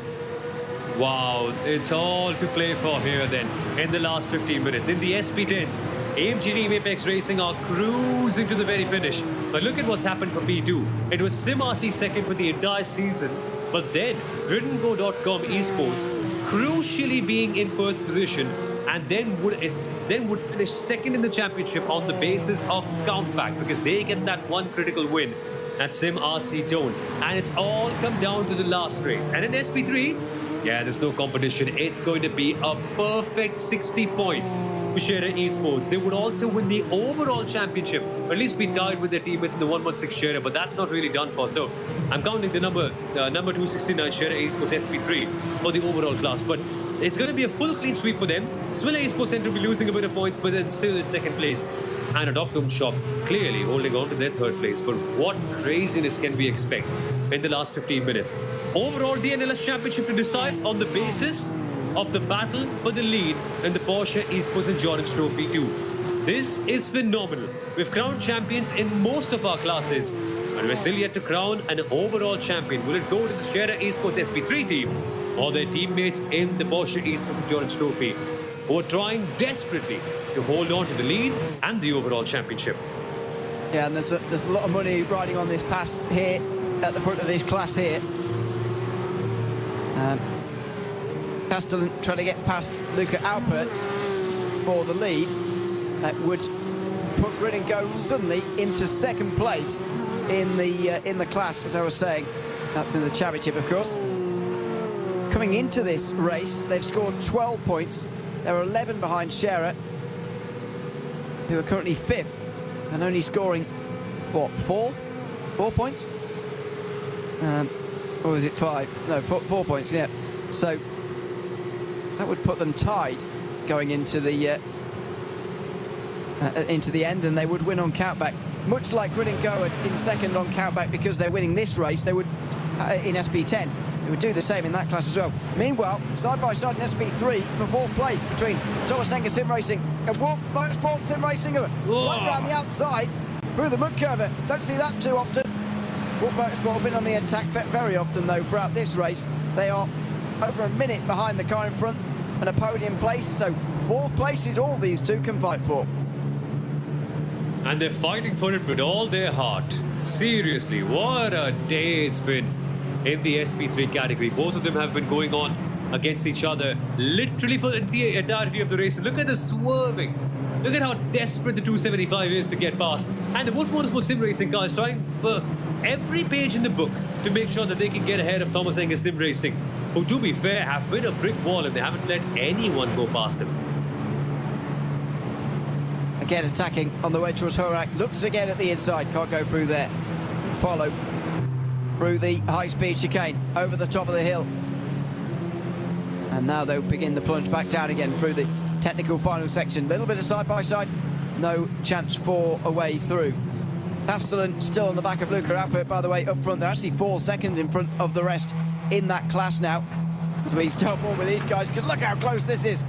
Almost touching through here, and maybe again they'll have a look down the inside. Surely now, no, again, no chance. Weird way this car sort of wiggles its way into some of these corners. The rear wheels not doing a whole lot really, and you have to do a whole lot to correct oversteer really either, using the throttle as a bit of a steering wheel as well as the actual steering wheel. Again, another look at the inside after Brunchen. Still no way through here. Maybe a better run now as they go down towards Flansgarten. Is there any place for the Wolf Motorsport Sim Racing car to go past? Here we come towards the jump then. The cars will get airtime, but will the Wolf Motorsport car be able to fly past ahead of their rivals in the Thomas Enger Sim Racing machine? Not yet. Remember, the straights are where the Clios normally get to pass a lot. Not a lot of downforce. You can't carry too much extra corner speed unless you're that much braver than the opposition ahead. And this could be the deciding factor. Lap cars coming in the mix. That's the Apex Racing number 49 car splitting them up. And this really gives some breathing space to Thomas Enger Sim Racing. Now they can relax. But when they come towards Galkenkopf and then the Dottinger Höhe, I suspect that's when the Wolf Motorsport car will be able to execute a move. Whether it works or not, that we're yet to find out. You'll notice, by the way, they go really wide there. They're going to be in trouble now. You'll notice the number 49 is quite a long way up the SP9 category. They're in 3rd place at the moment. Maxence Godino on his way to the pit lane this time round. So he should hold on to that place, but just put an asterisk next to that for the moment. You'll notice that there's a lot of drivers and teams who are going to be coming up in the next few moments. There's not very many big gaps, to be honest, all the way down to 18th place. So there could be quite a lot of SP9s coming past these two before the race is over in another 2 laps time. Now Wolf Motorsport Sim Racing move to the outside line, looking to score another 4th place this season. They already finished there in race 2 this year after their podium at the opening round of the season. Now they're looking to score 4th place again to finish exactly there in the championship as well at the end of the season. down the other side of the hill under the Bilstein Bridge. They are through, and based on the last lap, I would expect them to pull away as well. Yeah, exactly. That's exactly what they've done. Thomas and Sim Racing now need to recalibrate their strategy and wait for it. Look at this. The bumping, the pushing, the desperacy is up, and you can sense it. They've lost on a very big P4 position right now, and Wolf Motorsport Sim Racing are going to be running away with it. Remember, they've been trying to fight for this position for the longest time. I mean, they were involved in such a big pack. We also have the Stock Conscious AC Mayan team involved in this, and the Wolf Sim Racing team was at the back of it all, always. But now, for the first time, they are ahead of this pack, and they're not going to let it go that easily. They certainly are. Still 9 minutes to go in the DNLS season. The Bilstein 3-hour race bringing us to a close in the Digital Nürburgring Live Swinging Series for 2024-25. That wasn't even one of the cars I thought that was going to come through, actually, but Impulse Racing are also right in with the SP9s, and so plenty of those are going to be coming through in the next few moments. Luca Alpert still leading in the Porsche Cup class at the Ganasso Tastelen. Huge important pass for Tastelen to make if he can before the end of this race, as number 44 tries to come through the field. They didn't have a real-world driver, so had to stop an old 60 earlier on in the race. This is Liam Vilman, though, trying to come through on his vault for 13th place. Looks like Falcon Sim Racing are indeed going to manage that. A real fall from the heights of where they were at the beginning of this race, but they were never going to be up towards the front anyway, with no real-world driver. Yeah, exactly. And that is something that you need to adhere to as a part of the regulations. But now that that's out of the way, now that we're just seeing them battle against each other, maybe we can relish this for the last few moments.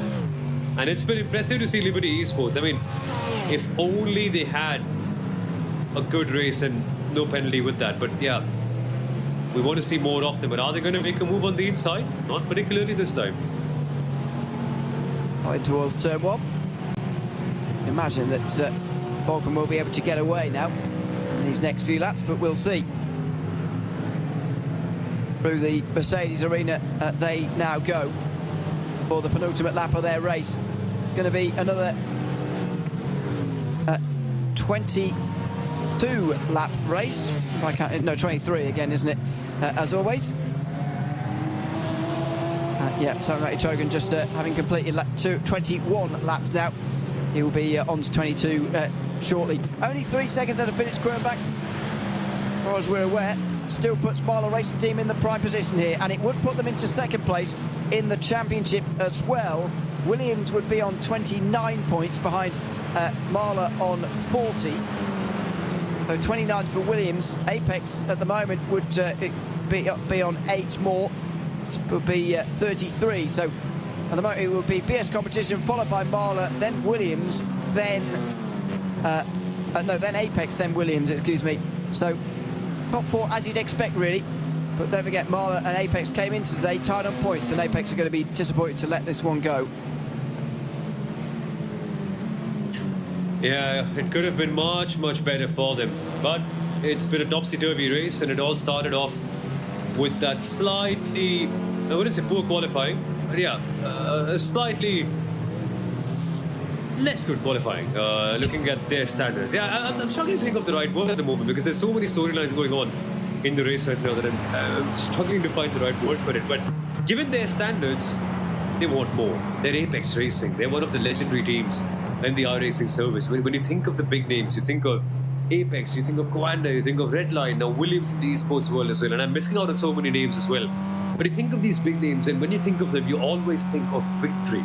You're not thinking of P3s or P4s.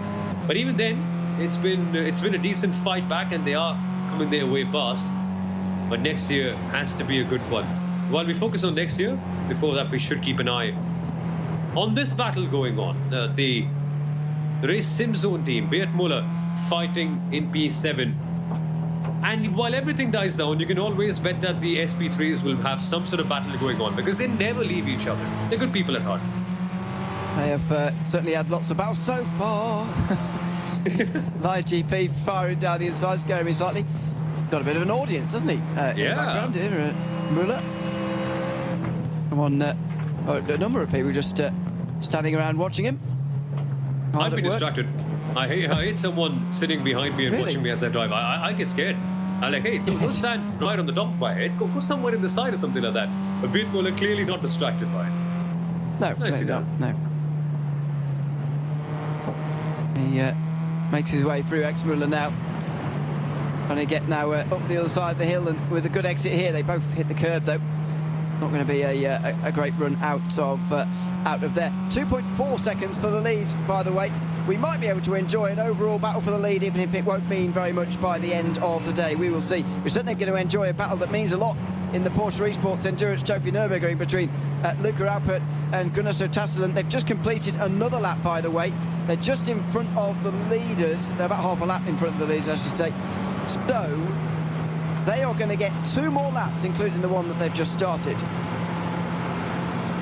Which means there is time. There is time to go fighting. There is time to just settle the nerves and start picking the moments where you want to attack. Because in the last couple of laps of the race, it's less about just doing whatever you can to get the position up ahead. I mean, theoretically, a lot of these cars sitting behind can just go past you in the draft at the Nottingham or here at the run-up to the Moon Curve. But it's more about timing your move. It's more about waiting for the right moment and checkmating your opponent and passing them where they just have no opportunity to get ahead of you. Beat Muller doesn't want to wait that much though. He's just bump drafting on the back of the car ahead of him, going to the inside now, and they make contact briefly, but still keep it clean.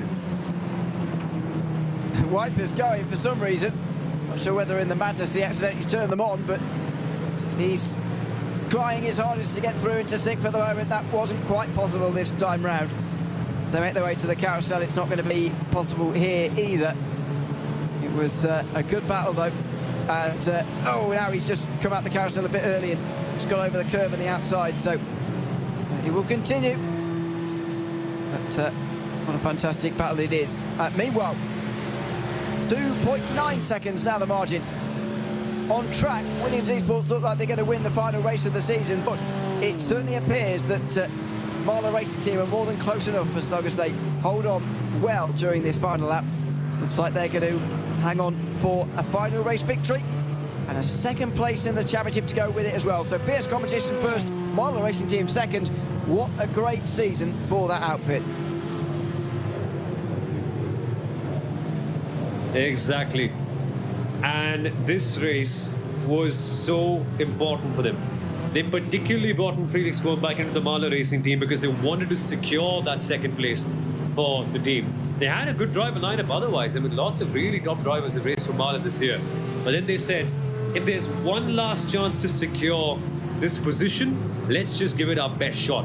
And Felix Wurmbach has been the best shot so far. The way he's driven, I think down 6 seconds in that last stint of the race on a driver like Sami Matti-Trogen. Honestly, that is so impressive because Sami Matti is one of the stars of this championship, not just this year, but for the last 4 or 5 seasons. And put him in any car, any team, he will deliver.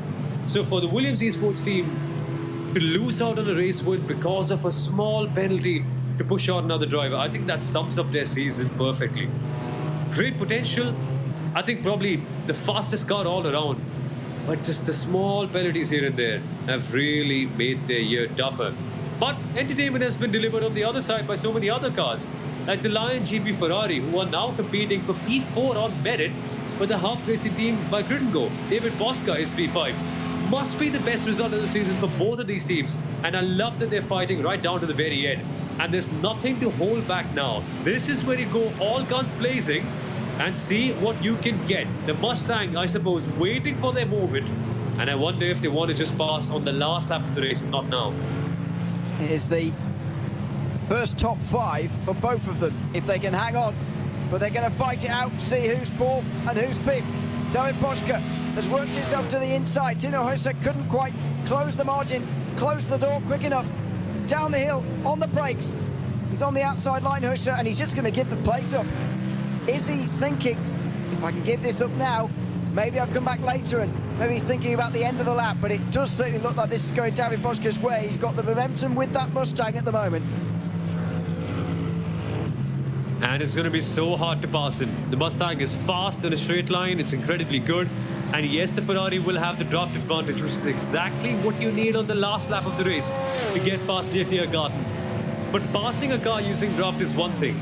If it's a Mustang, it becomes exponentially harder, as we are now going to find out in this other battle behind them as well. This must be... Isn't that the RC Car Shop Esports? Yeah, no. The number 28. I'm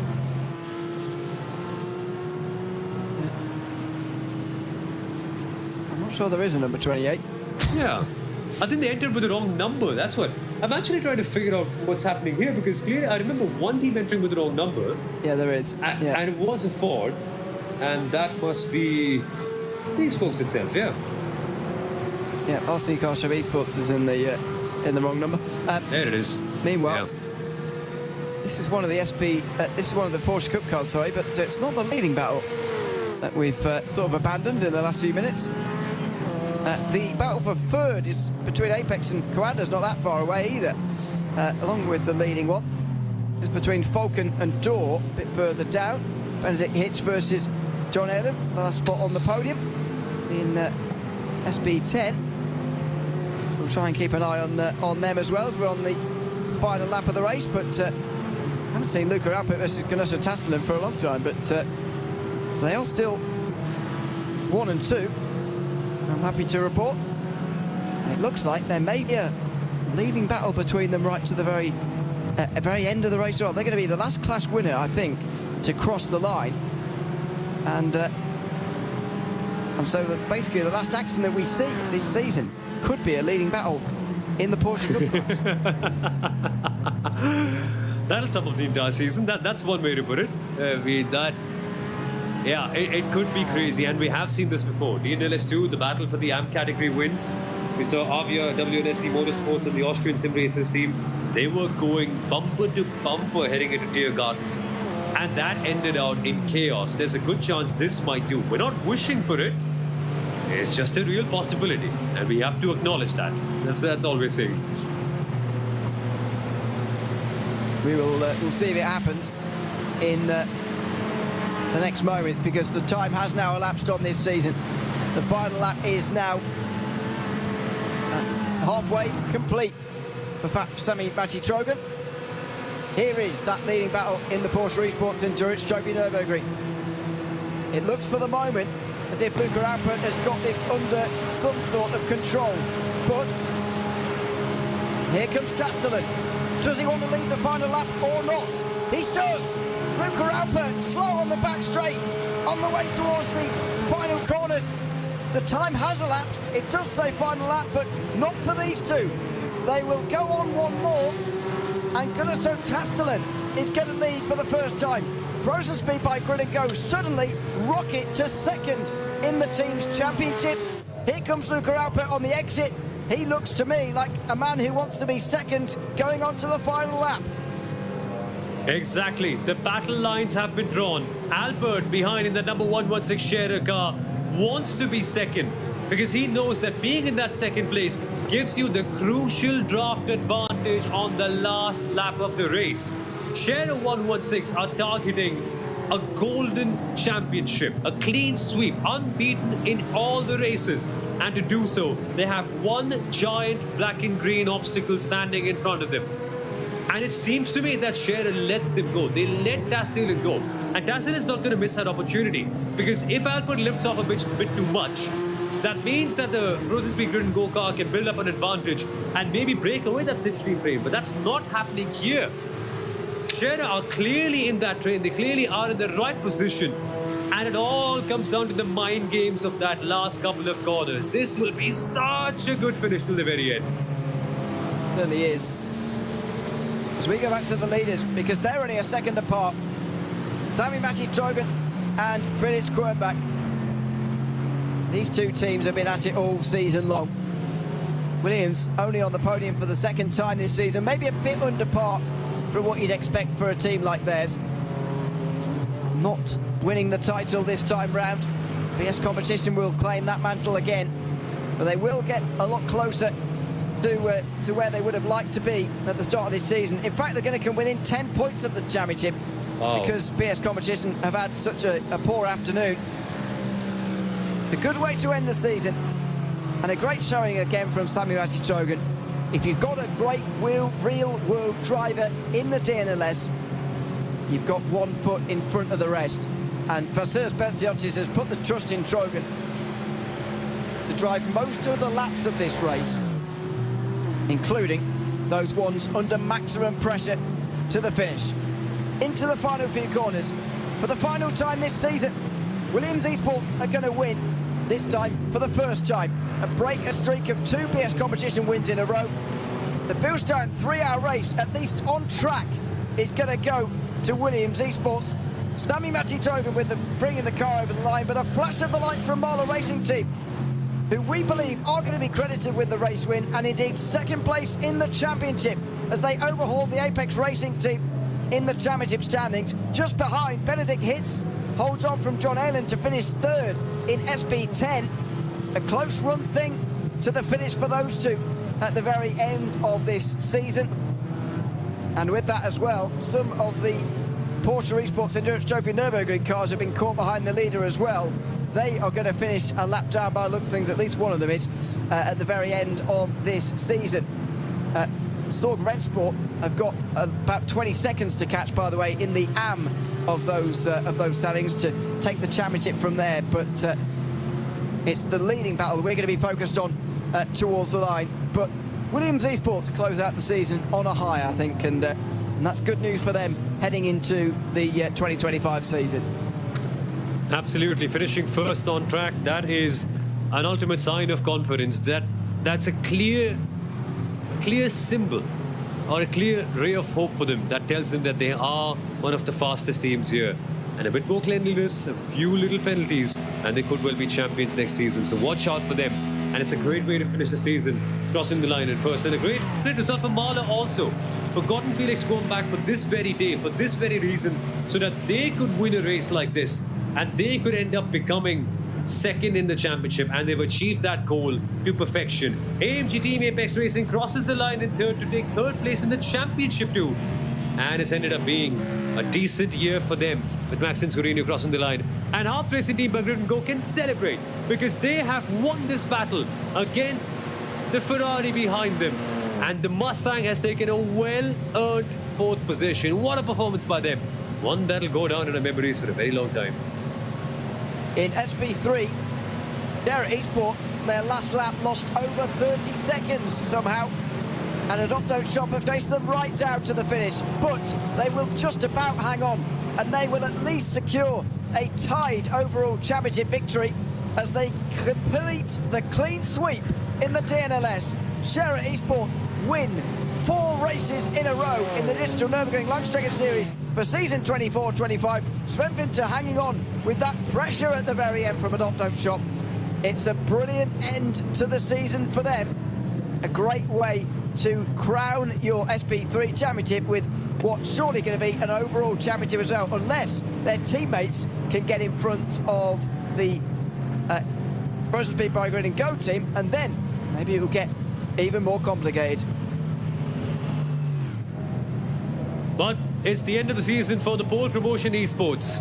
They have crossed the line after a really tough year to finish in P14. Mulder Motorsports X Miller also, and M&J Downforce, after serving their penalty for not having a real world driver, finally crossed the line. And they can celebrate the end of a season, one where they've created so many great memories. And it's a phenomenal thing to see the Mustang do this sort of job. But yeah, what a year it was in the last 3 races. This one, not as good, unfortunately. So then, the Porsche Esports Endurance Trophy Nürburgring will be next over the line. And what a battle it's going to be between Luca Alpert and Gunnar Sotastanen, because Alpert's back through, back into the lead of the race. We have still got, after that, the top 2 in SP10 to cross the line, and a champion to crown as a result there as well. But here's the battle, and Alpert's turned it on. It looks like he went through, maybe at the Muck Curve, maybe somewhere else, but he's turned it on, he's got off. He's got off through the grass there just after Brunchen, and all that work he'd done to pass and indeed get away from Tastelen has gone out the window. They're nose to tail now with barely minutes to go of their season. And what's the smartest option now? Do you stay where you are in P1, or do you let the... There it is. There it is. And that's the decision made. Scherer Esports clearly believe that there's more advantages in staying behind and attacking at the last corner at Dear God That is a smart ploy. I think he's let him go because he knows the draft is just so powerful there. Again, remember this. Scherer have let the lead go. They're banking on that last lap. This could be a decision they regret, or one that ends up being an absolute masterpiece at the very end. Only a few more corners and the dotting of her, and we'll find out who's taking the win in the Porsche Esports Endurance Trophy. Can it be an undefeated season for Scherer? Invincible. They need one big move, and they could be invincible in the DNLS this year. Was it a slowdown or was it tactical? We're about to find out. If Luca Alpert can't pass down the straight here, then I think we've got our answer. Here we go. On the dot to go, he's starting to gain. Right at the very end, he's timed this well. He has timed this well. You can't go through too soon, otherwise he'll slingshot straight back past again. Luca Alpert here. They move past one of the SP3s, who will have been surely offering up a bit of a draft to them. There's a bit of contact. Alpert's going to go through here. He's going to get clear. He's going to get clear in time for the Tiergarten. Cardoso Tastalin's going to have to throw it down the inside. Is he going to make a dive? He's going to get right to the back end of Luca Alpert here. Who's going to complete the clean sweep, is he? In the Porsche Esports Endurance Trophy Nürburgring. It's a run up towards the line. And it's going to be a side-by-side photo finish. Tastalin's coming. Oh, not quickly enough. Not quite quickly enough. Tastelin can't get there. Luca Alpert hangs on. And Scherer Esport complete a clean sweep in the Porsche Esports Endurance Trophy Nürburgring, as well as SP3. They clean sweep half of our categories, and they share the overall title in a dramatic finish for Luca Alpert, who just about hangs on from Cardoso Tastelin. What a finish for those two. And their bold gamble paid off. They let the Frozen Speed Grid and go past on that final lap. It's a tactic that's so risky. You're letting the lead go on the last lap of the race. Why would you do that? Well, there's a reason. Because the silver bullet is the move into Tiergarten news in the draft. And that they did to perfection. And with that, the silver bullet has taken them to a golden championship. Invincible, unbeaten throughout the season. What have Scherer Esports accomplished here? One of the greatest seasons that you can ever imagine in the DNLS, winning all 4 races and being the leaders of 12 hours of racing. What a race, what a result, and what a championship it's been for them. There's another battle to the line here, by the way. Team Sorg Rensport are surely going to take the AM victory here today. Although Avia and SE Motorsport are only just behind. They're battling with PB Performance by Grin and Go, though, right to the very line of Marcus Deck, who wants to get through. It's a good battle. I think it's a bit fun more than anything else. There's no points on the line here for 8th place, but no difference. Oh, Deck just has a bit of a look, locks up, doesn't want to have a crash, and Harley Horton will hang on for Team Sorg Rensport. So that's 8th place, but an AM victory in the Porsche Esports Endurance Trophy Nürburgring here today. Avia and SE Motorsport, though, with 10th place in behind, we believe will be champions of the AM category based on countback, not only for the lack of penalty points that we believe they've still managed, but for that 10th place finish. That was the best result of their season, and it did better than Honda Motorsports results all season long as well. Meanwhile, Sven Hasse is going to come over the line for gridandgo.com Esports to win in SP10. They're going to shoot up the standings there as well, but behind them, the Apex Racing team are going to take the SP10 title. The hardest fought of all the titles, I think, this season has been in SP10. They came into today with just a few points. They might have even run out of fuel to the line, or they just got a bit of a slow run. They came into today with 3 points over SimRC and the rest of them. Well, it's 2nd place. That's normally where SimRC finish. They have done 3 times this season. This time Apex have taken that position, and thankfully SimRC haven't won. Apex Racing Team have taken the title in SP10. And they've nailed their last day to perfection. This is exactly what they needed. Peter Berryman has brought this car home and has done so as becoming and has now become a champion. Well, I'm lost for words here because of how close this SP10 battle was throughout the entire season, and just how much it took for Apex Racing to come out as the top team. It took a bad race from SimRC, a rare slip up from them, for Apex Racing to then capitalize on that. But fair play to Apex. They have absolutely trounced their competition and have won by a decent margin. On the day where they need to deliver the most, their rivals dropped points and they got a crucial podium, which has now taken them to a championship. Well done, Apex Racing. What a performance. Yeah. 2 race wins this season has been enough. showing the others amongst the Falcon Sim Racing team, and today amongst Grid and Go as well, who have taken rounds 2 and 4. The Apex Racing team managing to take those wins. Their season actually results look a little bit like what they used to look like in the DNLS when we had the success ballast for pit stops. You used to have to take 30 seconds if you'd won the previous race, 20 seconds if you'd finished second, and 10 seconds if you'd finished third. That normally meant that you'd win a race and then you'd fall down a bit for the next one, then you'd win again and then you'd fall down a bit. This time round, that hasn't been in place, but nevertheless, it's still looked like it. There's your car park, and what a fantastic sight that is as well. The podium and all of the classes, I think, are supposed to be there. Not everyone is, but there's your picture. Anybody who wants to take photographs, that's what you need to be looking at. The Marlow Racing team and Williams Esports cars at the front end of that pack there, having done battle so well today. The SP3's next up with Sherry Esports, the clean sweepers in the middle, just directly ahead of their teammates who have also clean swept the other class as well after a dramatic finish with Luca Alper and Godoso Tastelen.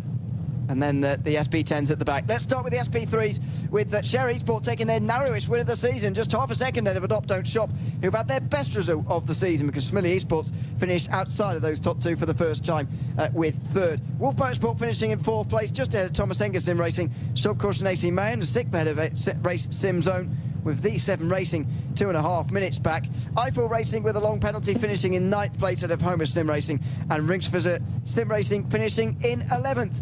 Again, a great class to watch and a surprisingly close finish at the very end of that season. Yeah, a good race as well. I mean, Adopt Don't Shop, fair play. I didn't expect them to come here, and normally they've been the 3rd place team, but a great performance on the last day. And it's sad to see the Ringfizzer Sim Racing team only at the very end because they were in such a great fight. Them, the home of Sim Racing team.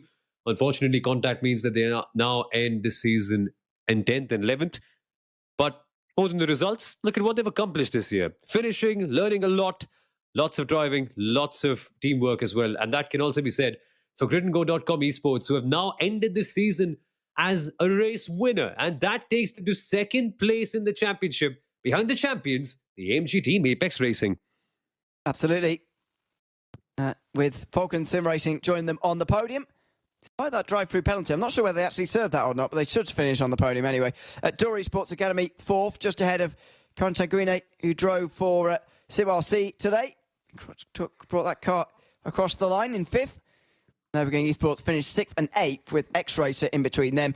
Hoisingveld and BS Competition rounded out the field. Unfortunately, Ruben Bonga and BS Competition retired from that race, the only SP10 retirement today, which is unfortunate indeed for them. In the Porsche Esports Endurance Trophy Nürburgring, we saw a fantastic finish. In fact, one of the best finishes we've seen all season long in that category. It is Sherry Esports, though. Familiar result. They have swept the season with Frozen Speed by Grid and Go, rocketing up the standings with a 2nd place finish, 41 thousandths gap at the line.